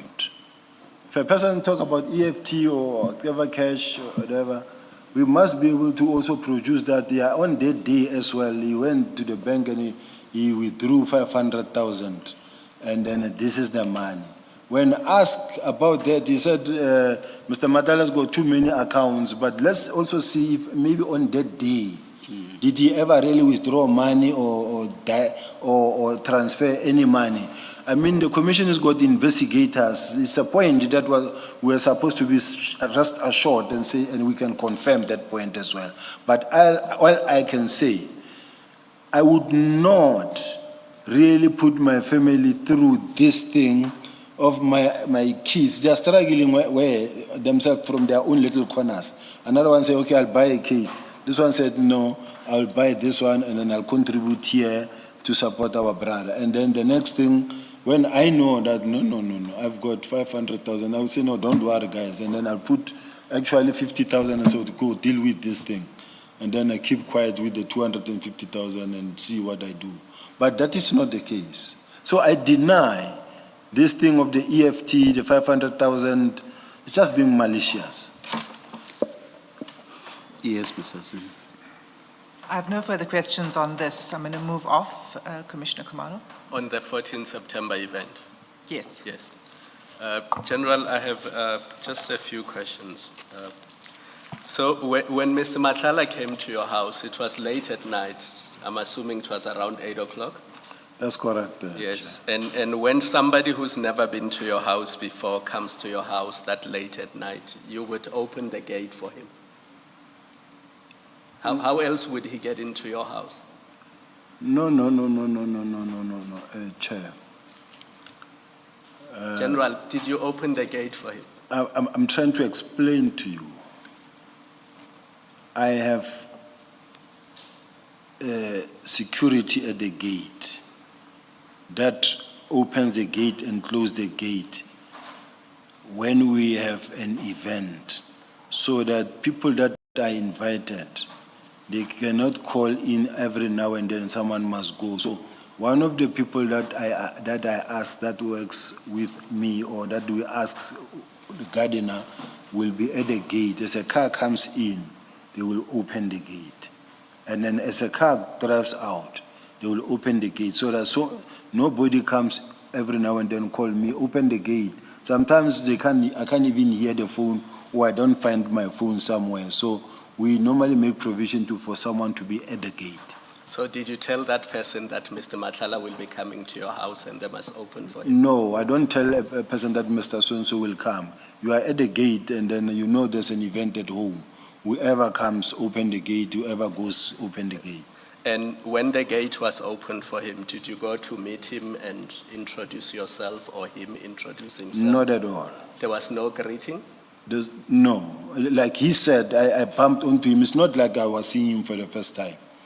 So, I met him, I bumped into him, we greeted, and then he went and joined his wife. No, understand me, he's coming to your house for the first time.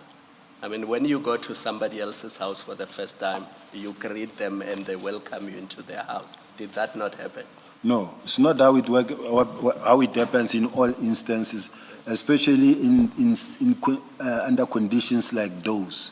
And considering the fact that my house is there.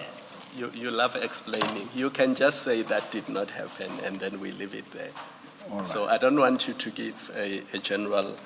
My concern with your original statement, it is 90 pages long. Remember, we've been through it over the past 3 days.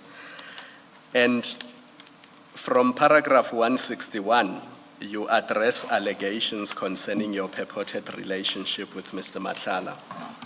And all you say in 4 paragraphs is that there was a meeting in January 2024. That's it. You don't mention that there was an occasion where he was invited to your house and there was a party and he did attend, circumstances of his attendance, and he spent an hour at your house. Why is it that you did not consider important to deal with that in your statement before this commission? Why does it have to come by way of a supplementary statement when other people like General Sentumule mention where they met Mr. Matlala, that they met him at your house, and only then do you volunteer information to this commission that, oh yes, in fact, he was at my house, there was an event at my house, and these were the circumstances. Why is it that you did not mention this in your 90-page statement when you devoted a section of your statement to allegations about your relationship with Mr. Matlala? I think, Chair, I respond to a question that I'm being asked. And when I draft a statement, I drafted the statement and focused on the point at hand. Now, if where I didn't include it, and then it's something that I can speak to, both in writing or oral, that is the case. If ever, maybe perhaps I didn't include it, and then it's something that I am responding to and probed or ask a question, because sometimes I'm not in the same mindset as the evidence leader who is there to ask questions and I must respond. But in my case, when I draft something, when we draft a response on a particular point, we ask a lot of questions, but sometimes I will say this, but if you are not asked about this, then why put it in? General, but you are speaking about your relationship with Mr. Matlala and you are devoting a section of your 90-page statement. Remember why you are here. You are here to assist the commission to establish facts. You don't wait until people make allegations and then only then do you say, oh, I was hoping they were not going to mention this. Now that they have mentioned it, then I will deal with it in a supplementary. Because it's the same issue with the Impalas. You say none of this. If you were not allowed to file a supplementary statement, we would have been left with the impression that you only met Mr. Matlala once in January 2024, and that was it. We would not have known that actually he was at your house at a party. Only when General Sentumule mentions it in her statement, and you depose to a supplementary statement where you are responding to General Sentumule's statement, only then do you give the commission these facts, and I find that troubling. I really am not so sure whether anywhere I've never referred to it, but what I know is that I think I can also at this point in time also remember whether at ad hoc committee I was ever asked about it. I was never asked about it, and then even now I was never asked about it. Up until it is being mentioned, that's when I respond to it. So that is why it's not a question of one is withholding information or hiding information, because I'm prepared to respond, and I'm responding. If I'm asked about something, I'll respond to it. But if it was never asked, I kept it short. I'm leaving it there for now. And then factor into that what Ms. Hassim has already raised with you, which is Sergeant Kosi says that he's dropping the gogos, then coming to you, and you then say, ask it to make a turn. So if you look at what Commissioner Kumalo is raising with you, and what I've just read to you now, to an ordinary reader, that sounds like you were just inviting Mr. Matlala. This idea that he was coming to pick up his wife who had taken a lot of liquor doesn't make much sense. Because all you would say to him is, and by the way, Mrs. Matlala needs to be picked up. Please ask her to come pick her up. You don't say, ask her to make a turn. You are inviting him. If this is maybe how commissioners maybe see it, I will really, from where I'm sitting, just stick to the fact that when I said ask Kat to make a turn, in my mind I was implying that you can ask him to make a turn, it doesn't really matter. I don't have a problem. Who had said anything about a problem? That's the thing. No, Sergeant Kosi, after dropping off these goggles, I'm coming to you. So you're basically saying, also ask Mr. Matlala to come as well. That's, in context, that's what this means. This thing about Mrs. Matlala and so on, and Mr. Matlala having to come pick her up because she cannot drive, in context, it simply doesn't make sense. General, you're shaking your head. Are you shaking or nodding? I think he's nodding. I think the general is nodding. No. It's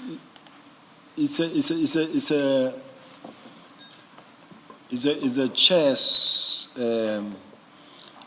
viewpoint on this thing, and it's not a fact that I think I should take any further when the chair says it doesn't make sense to me. So to me, I can't argue any further when the chairs. Ordinarily, people don't speak like that. As khulumi kanjalo, we don't speak like that. All I'm saying is, I mean, you would say, usho kuMatlala ukuthi alande unkosikazi akazukwazi ukushayela imoto ngoba uthande ukuthi kakhulu. That's how you would put it. Please ask Mrs. Matlala to come, Mr. Matlala to come pick up his wife. I'm translating for those who didn't hear. That's how ordinary conversation would go. So I'm not trying to gratuitously attack you or anything. I'm just talking about how people would talk normally. Don't you accept that? This is how people talk normally, Chair. But how it happened at that time, I cannot also at this point in time describe it anyhow to say, why did I put it like that?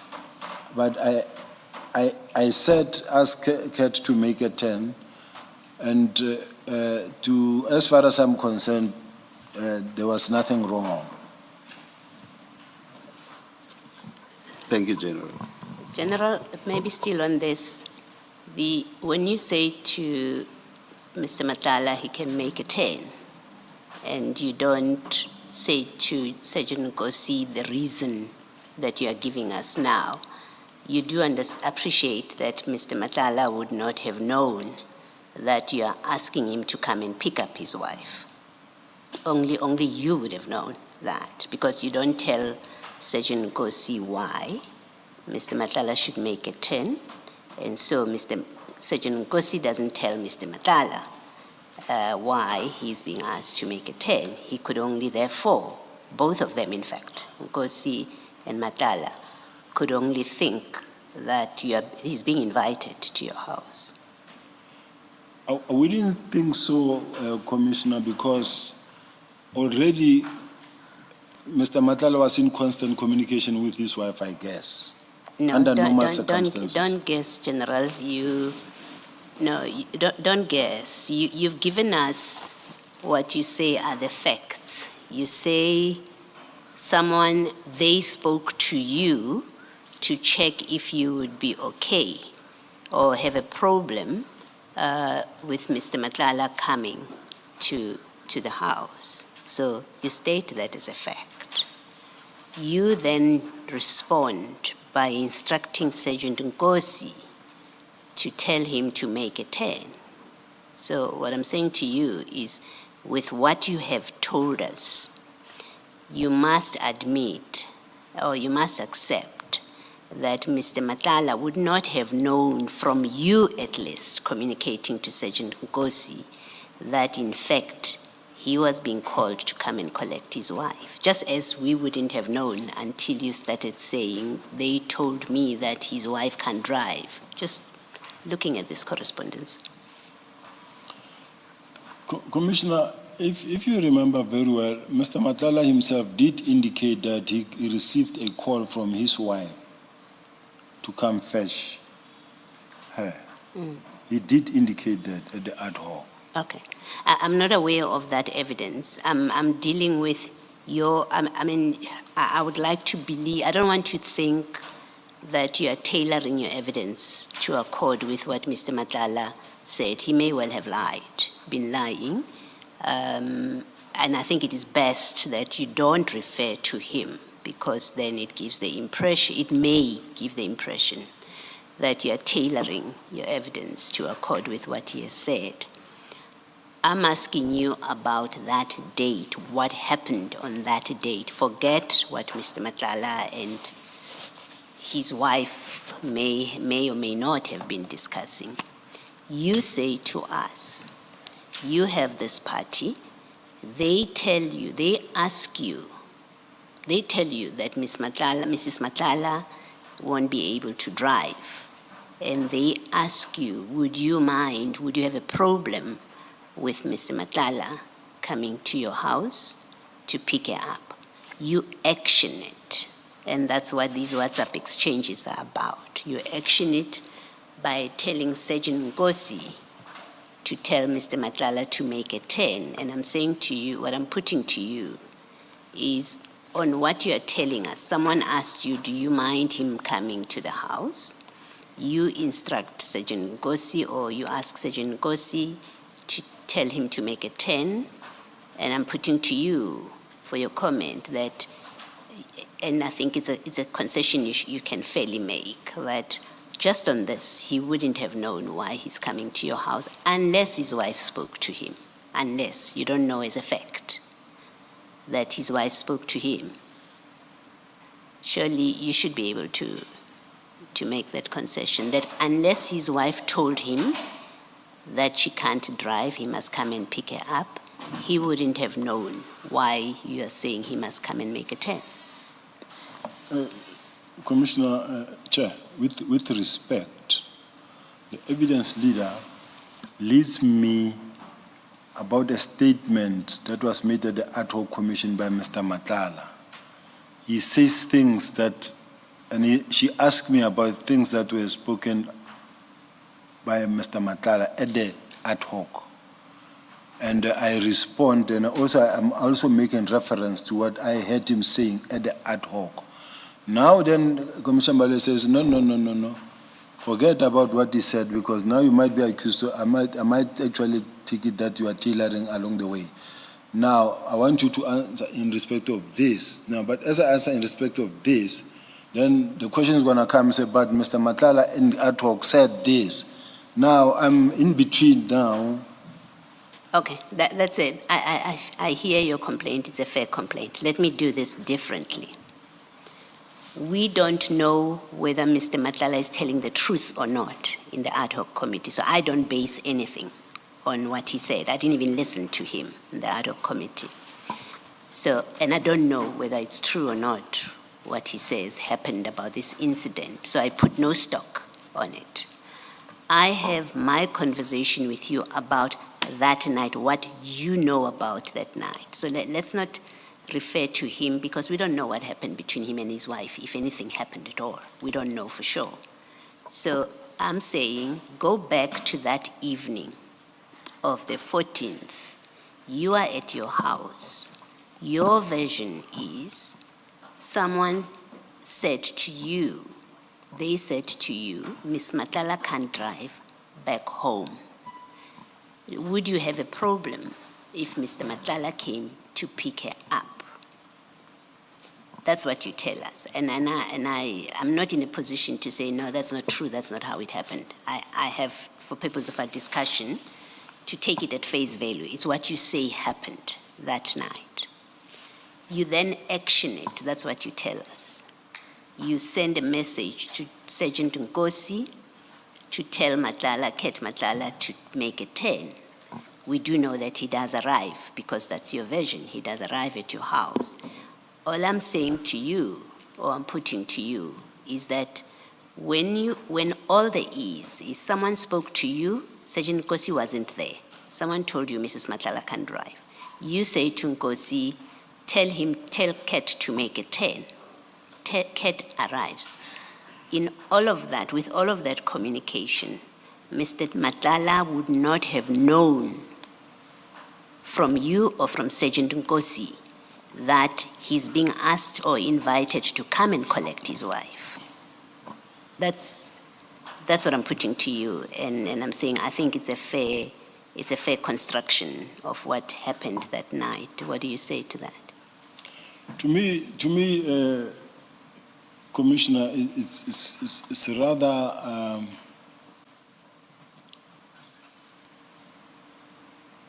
impossible that my wife could be somewhere at a party and I don't know where my wife is, or I know that she's at a party and she can't drive, and then that someone else must call me and say my wife cannot drive.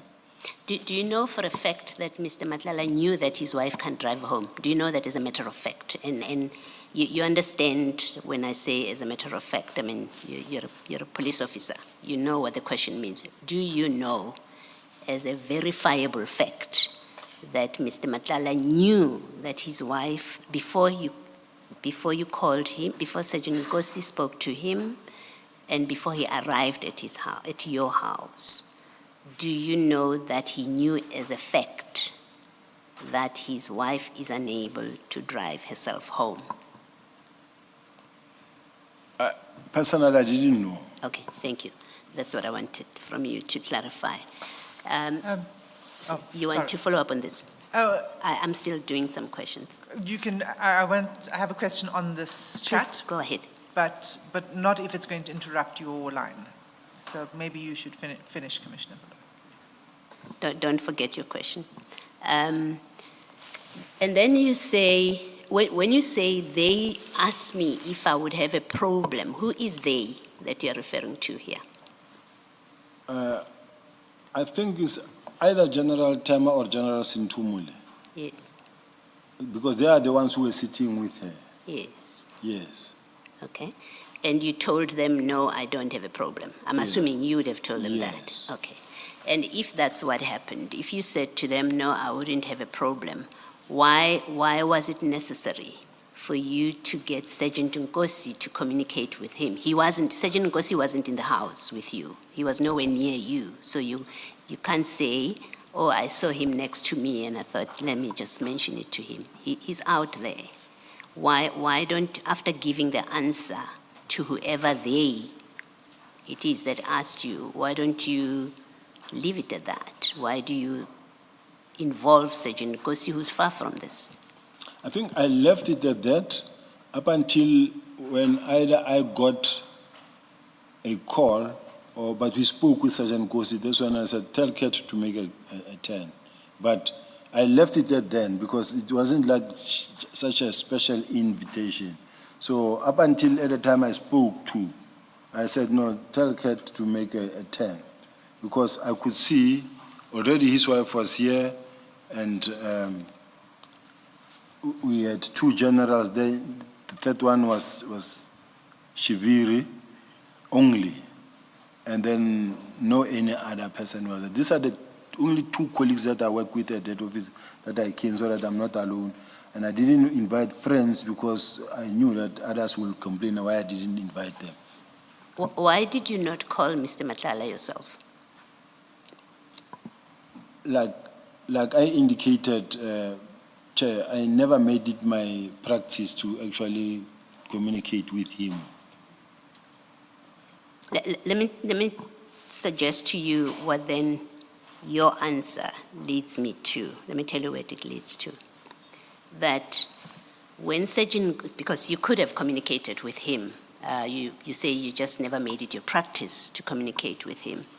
Well, Sergeant Nkosi says in January, you said he will be your contact person between you and Mr. Matlala. And this speaks to exactly that. You didn't call Mr. Matlala yourself when you could have, if indeed what you say was the reason for inviting him is the truth. You could have called him. You could have left it with the people that told you that his wife can't drive. You instead involve Sergeant Nkosi, who is not on your property, who is not in the party at that time. That seems to support his evidence or his statement that in January, when you were with Mr. Matlala, you asked him if he minded to be the go-between between the two of you. It's consistent with that evidence. What do you say to that? Which I deny, Chair. That is not the fact. That is not the case. I didn't need him to be a go-in-between. Well, he was a go-between here. You could have phoned Mr. Matlala, and you say to us, well, I didn't make it a habit to speak to him. And remember earlier on, you testified that after your January meeting, you started interacting with him. And now here, and then Sergeant Nkosi says, well, I was a go-between by agreement, by arrangement. And we see him being a go-between here. He's a go-between here. When he says, when you say to him, ask Kat to make a 10, and he does that, and he updates you. I spoke to him earlier, he promised to come around. He will be there in 30 minutes. So he is the go-between the two of you. I don't think so, Chair. It happened. So it happened, but it does not necessarily mean that there's always a go-in-between. Yes. But I do understand that what the Commissioner is saying, that why couldn't you speak to Kat, Mr. Matlala yourself? But Yes. At that present moment, I didn't think of me calling him because I'm not even sure whether I had his numbers there in my phone because I never wanted to keep his number in my phone. Yeah. Because I avoid this Well, communication. if you didn't have his number, I want to suggest if you didn't have his number and Mr. Nkosi Sergeant Nkosi was not the go-between, you would have gotten his number from his wife, who was there with you. Nkosi was out, I've never spoken to Mr. Matlala's wife. but you knew she was there. You would have said to Sintumule or Tema or they, give me his number, I will call him. But you did not do that because you did have a way of communicating with him, and your way of communicating with him was through Sergeant Nkosi, as Sergeant Nkosi says. I do understand and I do accept the fact, Commissioners, and really if it didn't happen that way, maybe oversight on my side, I will accept it as well. Okay. Maybe lastly, you You say you did not invite Mrs. Matlala to your function. You're nodding. That's correct. So she wasn't there on your invitation. That's correct. And I think you said she was invited by Major General Tema. I think so, because this is what I also read from, when you read General Sintumula's affidavit, the one that we received. Well, General Sintumile doesn't say that.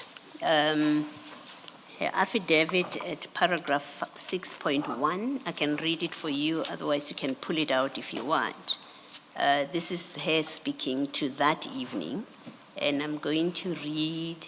Do you want to pull it out, General? Are you happy for me to read it? I want to get it, it's just that I'm juggling It's between different it's files. file 10C.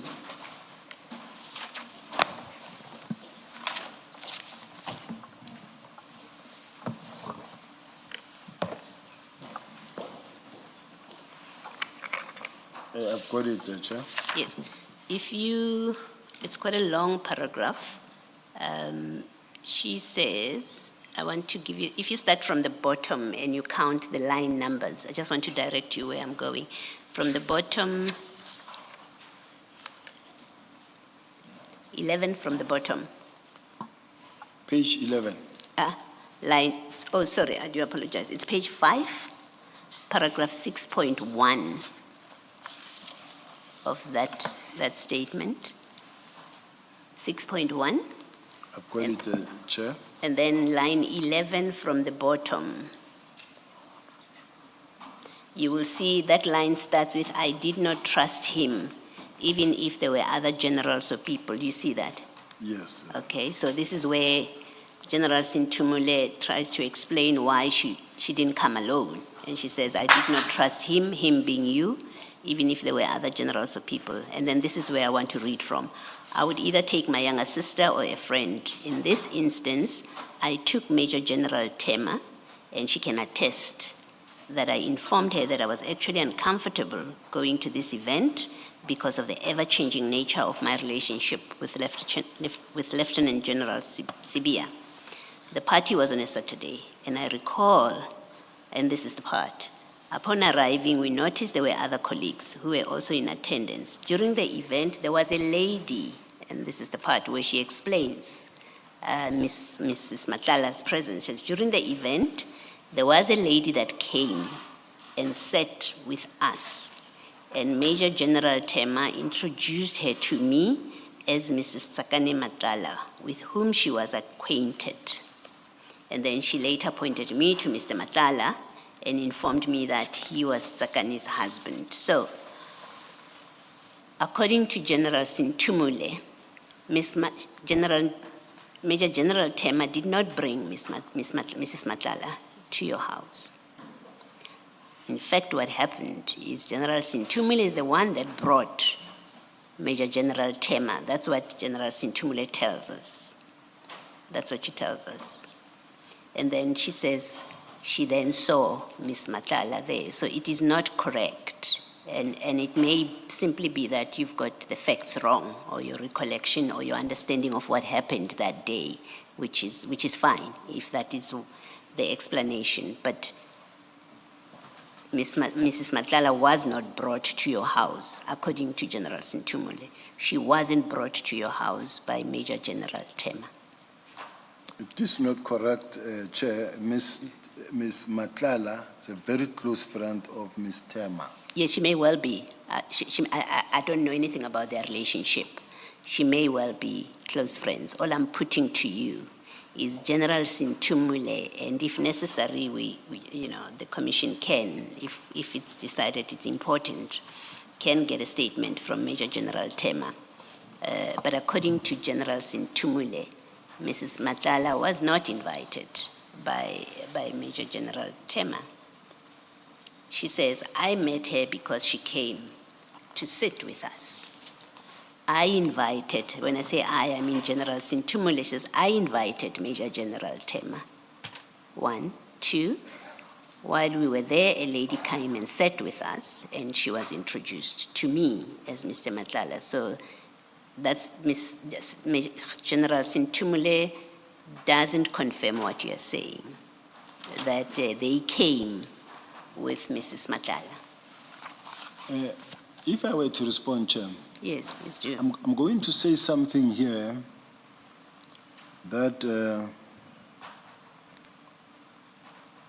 no matter what I say, I don't see it changing the attitude of the commissioners in relation to my involvement in this thing.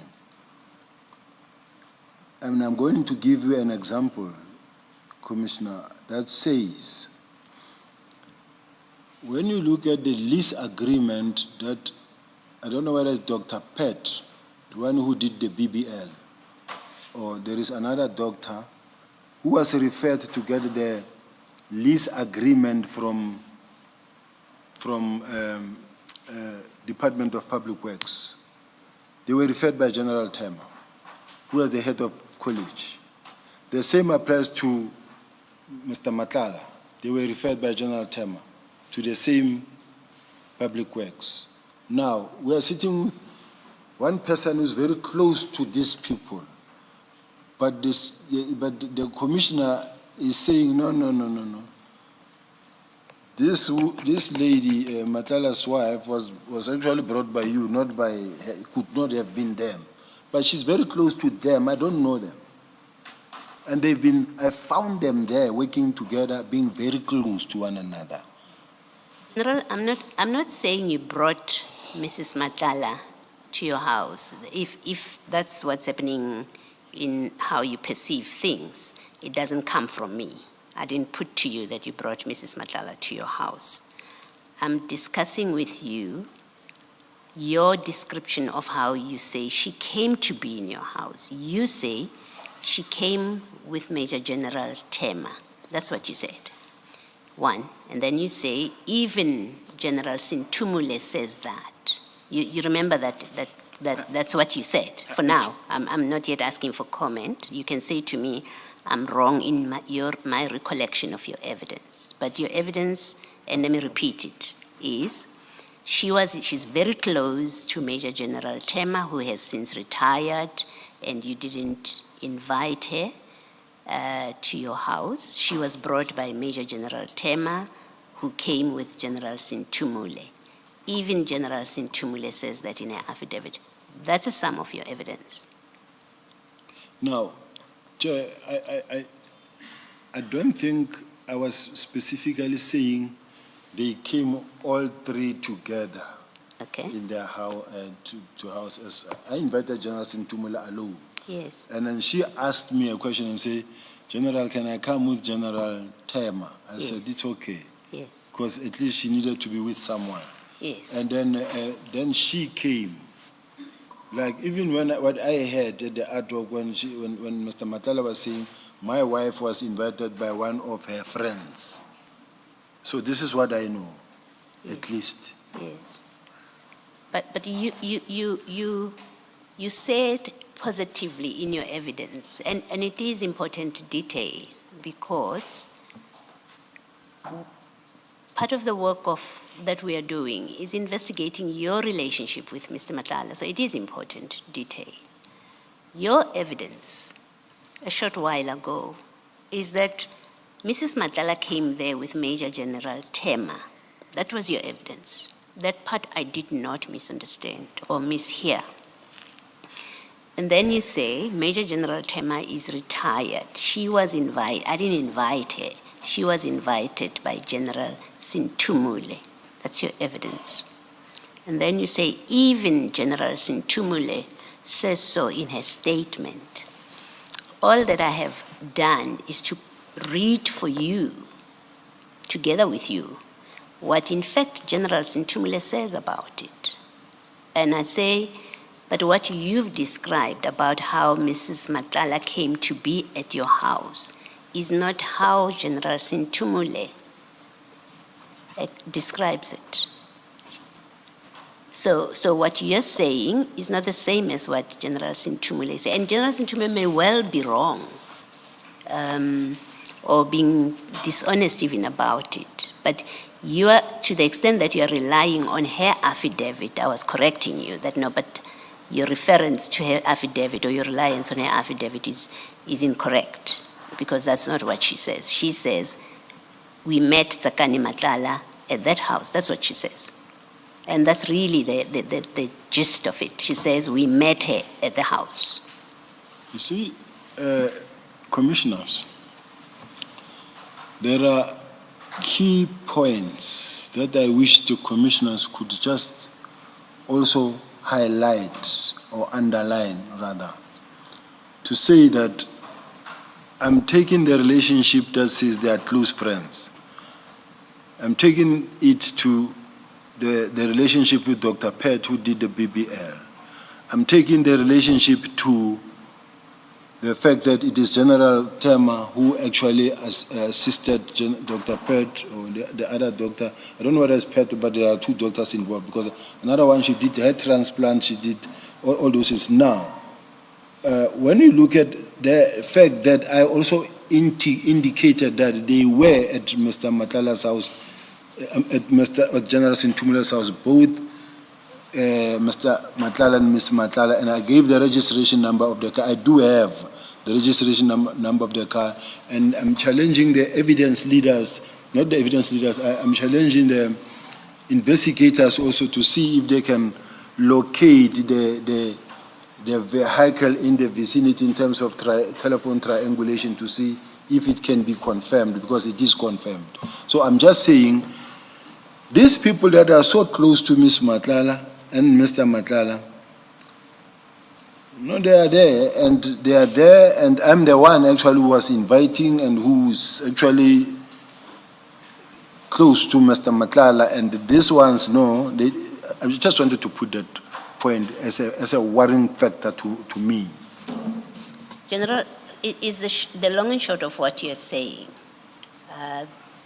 that General firstly, I would like you to accept that the statement of General Sintumule does not confirm your version of how Mrs. Matlala came to be in the house. I think that you must confirm just by reading from the statement. You have a different version, she has her own version. So that should be easy to get you to agree to it. And then two, and maybe let me make this point, that if you speak about who was close to who in terms of relationships, I think it's a fair proposition to you or suggestion to you that on your own evidence, you were close to Mr. Matlala. It may be a question of degree. You didn't have a non-existent relationship with him. You told us earlier, you met him in January 2024, and years after that you started interacting. We see Impalas coming into the picture, voice notes being exchanged. Mrs. Matlala is at your house. You say, tell him to make a 10 without explaining why. Sergeant Nkosi seems to know and understand what this is all about, and he easily tells him to make a 10, and he reports back to you. That and other facts suggest that you do have a relationship with him. Irrespective of the fact that I do indicate here that I never received any Impalas and I never wanted them from Mr. I'm not asking you about Impalas, General. I'm speaking specifically to, there are these facts. You did not receive the Impalas, but Sergeant Nkosi is getting Impalas, is trying to get Impalas for you. He involves Mr. Matlala. And when he says Cat, this is from Cat, you know what he's talking about. Which Cat he's talking about. You know and understand all of those things. But on your own version, after you meet him in January, you do interact with him. You tell us that of course, after that, we started interacting. So all I'm simply putting to you is, well, on your own version, there was a relationship with you. You had a relationship with Mr. Matlala. We can debate, was it close? Was it not too close? Was it uncomfortably close? That's a conversation for another day. But for now, all I'm putting to you is, on your own version, there was clearly a relationship between you and Mr. Matlala. In the same way, maybe, that you say even Major General Tema had a relationship with him, even General Sintumule had a relationship. You did have a relationship with him. I think I never at any stage deny that I was talking to him or I spoke to him, but what I was not really agreeing to was that he's a friend, he's my friend. Okay. But I want to ask a question, Chair, direction perhaps, in just to look at this. Is this thing of having spoken to Mr. Matlala looked at in a negative light, in a sense of him being a service provider or a person who is not charged criminal, who's not under investigation, and then given to as far at that time to as far as we're concerned? The reason why I'm asking that,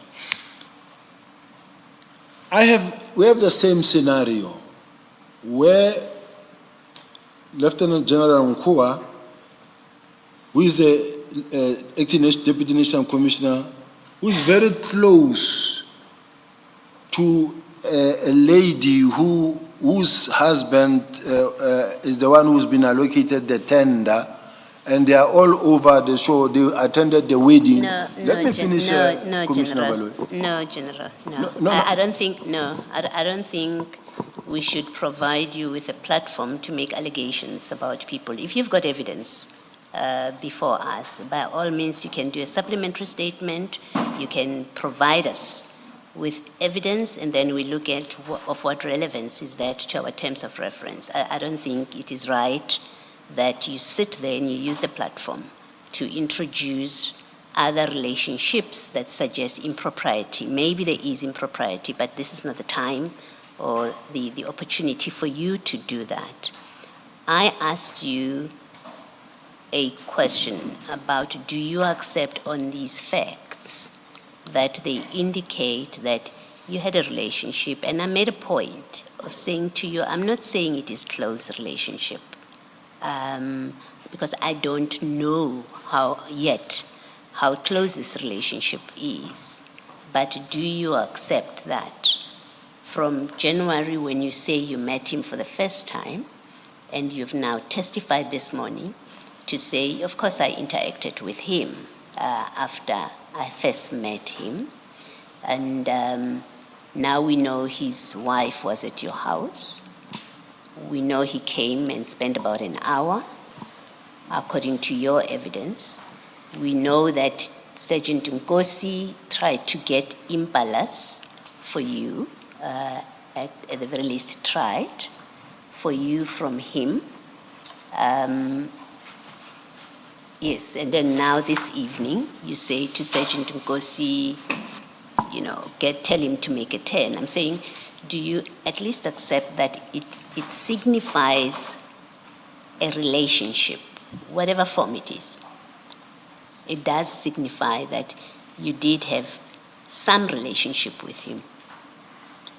I wouldn't agree that this is a relationship. I don't really want to admit or accept the fact that some form of a relationship. I might have done that, but does not necessarily signify that there's a relationship. Okay. All right. Thank you, General. Ms. Hassim? Thank you.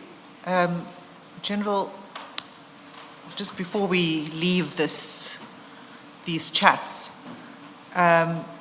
when you send this message saying, ask Kat to make a turn, that wasn't the first time that you asked Sergeant Nkosi to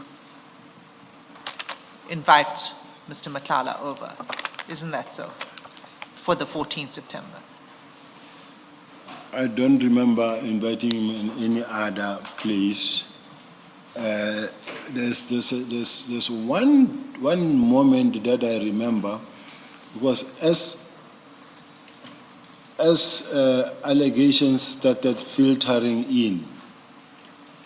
in terms of the involvement, his name was mentioned at some point in the Jerry Boshoha matter, where I needed now to understand, because I hear this thing, and I want to understand, can you be involved here? Could you be involved? Could you be the one? Because I needed to know that. So if it happens that maybe I might have, I won't deny. Remember, I don't have any access to my gadget and no recall of what must have happened. So I don't want to sit here and say it wasn't the first time, it was the first and last time. In the meantime, you show me something that I don't recall anymore. So I don't know. Okay. Let us please adjourn for 10 minutes, so 16:10, and we'll come back at 16:10 and sit until 5. Let's adjourn.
It looks like we're going to need a minute.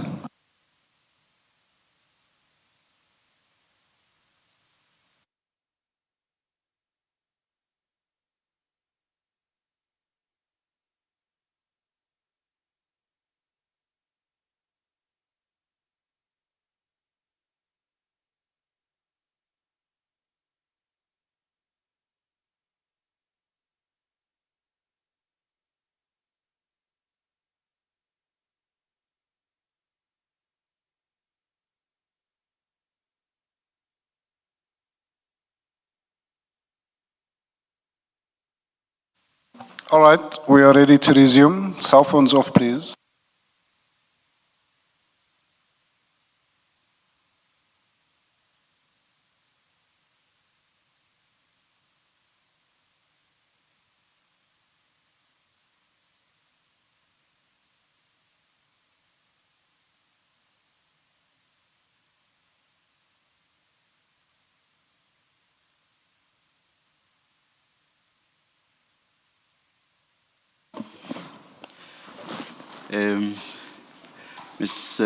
Ms. Killian, in your absence, and we waited thinking that we would be able to raise it with you outside. We wanted to sit until 5:30 instead of 5. Would that be fine with you? I'm concerned if I'm asked first, because I always agree, and then there's a dissenting voice. Speaking for myself, Yes. and for the General, we are available. Thank you, thank you. Okay, thanks, Chair. You do confirm, Ms. Yes. Asimovic. Yes, I do. Thank you, thank you. Sorry, so General, what I said to you was this was not the first time that you asked Sergeant Nkosi to ask Kat to come to your home that day. And you said it's possible that's true. Did I understand that correctly?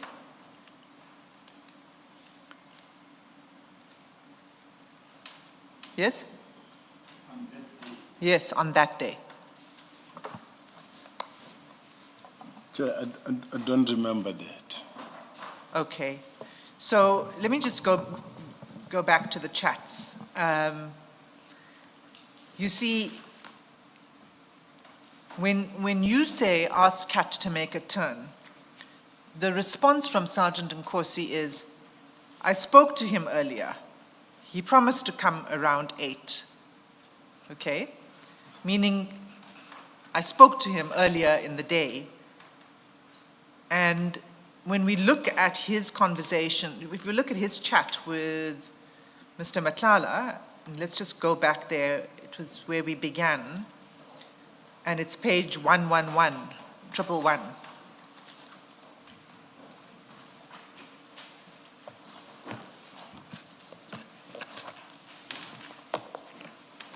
It's File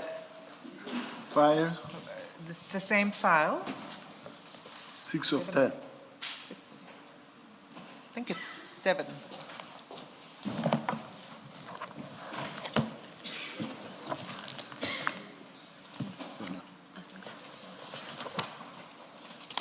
File 7. Can we close the transcript, or are you still going to come back to them? The desk is quite cluttered. Which transcript with The witness and Mr. Chaskal's, witness F? F. and No, Mr. I'm Chaskal's. coming back there. So you should keep it here. Yes, please. Okay. It's on a different topic, but I'm still going to use that file. Sorry, General, are you there? 111. 111 of file 7 of 10. Yes. All right? So if you look at chat number 8, at 7:25:44 in the morning, do you see that? Yes. Right. So there's a call from Mr. Matlala to Sergeant Nkosi that morning, right? Yes. Then the next call is made in the evening. we've covered that. That's in response to your question, to ask him to make a turn. So he spoke to Mr. Matlala that morning. And when you then go back to the chat where ask Kat to make a turn, he says, I spoke to him earlier, he promised to come around 8. So he had already been instructed by you to ask Mr. Matlala to come. He says, I spoke to him earlier and he promised to come around 8. And then he has this call again with Mr. Matlala at 19:11 after you ask him, and then he responds to you, he will be there in 30 minutes. So what I'm saying to you is that this is the second request you made to him. Not at all. I don't agree, Chair. So when he says, I spoke to him earlier, he promised to come around 8, what did you make of that? What did that mean? That's a question that Nkosi can answer, because when he says, I spoke to him earlier, he promised to come around 8, I don't know to come where. But I know that, and I don't deviate from that message of ask her to come. But when I say, I spoke to him earlier, he promised to come around 8, I don't know where from. Let's say he was from somewhere not around Pretoria, and says, I spoke to him earlier, he promised to come around 8. Let's say he was in Limpopo, he promised to come around 8. So I don't know. But what I'm saying is that I can't sit here and account for the messages between Kat and Nkosi. Yes, except that, you see, what he says to you is, I spoke to him earlier, he promised to come around 8. Well, in the context of this conversation that's happening, it's about to come around 8, he promised. It can only mean that he promised to come to your place at around 8 o'clock, because that's the context in which he's answering you. You say, ask Kat to make a turn. He says, I spoke to him earlier, he promised to come around 8. That must mean to come around to your place at 8. It can't mean some other place. I don't accept that on my side, because the fact that I was talking to Nkosi, like I indicated earlier, Nkosi is one of the colleagues that I worked with that was supportive of me or supporting me in terms of logistics. So I don't accept that it is in relation to Kat or Mr. Matlala to say that I invited him initially, and then because this message would have shown that invite Mr. Matlala at around this the first one that you're talking about. It's not the case. Now, for Sergeant Nkosi to say, I spoke to Kat earlier. Now, when you say earlier could have meant 3 o'clock in the afternoon, or 2 o'clock, or 5 o'clock. Does not necessarily mean to refer to that earlier call. But if he, let's say it wasn't 7 in the morning, let's say it was some other point earlier, let's, for the sake of moving forward, say that that is the case. Sergeant Nkosi wouldn't have, on his own, off his own bat, invited Mr. Matlala to your place. It would have only come because you asked him to do so, right? He wouldn't do that. As you said, this was a small family gathering. What if he says, I spoke to him earlier, he said he'll come around 8. After having received a call, that message that said, invite Kat, I mean, not invite Kat, ask Kat to come. I don't know, I don't remember how I put it. You said ask Kat to make a turn. To make a turn, yes. And let's say he spoke to him in between an hour thereafter, say earlier I spoke to him, he said he will come around 8. Or you mean after you sent the message saying ask Kat to make a turn? It's possible. No, that's not possible, actually, because you said ask Kat to make a turn at 19:10 in the evening. He responds at 19:11. I spoke to him earlier. So it couldn't have been that he made a phone call after you, in the 50 seconds or whatever. But at the same time, I don't know when he says, I spoke to him earlier, it could have been the fact that maybe he might have spoken to either the wife or any of the people who were there. And then I'm talking to Kat, and then Kat says, he says, I spoke to him earlier, and that he said he'll come around 8. Not necessarily meaning because of the fact that he interacted with me, but with any other person. Then he said, no, I've already spoken to my wife or to so-and-so, I'll be that side around 8. So to me, it's neither here nor there. But I know I never communicated or invited him earlier or spoke to him earlier. Okay. And then I'm going to move off this. After this, Before you move, you have further questions. yes, and on this same topic. General, and I think we have to work with ordinary construction of these follow-ups, how the communication is flowing. You tell Sergeant Nkosi at 19:10:15, you say, ask Kat to make a 10 at 19:10:15. At 19:11:14, a minute later, he says, I spoke to him earlier, he promised to come around 8 p.m.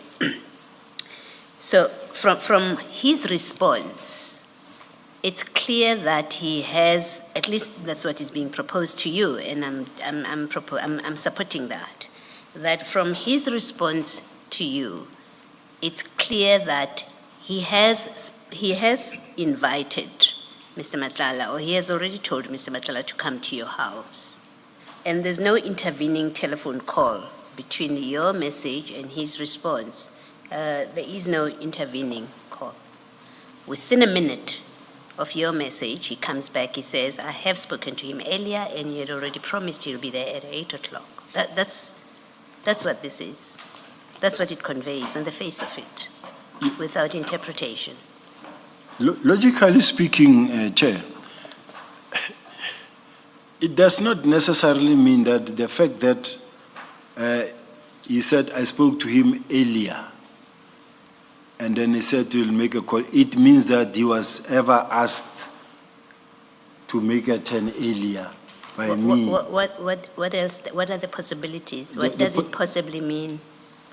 The possibility is that I was talking to Kat earlier, and then I told him that we are here and that your wife is here, or he told me that my wife is there, and then at around 8 o'clock I'll make a 10. Without me being the one now to say anything. Nkosi, are you now telling us that Nkosi knew that Mrs. Matlala is at your house? I don't know. Okay. So you're speculating? I don't know. All I'm saying is that I also don't want to own up onto the conversation between Matlala and Nkosi and the interpretation of maybe why when Nkosi says I spoke to him earlier, then it means it was for the second time he gets invited. It's not how it worked. You don't know how it worked, you're telling us. Is that what you're saying? Yes. Okay, and we are suggesting to you then. You say you don't know how it worked. I am suggesting to you how I think it worked, or how I propose it worked, just looking at this. I don't know what background conversations happened, but what I'm suggesting to you is that you send a message, and within a minute, Sergeant Nkosi says, I spoke to him earlier. He promised to come around 8 p.m. So what I'm suggesting to you is that where he says I spoke to him earlier, he doesn't mean in the period after you sent your message. He means another time, because otherwise it would reflect here that there was a call.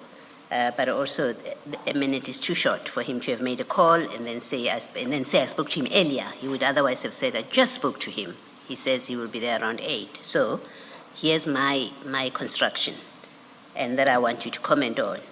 I spoke to him earlier means earlier than your message to him, tell him to make a 10. He promised to come around 20 hours. Sergeant Nkosi is relaying a much earlier conversation before Mrs. Matlala was said to be unable to drive. That's what I'm suggesting this means. That is when we must now accept that Kat was talking to his wife, because he knew where his wife was. No, we can't accept that. We don't know the facts. You also don't know it as a fact. No, Commissioner Baloyi. There's no way Kurt didn't know where his wife was. Yes, he may well have known because for a number of reasons, including that Sergeant Kosi told him that your wife is going to be or is at Commissioner Sibia's house. There are all those possibilities. I am suggesting to you, let's work with what is known. What is known is what is before us, and what you have told us, in fact, happened that day that Mrs. Matlala was at your house, Mr. Matlala came to your house. Those facts we know from your evidence. The other facts that we know is you said, ask Kurt to make a 10, and it's been put to you by the chair, amongst others, that, but this is an invitation for him to come to your house. We know you said, make a 10. Another known fact is Sergeant Kosi says to you, I spoke, within a minute of your message, Sergeant Kosi says, I spoke to him earlier and he said he will come around 8 o'clock. That's another known fact. And last known fact is there's no intervening telephone call between your message and his response. And what I'm suggesting to you, what's being suggested to you, is on these known facts, it appears that Sergeant Kosi had already earlier in the day invited or told Mr. Matlala that he should come to your house. That's what it appears like. You see, Chair, I'm looking at the chair now. When you have a chicken or a goat and you want it to enter into this door, and you pushing it and it tries to go and you bring it here and try to reason you bring it here. Now, Commissioner Baloyi put a fact, and as I tried to respond, said, no, then she goes and she goes, then I try to, then you understand that she actually wants me to enter into that one door. And it's a problem for me. It's really don't overwhelm me. The authority is different. I am sitting here where I am, and you are at a higher authority in such a way that I have to respect the authority. And the fact that where you are coming from, you're speaking from a position of power, does not necessarily mean that now it compels me to concede. And then the moment I concede, then the media, he considered this, he was grilled for this, he was forced to this. It's unfair. Okay. General, I don't want to, I know you said you're directing yourself to the chair, but can I just clarify myself? Can I just clarify? I don't want you to make any concessions that are not based on your truth or fact. I don't want you to do that. And it's quite competent as an answer when I say to you, it appears, after I say, this is the fact, this is a fact, this is a known fact, you can say to me, no, you're wrong, Commissioner. Those are not known facts. When I say to you, it appears, you can say to me, you're wrong, that's not how it appears. And it is what it is. Well, So, I'm asking, Commissioner, be open to also another point of view. I am. I promise you I am. Now, you just need to when I put put my point of view, then Commissioner put a cul-de-sac this side, and then as I try to take this other direction, another cul-de-sac, and say, no, we're going there. And that's my problem. Okay, check. General, the chair has heard you. I think he will admonish me as is necessary. Where I'm saying, I don't even know where to start responding to what you already said, Commissioner, with respect, because she said she was asking a question, and as I tried to jump in to respond, and then she cut, and then she went again. So I'm just trying to say, I forgot everything that she said at this present moment, because what occupied my mind now is the unfair manner in which I'm being channeled to go into a particular door. I think subject to the chair's guidance, I really would like to get your answer if you're not happy, if you want me to repeat it and the chairperson is happy for me to repeat what I was putting to you, I will repeat it. And if you don't want to answer or you Please repeat it for me. I want to answer it. Okay, so what I put to you was, here are the known facts, right? We deal with facts, I'm putting to you not speculation. I'm putting to you the known facts. And I start by listing them before I get to say, this is what it looks like. Are you okay with me so far? I don't want to overload you with detail or information. So what I put to you is the facts that we know now is Mrs. Matlala was at your house on the day, on the 14th of September 2024. We know that for a fact. You accept that? I do. Okay. We know for a fact that Mr. Matlala was at your house on the 14th of September. You accept that? I do. Okay. We know for a fact that you sent a message to Sergeant Nkosi at 1910 to ask Matlala to make a 10. You accept that? Yes. Okay. 4, we know as a fact that Sergeant Nkosi responded within a minute of your message to say, I spoke to him earlier. He promised to come around 2000. You accept that's a fact that we know that's correct. from these WhatsApp messages. That's correct. And then lastly, the last fact that we know is from this record of WhatsApp messages, there is no telephone call from Mr. Nkosi between your message and his response to you. At least we don't see that. That's correct. You accept that? Yes. Okay. So those are the facts that I say we know from evidence. And then here's my proposition from those facts.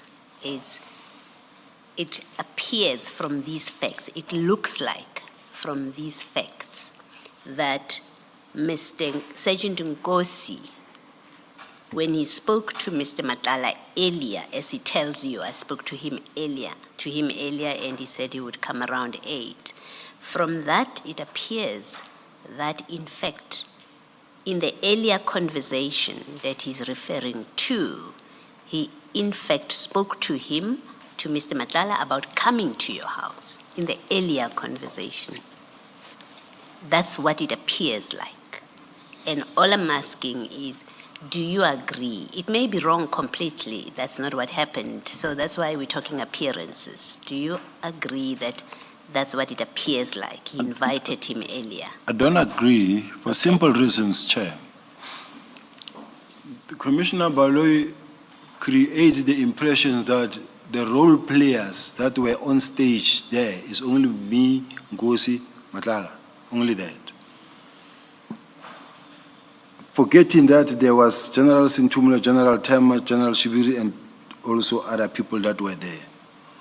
To an extent that the role that could have been played by any of the people that were also there, that could have also spoken to Kat, Matlala, or the fact that Mr. Matlala could have also spoken to his wife, himself.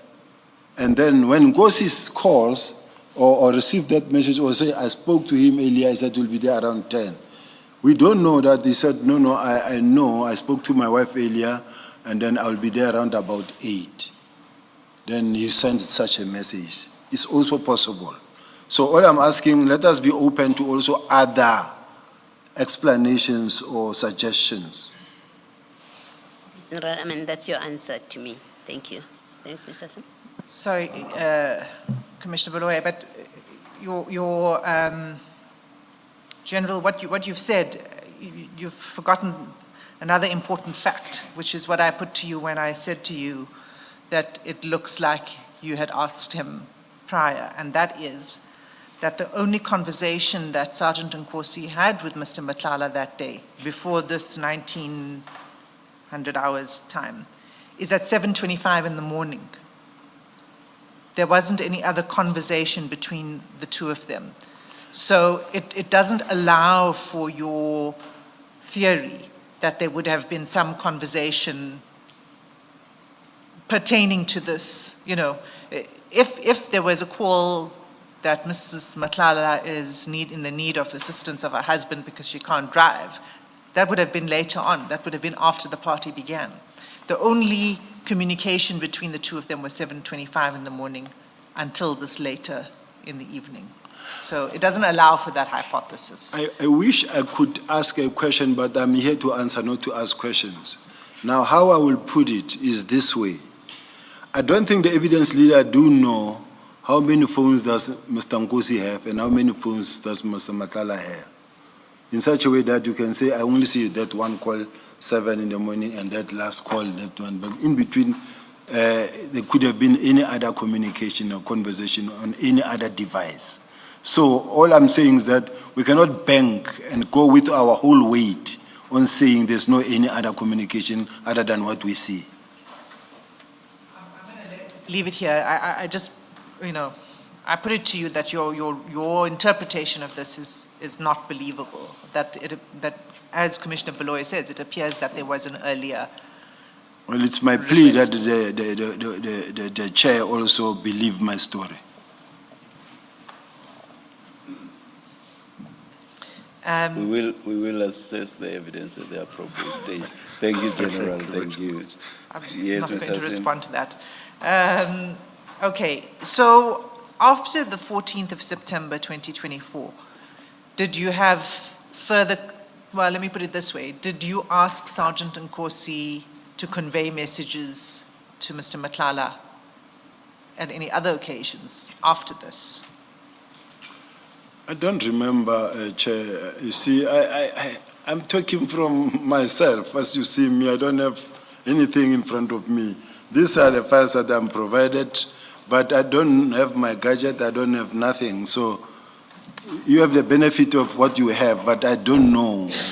Whatever that is being asked, I'll respond. Where I can, I will try. Okay. Just to remind you, you also have the benefit of what I have, because you have all of this material as well that I'm referring to. So you do have that information. And the reason I'm asking is because you said, you denied when I think probably at the top of this morning when I started off asking you about your interaction with Mr. Matlala, and I took you to the evidence of Sergeant Nkosi where he said that he would pass messages between you and Mr. Matlala. You denied that that's what took place. And what we're seeing is that you do pass messages through Sergeant Nkosi. So that's why I'm asking you, were there further messages? So you're saying it's possible that there are further messages between you and Mr. Matlala via Sergeant Nkosi? I don't know. I don't remember. If something is put in front of me, let me respond. Okay. I'd like to take you to another part of the chats then. And this is, it's in the same file. It's page 547.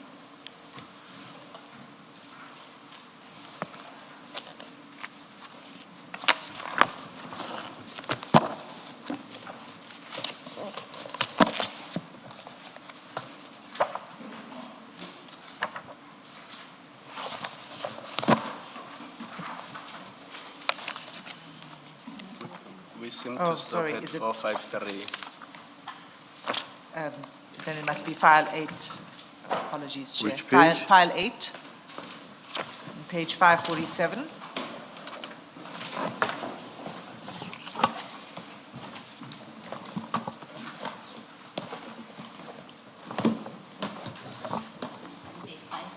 File 8. Oh, sorry, 547.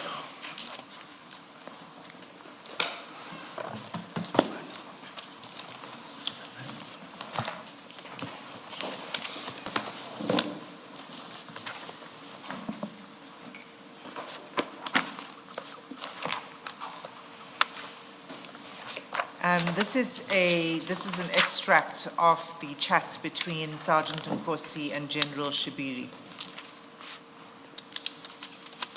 And the particular message I'd like to go to is chat number 6. Chart number 6. Yeah. Yes.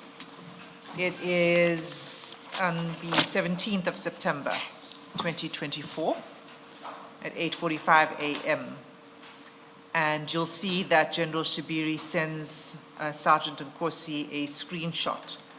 It's not easy to see there, so if we can just go to the page of the screenshot, which is in the same file 573.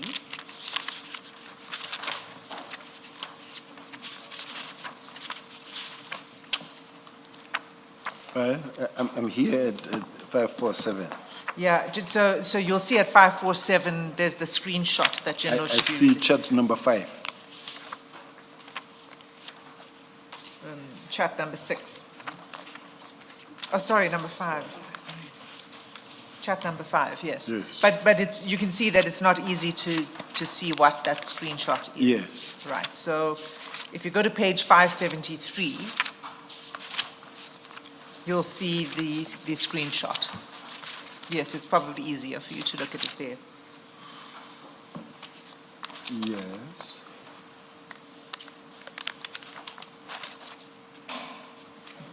This is a post by a person named Musa Kawula. Correct. And it's, as you can see, as you read it, it posts these allegations against Mr. Matlala, including this connection at Tembisa, defrauding at Tembisa Hospital, blue lights.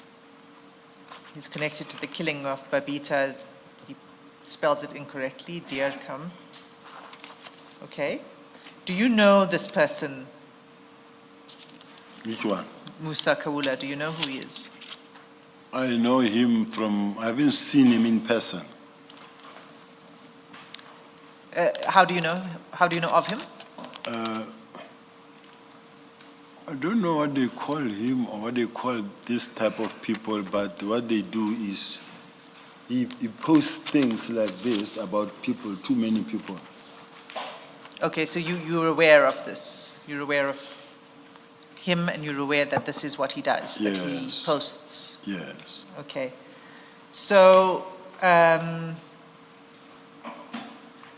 what happens then is that on the 17th of September, if we go back to 547,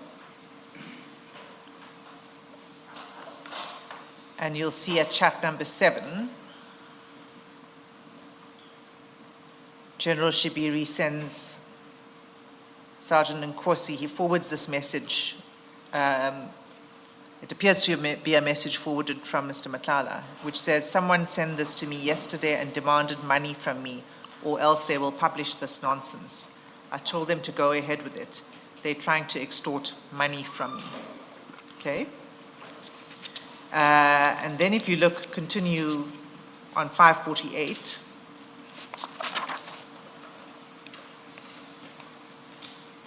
chat number 2. Yes. Okay, General Shibiri also sends Sergeant Nkosi this message. It seems like, again, a forwarded message, a message that he's sharing with Sergeant Nkosi. "Someone is sending stories to Musa Kawula about you. I'm warning him to not even try write about you." Okay, that's at still on 17th September at 9:10.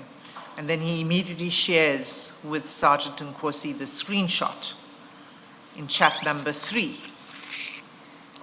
And the screenshot is at page 574, but we'll also display it. Page? 574. As I go there now. You can look at it on the screen if you don't want to leave the chats.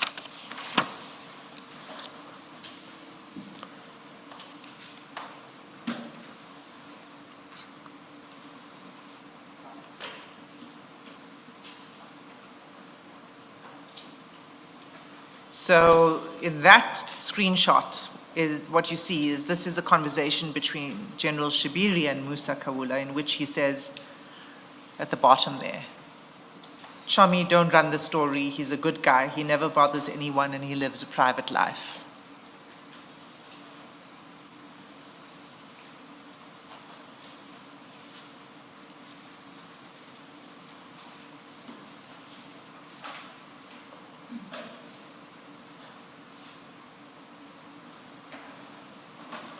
This is between who and who? General Shibiri and Musa Kawula. All right. So it seems to be that General Shibiri is trying to protect Mr. Matlala. Would you agree? I don't know. Well, he's saying to Musa Kawula, don't run the story. I'm not sure. Don't run the story. Remember, Kat has already said to him, this guy is posting these things about me. And now he writes and he says, don't do this, don't write about this guy. Right? So if he does that, it suggests that he's trying to protect Mr. Matlala.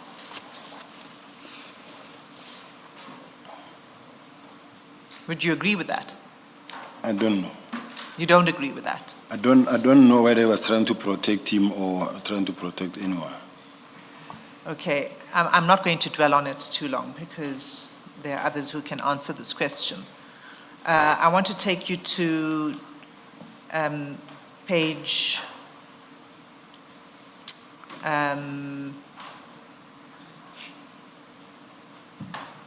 sorry that we're jumping around, but these chats are important. To 21 October 2024, page 113. So that would now be file 7.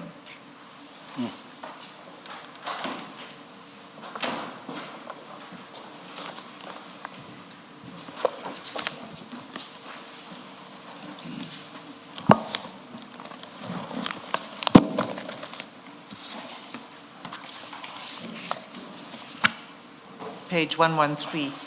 It'll be chat number 1. This is now the chat, we're going back now to the chat between Sergeant Nkosi and Mr. Matlala. And you'll see in chat number 1, Sergeant Nkosi sends Mr. Matlala a copy of the application for the warrant of arrest for Musa Kawula.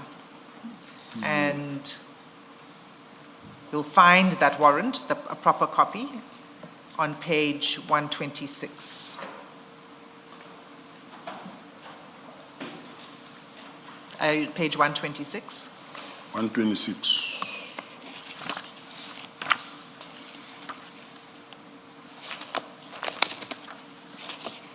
Okay. Right. So this is a warrant. It's for warrant of arrest of Mr. Kawula, and Mr. Nkosi sends it to Mr. Matlala. Let me just pause there for a moment. You'd agree that it's improper for Sergeant Nkosi to be sending this to Mr. Matlala? Fully agree. I fully agree. Okay. And you'll see immediately after he sends it to Mr. Matlala responds, Asbonge, and then an emoji of thank you. Okay. Now, what we know so far is that this is a person who is posting things about Mr. Matlala. Mr. Matlala is very unhappy about it. He's got General Shibiri on his side saying to Musa Kawula, don't do this. And now he's got Sergeant Nkosi sending him this picture of the warrant for arrest. Now what I want to take you to is Sergeant Nkosi's evidence on this. And that you will find in file 10A. So I need you to open file 10A, please. Can someone assist?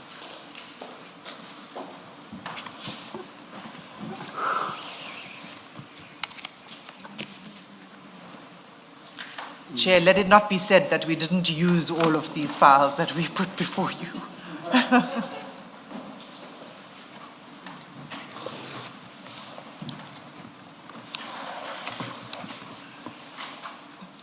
Got it? 10A page? 10A, okay. Page, let's Start at 251. Page? 251.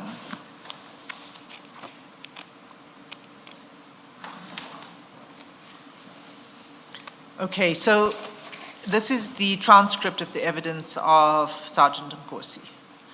And he is explaining these chats that we are looking at now. Okay? And so he's asked how he came to be in possession of the warrant. And if you see at line, you see where line 20 is, 3 lines up from that, he begins to explain. Number 20. Line 20 on. Yes. In this matter of Mr. Kaula. Okay, page 251, Yes. right? You see where line 20 is? Yeah, I'm at 20, and then it says, in this matter of Mr. Kaula, full stop. He further Oh, yes, that's right. So let's just start from the beginning of that. It says, thank you, I received this warrant. It was Saturday on that particular day. Where are we? It's 3 lines up from line 20. Thank you. Witness F. It says witness F. Witness F, thank you, commissioners. All Yes. right. Okay, he says, I received the warrant. It was Saturday on that particular day. I received a call from Brigadier Ramangwa, whom his team was involved in this matter of Mr. Kawula. He further informed me that there's information about Mr. Kawula and his whereabouts. I must proceed to the said location. Okay, now if you just go down a little bit further, we don't need to read every line. He says,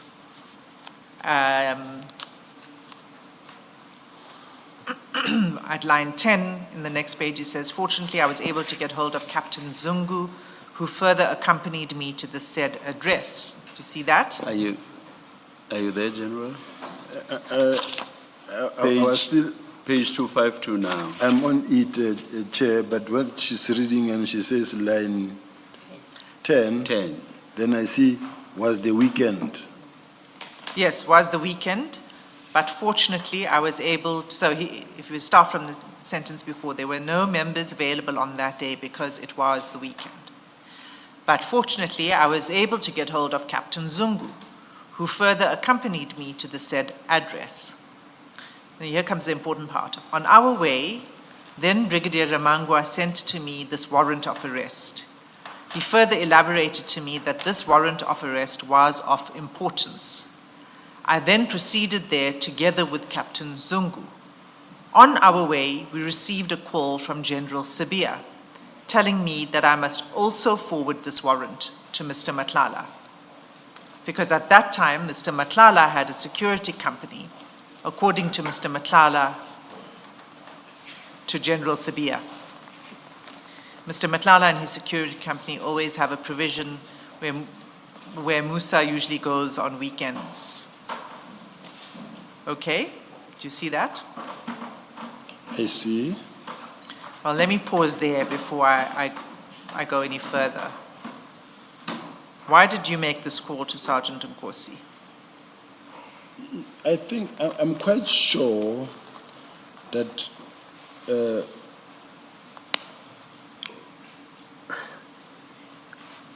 I don't think you really believe that I would do such a thing, evidence leader. Why I'm saying that, to start with, Musa Kaula's got more than one warrant of arrest. I think there are 3.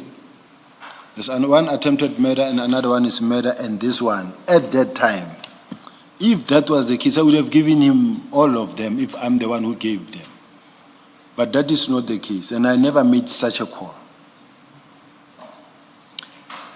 So you're saying you did not call him? I didn't.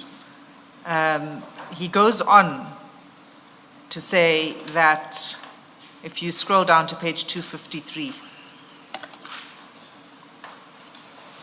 first of all, let me say he says he forwarded to Mr. Matlala, and then page 253, at the top of the page. After 45 minutes, I received again a call from General Sabia, telling me that, or confirming to me about what already General Ramangwa had said to me, that this matter is a matter of importance. The person involved there, he did not mention who he was, but he mentioned to me that he's getting pressure from the head office. Head office, the office of the deputy minister. He's getting pressure from them. I then asked the deputy national commissioner, what is so important about this charge? Because according to me, there's no sense of urgency. He said this guy insulted a member of parliament. He told me now the member that he created crime against is Mr. Fikile Mbalula, the secretary of the ANC. The other one is Mr. Z. So basically, they were the complainants. So this matter was putting him under pressure. That is the reason we had to leave everything and attend to it. What's your response to this? I think, Chair, that must tell you that Mr. Nkosi was not telling the truth for simple reasons. We have in the police what you call tracking teams. Tracking teams are the teams that actually work on the warrant of arrest. Now, there are thousands and thousands of warrant of arrest, and we've got tracking teams in each and every province that only tracks people that are to be arrested. Now, in my case, initially because the tracking teams were I'm one of the people who the National Commissioner gave an instruction to and said, I want the tracking teams to be resuscitated and to work and to put groups together and to do a new call-up instructions, and then we put them together in places. And then for them to have accommodation and to start tracking. So every Monday, we have thousands and thousands that report, people that are reportedly arrested over the weekend or for that particular week, because every Monday there is this report back. So now, which means on this one of Musa Kaula, if there's a warrant of arrest, it will automatically fall to the tracking teams because they know where they get the warrant of arrest. So in this one, you will also see that I don't even know who applied for the warrant of arrest and how it was applied for. And even when the people who was arrested in KZN. And lastly, Sergeant Nkosi, at his level, because he's 5 levels below me far, he will never ask me a question that says, but what is so important about this thing? Why must we be jumping like this for this thing? It is not true. Okay, so when he says that you called him twice on that day, he is not telling the truth. I can't say he's doctoring the truth. All I can say is that it's not true. I never called him on this warrant of arrest. And could you have called him about something else on the same day? it's possible. It's possible. And it's also possible that I might have spoken on this one. When I say it's also possible that I must have spoken to him on this one, if this person now was, for an example, we get information that comes and say, this person will be at such and such a place because there will be a party where they will be. I now know. And when I know, the team that I work close, this is a team that I will say, hey, this is what will be happening. Not only, just give an example, not only on this one. Let's take for an example of Mr. Boshuha. Then you get a call from the family that says, we understand this house and this house and this house, this is where our son will be. Then I put a team together, they go and hit those houses there. So that is, so I say, I don't deny that I might have maybe spoken to, he reported to Brigadier Ramangwa. And then I must have spoken to Brigadier Ramangwa, but I'm the guy who's also, as much as I'm strategic, I'm also on the ground when it comes to tracing and tracking. So you spoke to Brigadier Ramangwa, is that what you said? Yes. About this arrest? Yes. Okay, continue. And what did you discuss? What we discussed is like, remember, it's warrant of arrest 3, warrant including the murder. And say, if we received information that says he will be at such and such a place, maybe they must. But I don't say this is what happened. All I'm saying is that I don't remember calling Nkosi specifically and say, I have pressure from the deputy minister. It never happened. Were you receiving any pressure from the I've deputy never minister? received any pressure from anybody. From anyone, not even from any politician? No. And what was your interest in Mr. Musa Kaula again? Why were you following this closely?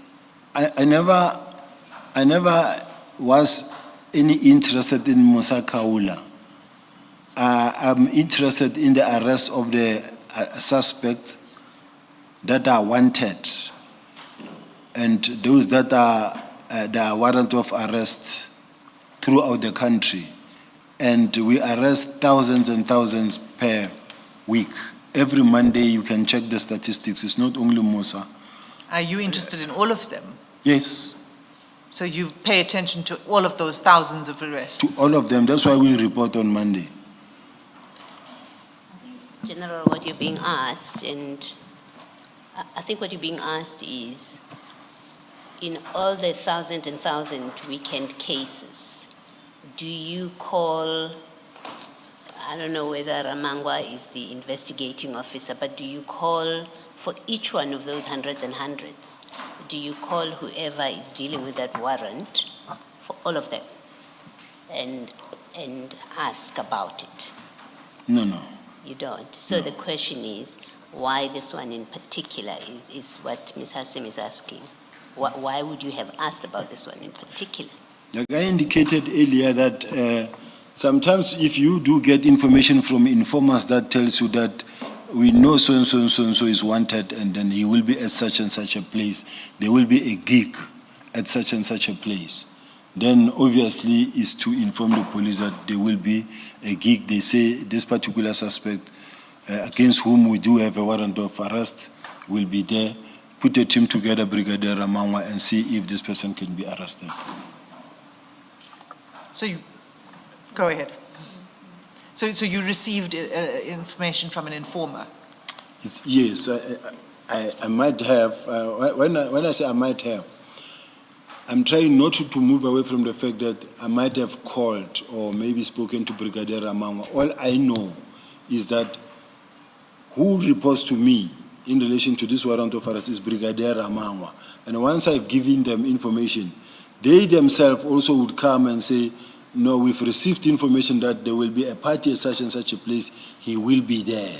And then I'll say, all right, let's see, but good luck. That's how it works. So I'm not following your evidence. You're saying it could be that you received that. An informer called you to say this, that would... You see... You're trying to say it's possible that you spoke to Brigadier... I don't understand your evidence. Either you called Brigadier Ramangwa and you spoke to him about something in particular, because you say because you had information. Either that happened or it didn't. You see, Chair, Brigadier Ramangwa is a person that I work close to. He's no longer in the police now. But he's a person that I work close to. If there's any intervention that I need, he's one of the people that I will also talk to. But now, in this case, they will also say to you, we've spoken to the tracking teams, they say, or they have received information that there will be a gig at such and such a place, this person will be there. I'm going to put a team together that will go and deal with the situation. That's how it works. Did he report to you directly, Brigadier Ramangwa? Yes. Okay. General, sorry, Chair, let me just clarify this. Why I say he was already on pension, these are those that we called back to come and assist the detective in terms of their experience. Now, he was working with, let's say, Brigadier Shibiri, but because of the fact that you get interventions requests, whether from the minister, national commissioner, deputy ministers, or anybody that says, remember at an Imbizo or wherever they are, they also receive complaints. And as they receive complaints, they offload them to the national commissioner or to me. And then as they offload them to me, I also pass on to the team and say, please respond, and then give feedback. Now, what we do under normal circumstances is to make sure that if someone complained to the national commissioner or to the minister or to the deputy minister, I don't want to get a reminder from the minister that I didn't do the job. So what I do is you will follow up and say, you remember, and it's many of such complaints where a mother will be crying and say, my son died and I don't see much attention, please. Then the minister will send it to me. Then I'll put a team together that says, please try to intervene and then see how best we can resolve this matter. General, just a moment, yes. General, you said in direct answer to my question, you said that, yes, he reports to you. And then you say he worked closely with General Shibiri.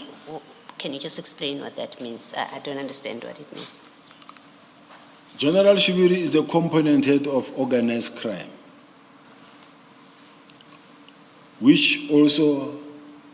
of which Brigadier Ramangwa is to report to, because he must sign Brigadier Ramangwa's itineraries and all those things. But it is the kind of a person who my office has got access to, where I call Brigadier Ramangwa. General Shibiri is also as busy as I am, in a sense that he will chair meetings. Let's say it's a cash in transit or it's extortions or whatever, but he's working with other senior managers. Sometimes you find that he's at the college in a meeting. Now, when you say Brigadier Ramangwa, or you just say to the PA, please call me Brigadier Ramangwa. And as he comes and you say, here are the people. Sometimes when people come in to see me, I will call Brigadier Ramangwa to come and sit with, so that they take notes, and as they take notes, then they must follow up. So it's just a normal course of working circumstances, or the way we work. Okay, so the long and short is he didn't report to you. Who? Ramangwa. He reported to me, to Shibiri. I can't say he didn't report to me when I was also giving him instructions. No. There's a structure, there's a line of command, and with Sergeant Nkosi, you are very clear about it. You say he doesn't report to me, he's 5 levels down. So you understand what I'm asking you. It doesn't mean you didn't work with him or you didn't involve him in other things that you were doing related to your work. You describe him correctly. You say he's 5 levels down. I don't have a direct working relationship with him. I'm asking you the same question about Brigadier Ramangwa. He either reports to you or he reports to General Shibiri structurally, or he reports to both of you structurally, is the question I'm asking. No. I think, Commissioner, you need to understand how the police function. General, I don't want to hear how they function. I hear you saying you did speak to Brigadier Ramangwa about this work, and you feed information when you get it. So I understand that. I'm asking you a simple, straightforward question. You confuse me when you say he reports to you, and then in your further explanation you says he works with General Shibiri. I don't understand what that means. He either reports to you or he doesn't. But do you see where I come from, Commissioner Mbale, when I say you're not prepared to listen to my No, answer? General, no. I'm sorry. With respect, General, it's a tired line when you keep on saying, you see, you don't understand, you don't know how it works. I've asked you a simple question. There is a substructure. There's a substructure.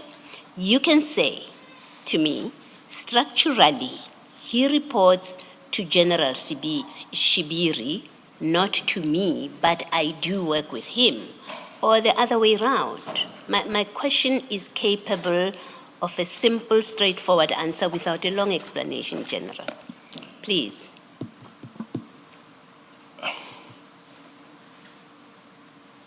You can answer. Commissioners, Brigadier Ramangwa reported to General Shibiri structurally, but I have access to all of them and can call any one of them anytime. That is why I was saying he reports to me as well, in such a way that I was just trying to That's cover what you that meant. That's what you aspect. meant. Yes. Okay, no, that's fine. I'm happy with that answer. Good. Thank you. General, let's just clarify a few things because just like Advocate Hassim, I got a little bit confused. So let's take it step by step. Brigadier Ramangwa reports to General Shibir, correct? Correct? And then Sergeant Nkosi reports to Brigadier Ramangwa. Sergeant Nkosi reported to, I think, it's a anti-gang. If you don't know, you can just say you don't know. I think it's anti-gang unit. But here's my point. As between the three of them, there would be nothing wrong with them discussing a warrant and somebody who's wanted because there's a warrant in place because they are police officers. Yes. Similarly, they could discuss that with you, correct? Yes. And even Sergeant Nkosi, because from time to time he runs errands for you, he could tell you if there was a warrant for somebody else for that person's arrest. And because the two of you are policemen, there would be nothing wrong with the two of you having that discussion. Yes. Now, the difficult part is this. When Sergeant Nkosi says to this commission, you told him to forward this same warrant to Ket Matlala, you're saying Sergeant Nkosi is lying, he's not telling the truth. Did I understand you correctly? Yes. And that he is falsely implicating you in wrongdoing because you've already admitted that it would be wrong to share that warrant with Mr. Matlala. Yes. Yeah. Now he goes a step further, and this is where I'm going to stop. He says, your instruction, he didn't see anything wrong with it. In fact, he says it would be appropriate for them, CAT Security Services, when they effect arrest, that they must have a warrant. He did not see any problem with it because usually subs do work with private security companies. And then he forwarded the warrant to Mr. Matlala. So throughout, he says he was acting on your instructions. No. I deny that he was working under my instructions. And then in an attempt to demonstrate that he was not telling the truth, I tried to also demonstrate that if that was the case, you would be sitting with 2 or 3 warrant of arrest, because those are the warrant of arrest that we had, but he had only that one, which means he didn't receive them from me. No, General, you must remember that we're talking about a specific date when he was called by Brigadier Ramangwa and he was told that here is a warrant. There may very well have been other warrants out there, but on this specific day, he says he was on his way somewhere. Then Brigadier Ramangwa called him and sent him this warrant. And then there was this discussion that ensued. And in this discussion, he says, he then proceeded there with Captain Zungu. On their way, he received a call from you. And you instructed him to forward the same warrant to Ket Matlala. So that's the sequence. Let's focus only on this warrant, not many other warrants that may or may not have been out there. It's not true. I deny, and I've never done such a thing. I wouldn't have, because even if we work with private securities on other matters of security, but not in relation to the arresting of the people. And one last thing, he says the reason why you told him to share it with Mr. Matlala is because Mr. Matlala went to places where Mr. Kaula usually frequented, and you had this belief that they may see him there and they can assist in the arrest. I don't know how Mr. Matlala lives his wife and whether how he lives his life and whether he frequents those places. Because those places, the way I know, I don't know how to call it, chair, doing a pambo tungo. I was hoping that we could exploit your extensive detective skills and you would know these places better than we do. Mr. Are they clubs? Let's cut this short. Are they clubs? More than that. Maybe let's leave it. I wanna write that, I wanna write something and then the chair must tell me whether I can say it or not. Please, General. Let me put something.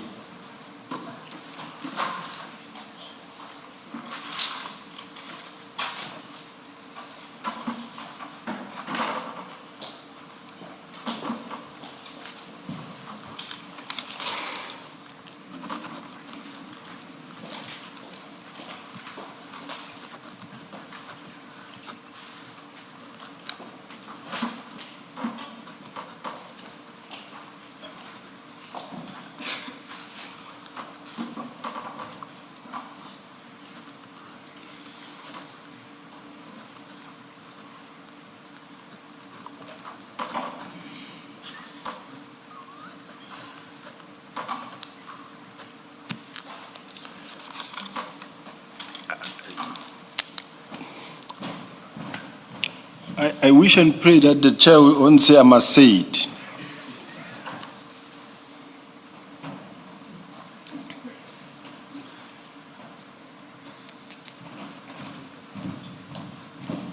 It's known, and it's even if you were to talk to him, it's something that is there.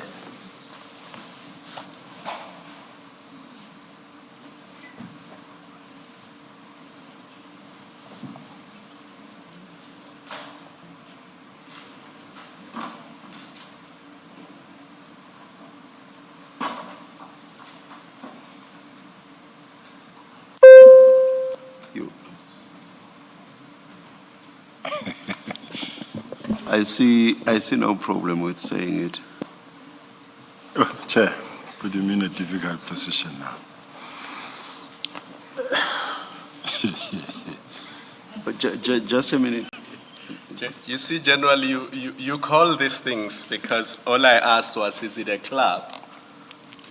And you chose to write it down. So you've Chair, written it down. I will say it's a club. After 9 club. I'll leave it at that.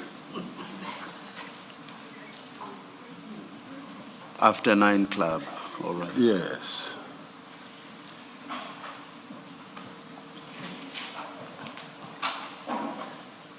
Sorry, so what is the answer to the question? I think you were asked the question about...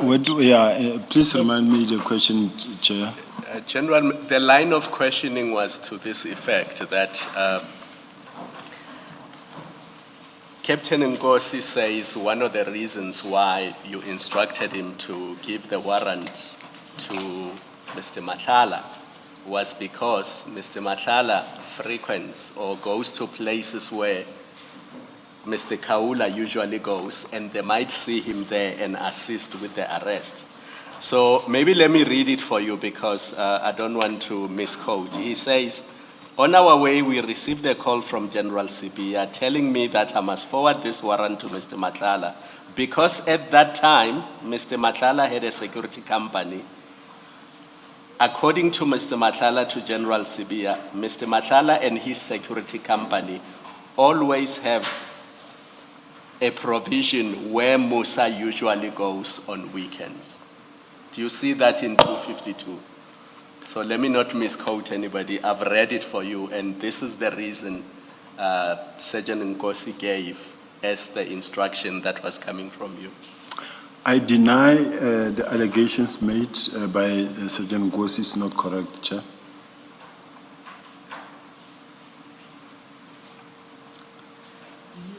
Also deny that you spoke to Brigadier Ramangwa when he was with Sergeant Nkosi to effect this arrest?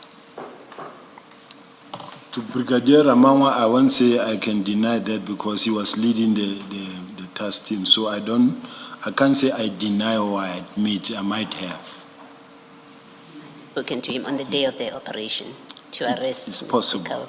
Okay, thank you.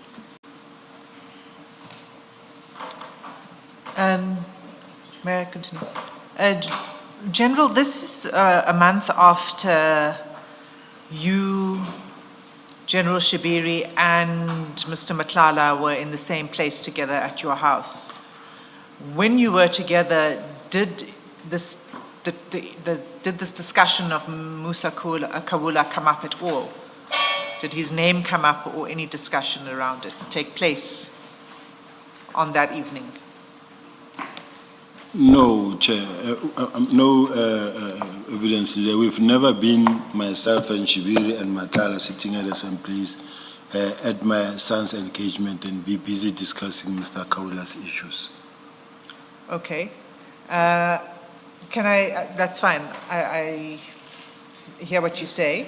Can I ask, just to clarify, General, it's a very specific answer that you are giving. On the day of your son's gathering that you had, which is the 24th of September, is there a time or an instance when you, Mr. Matlala, and General Shibiri were together? No. There was never a point where we said, like, we are together like this. No, it never happened because I was the one hosting and looking at the security and the safety and the up and down of what was needed. And the other thing is that there were a lot of people that I didn't know where they come from. Remember, my son's fiancée is from outside Joburg, and there were people that came with her, and then also from the side of my son's friends that work with him. I don't want to say where, but not local. And so there were many people that died. So I could not relax and just sit as if like I've got acquaintances, people. So I had to be on my feet. Okay, thank you, General. General, earlier today when we were talking about the 14th of September, you said that it was a small event. There were about 20 people. Yes. So now you're saying that there were too many people. I mean, 20 people isn't actually a lot. I agree. And, especially since amongst those 20 people are family members. So there were other guests that were present that were not family, making up the 20, and you say you did not speak to them as the host, even though it was a small event. If you can see, if we were to display the chart between when my family were preparing, and then my son says, I'll bring 10 from my colleagues, and the fiancé says, I'll bring 10. Then from there, it's it's my mom and my son's mom, and whoever is there. Now, as you know, commissioners, I think we all live in this world as we know it. As you have 20 people, towards late, people drips and drops in that you didn't call, that you didn't expect. It happens. So I don't say it was overwhelmingly too many people, but all I can say is that we prepared for 20. It was 20 in terms of the logistics of the catering and whatever that needed to happen. Because I was at the point of saying I didn't need the 300,000 when I was talking about the 20 number. But at the later stage, I'm just talking about now, when I say it was busy, because now if it is at night and you've got strangers in the yard, you just can't sit down and relax. Okay, so it actually was a bigger event. It wasn't just 20 people. No, it wasn't a bigger event. Okay, it started off with 20 and it became a bigger event. All right. Well, yes. Okay, I really don't want to take that any further with you. Can we just go to page 200 of the chats, which would be file 7.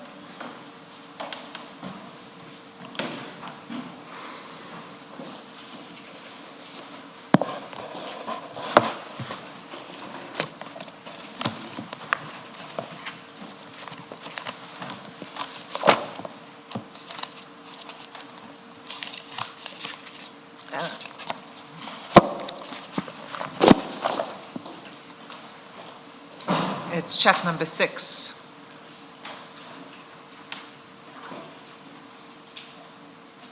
It's Sergeant Nkosi to you. He says, let me just get the date. It's 8 January 2025.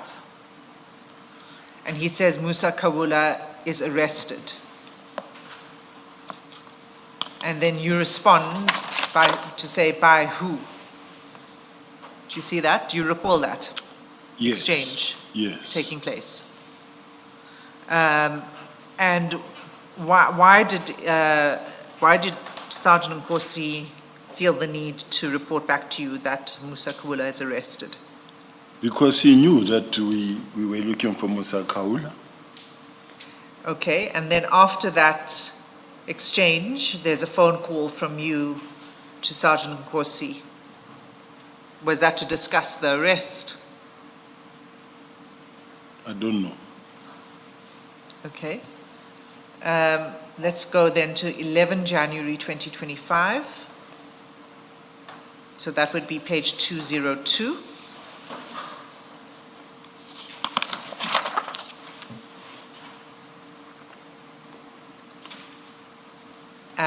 You'll see this message from you to Sergeant Nkosi, and I think that they're forwarded messages.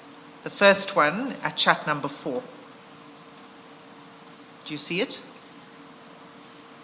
Mm-hmm. It I says, see it. "Good evening, Brigadier. He is in Santon cells from yesterday." So that would have been 10 January 2025. And the next message immediately after that says, "This is Musa Kawula. The team has safely detained him in Santon from KZN." You forwarded those messages to Sergeant Nkosi. Do you know who's the brigadier in that message? It would have been Brigadier Ramangwa, but what I don't understand is me forwarding it to, let's say, to Nkosi, because Nkosi is the one who told me, I think, that Musa Kawula has been arrested, if I remember. So I don't understand if I'm the one now to say he's detained at Santon, and I send it to Nkosi, because they were the one actually feeding me with information. I didn't even know he was arrested and by who and where. Yes, but you seem to have been forwarded this message. And, correct me if I'm wrong, it seems like it was a message that was sent to Brigadier Ramangwa from whoever, the arresting officers perhaps, saying, "Good evening, Brigadier. He's in Santon from yesterday. This is Musa Kawula. The team has safely detained him." And then the Brigadier sent it on to you to keep you informed. Is that right? Yes. Okay. And again, just why was it necessary for you to be kept informed of this?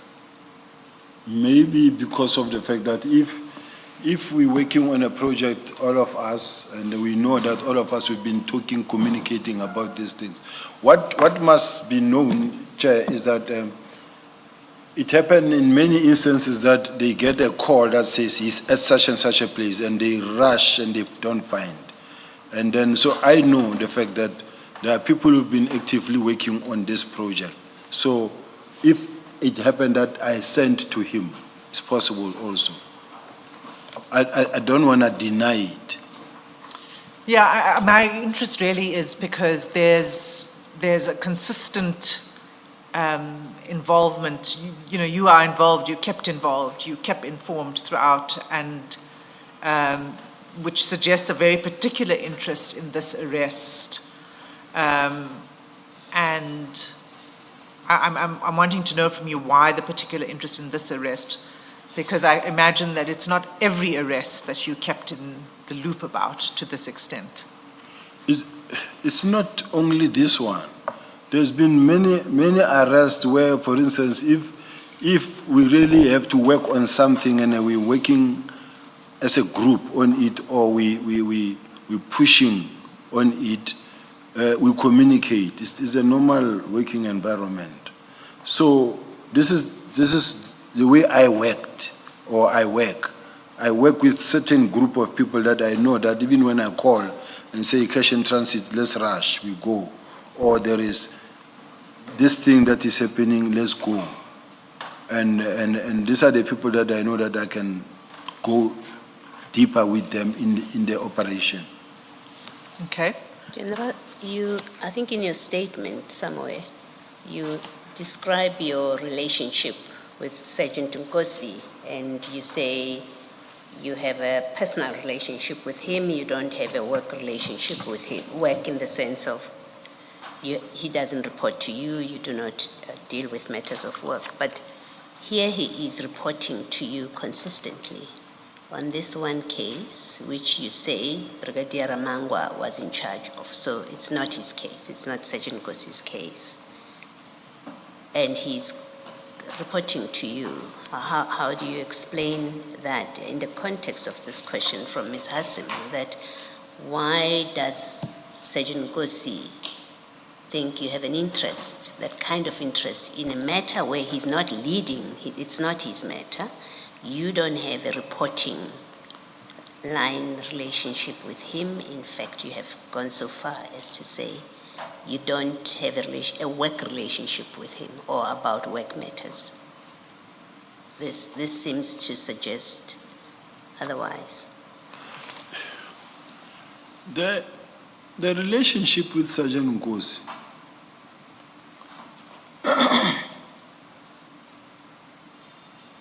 I'm trying to be sensitive to the warning earlier that says, look, we are being asked specifically on this one. But I just wanted to indicate that Sergeant Nkosi has got the relationship not only with me as a senior person, he's got the relationship with senior officials, including General Situmule herself, biking, birthday parties, everything. The same applies to General Mkwanazi, biking. They've got a similar relationship I have with him. So I'm just trying to say it was not an extraordinary situation, type of a situation. He's just a socialite over and above of him being a normal employee.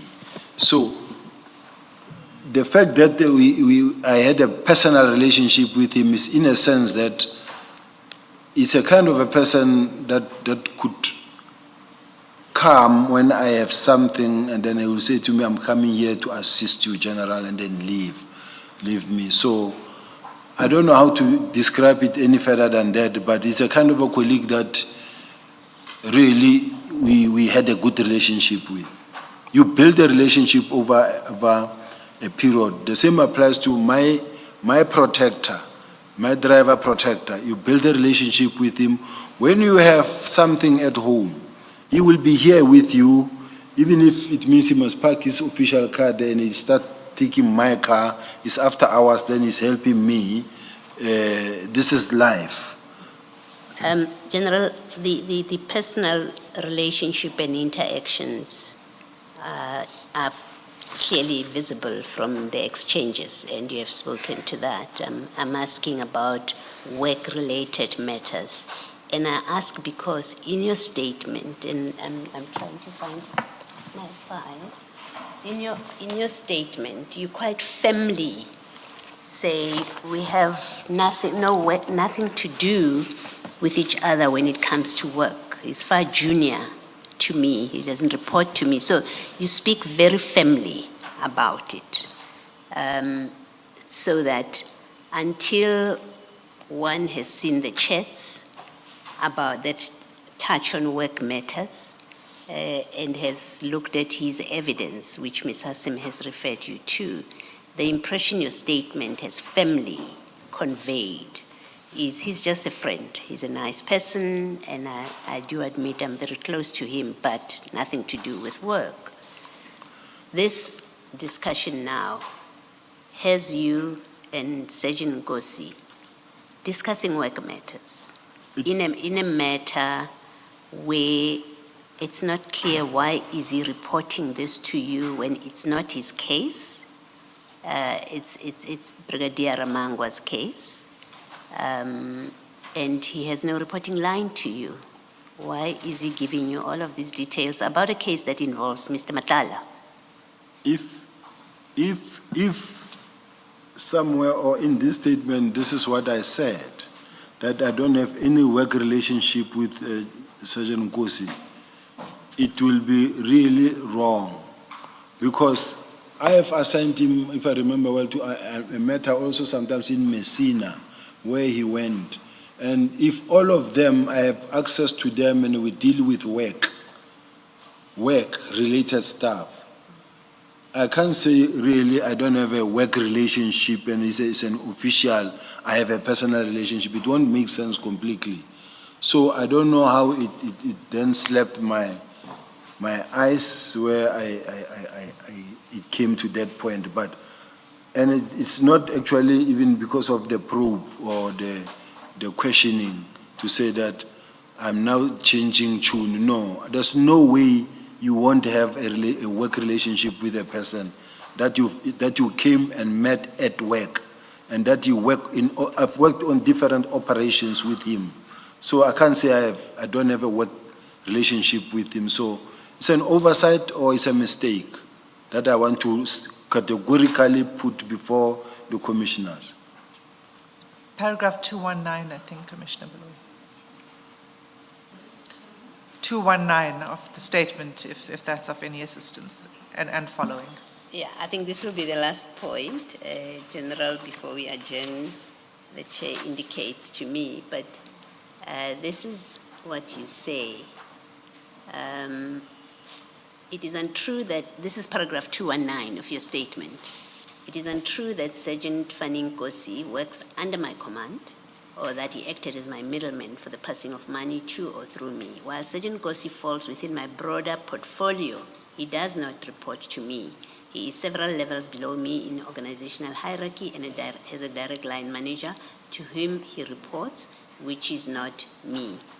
And then you go on to say, it is correct at paragraph 220, you say, it is correct that Sergeant Nkosi and I have a close personal relationship. However, that relationship does not translate into, nor does it evidence any corrupt or improper conduct. So what I put to you, General, what I put to you, and let me give you the chance to correct my view, I put to you that your statement says you have no working relationship with him, but I want to correct myself. In fact, you say he has no direct reporting line to you. He has a manager that he reports to. So to the extent that I've put to you that you have said that you have no working relationship with him, that's not quite accurate. It's not what you said in your statement.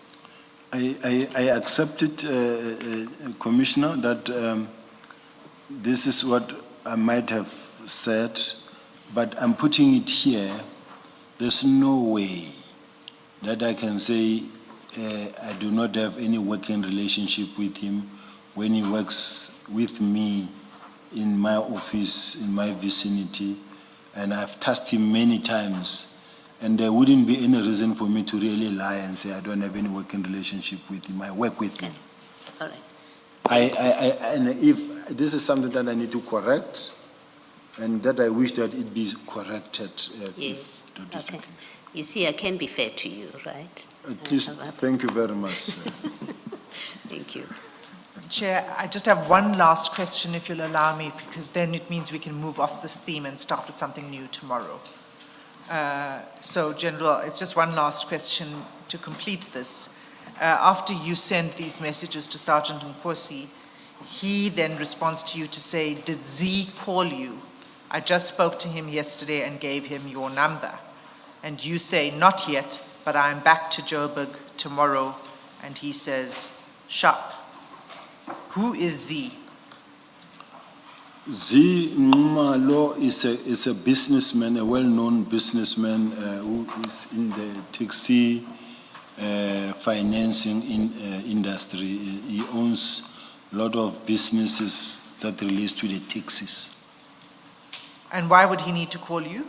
What did you need to talk to him about? I don't know, because I'm being referred that did Z call you? And then the message says no. I said no, not yet, because he was asking me. Okay. Did he call you? Did you speak to him? No, I don't remember calling me about Musa. Did he call you about anything, Z? Yes, there has been instances where he spoke to me about. And what's your conversations with him about? The first conversation, if I remember, with Mr. Numalo. It was round about, I need to remind myself because I need to check from the chart. But what I know is that there was a call that he made to me in relation to the complaint that he received in relation to a situation, I think it was in a mining environment in Kimberley. In a mining environment in Kimberley, where there was a person who was complaining and who he referred to me. I do have somewhere that I wanted to show.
Chair, I'm just looking at because I did come across it. This is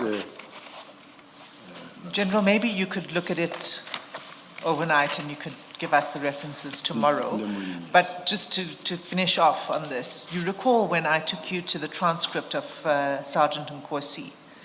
Sergeant Nkosi said that there were two complainants, Mr. Fikile Mbalula and Mr. Z. So here, when he says to you, now that Mr. Kawula is arrested, he says to you, did Z call you? He says not, and you reply, not yet. It suggests that Mr. Z was wanting to talk to you about the arrest. well, I don't know, and I don't think so, simply because of the fact that if you really want to look at it this way, let us first look, Chair. You may even actually want to look at the people who applied for the warrant of arrest who were involved. I don't even know them. So I don't think he would want to call me in relation to that part of the arrest of Mr. Kawula, because I would have known who I sent to go and apply for the warrant of arrest. I don't even know who arrested the people, because they were arrested in KZN. By I don't know whether it's a tracking team or a specific team, so I wouldn't know. So quite honestly speaking, Chair, I can't say he wanted to call me for that specific reason.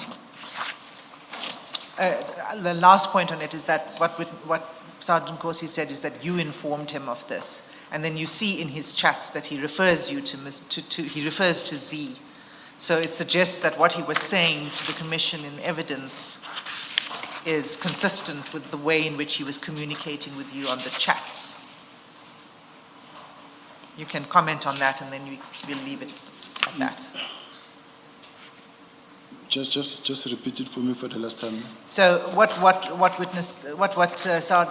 Nkosi said was that you had informed him that it was Mr. Fikile Mbalula and Mr. Z, who they were the ones with the interest in the arrest. You denied that you had that conversation with Sergeant Nkosi, and I'm saying to you that when you go back to the chats, what he's saying here is consistent with what he said in the transcript.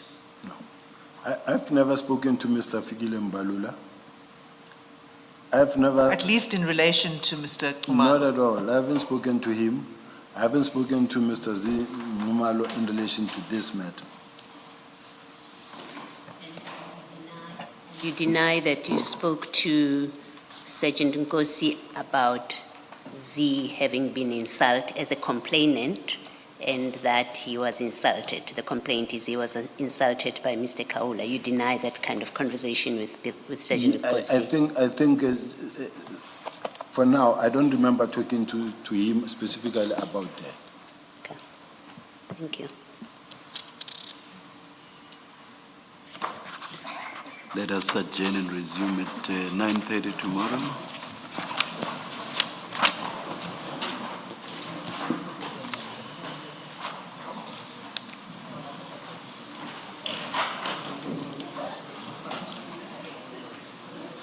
Survived another.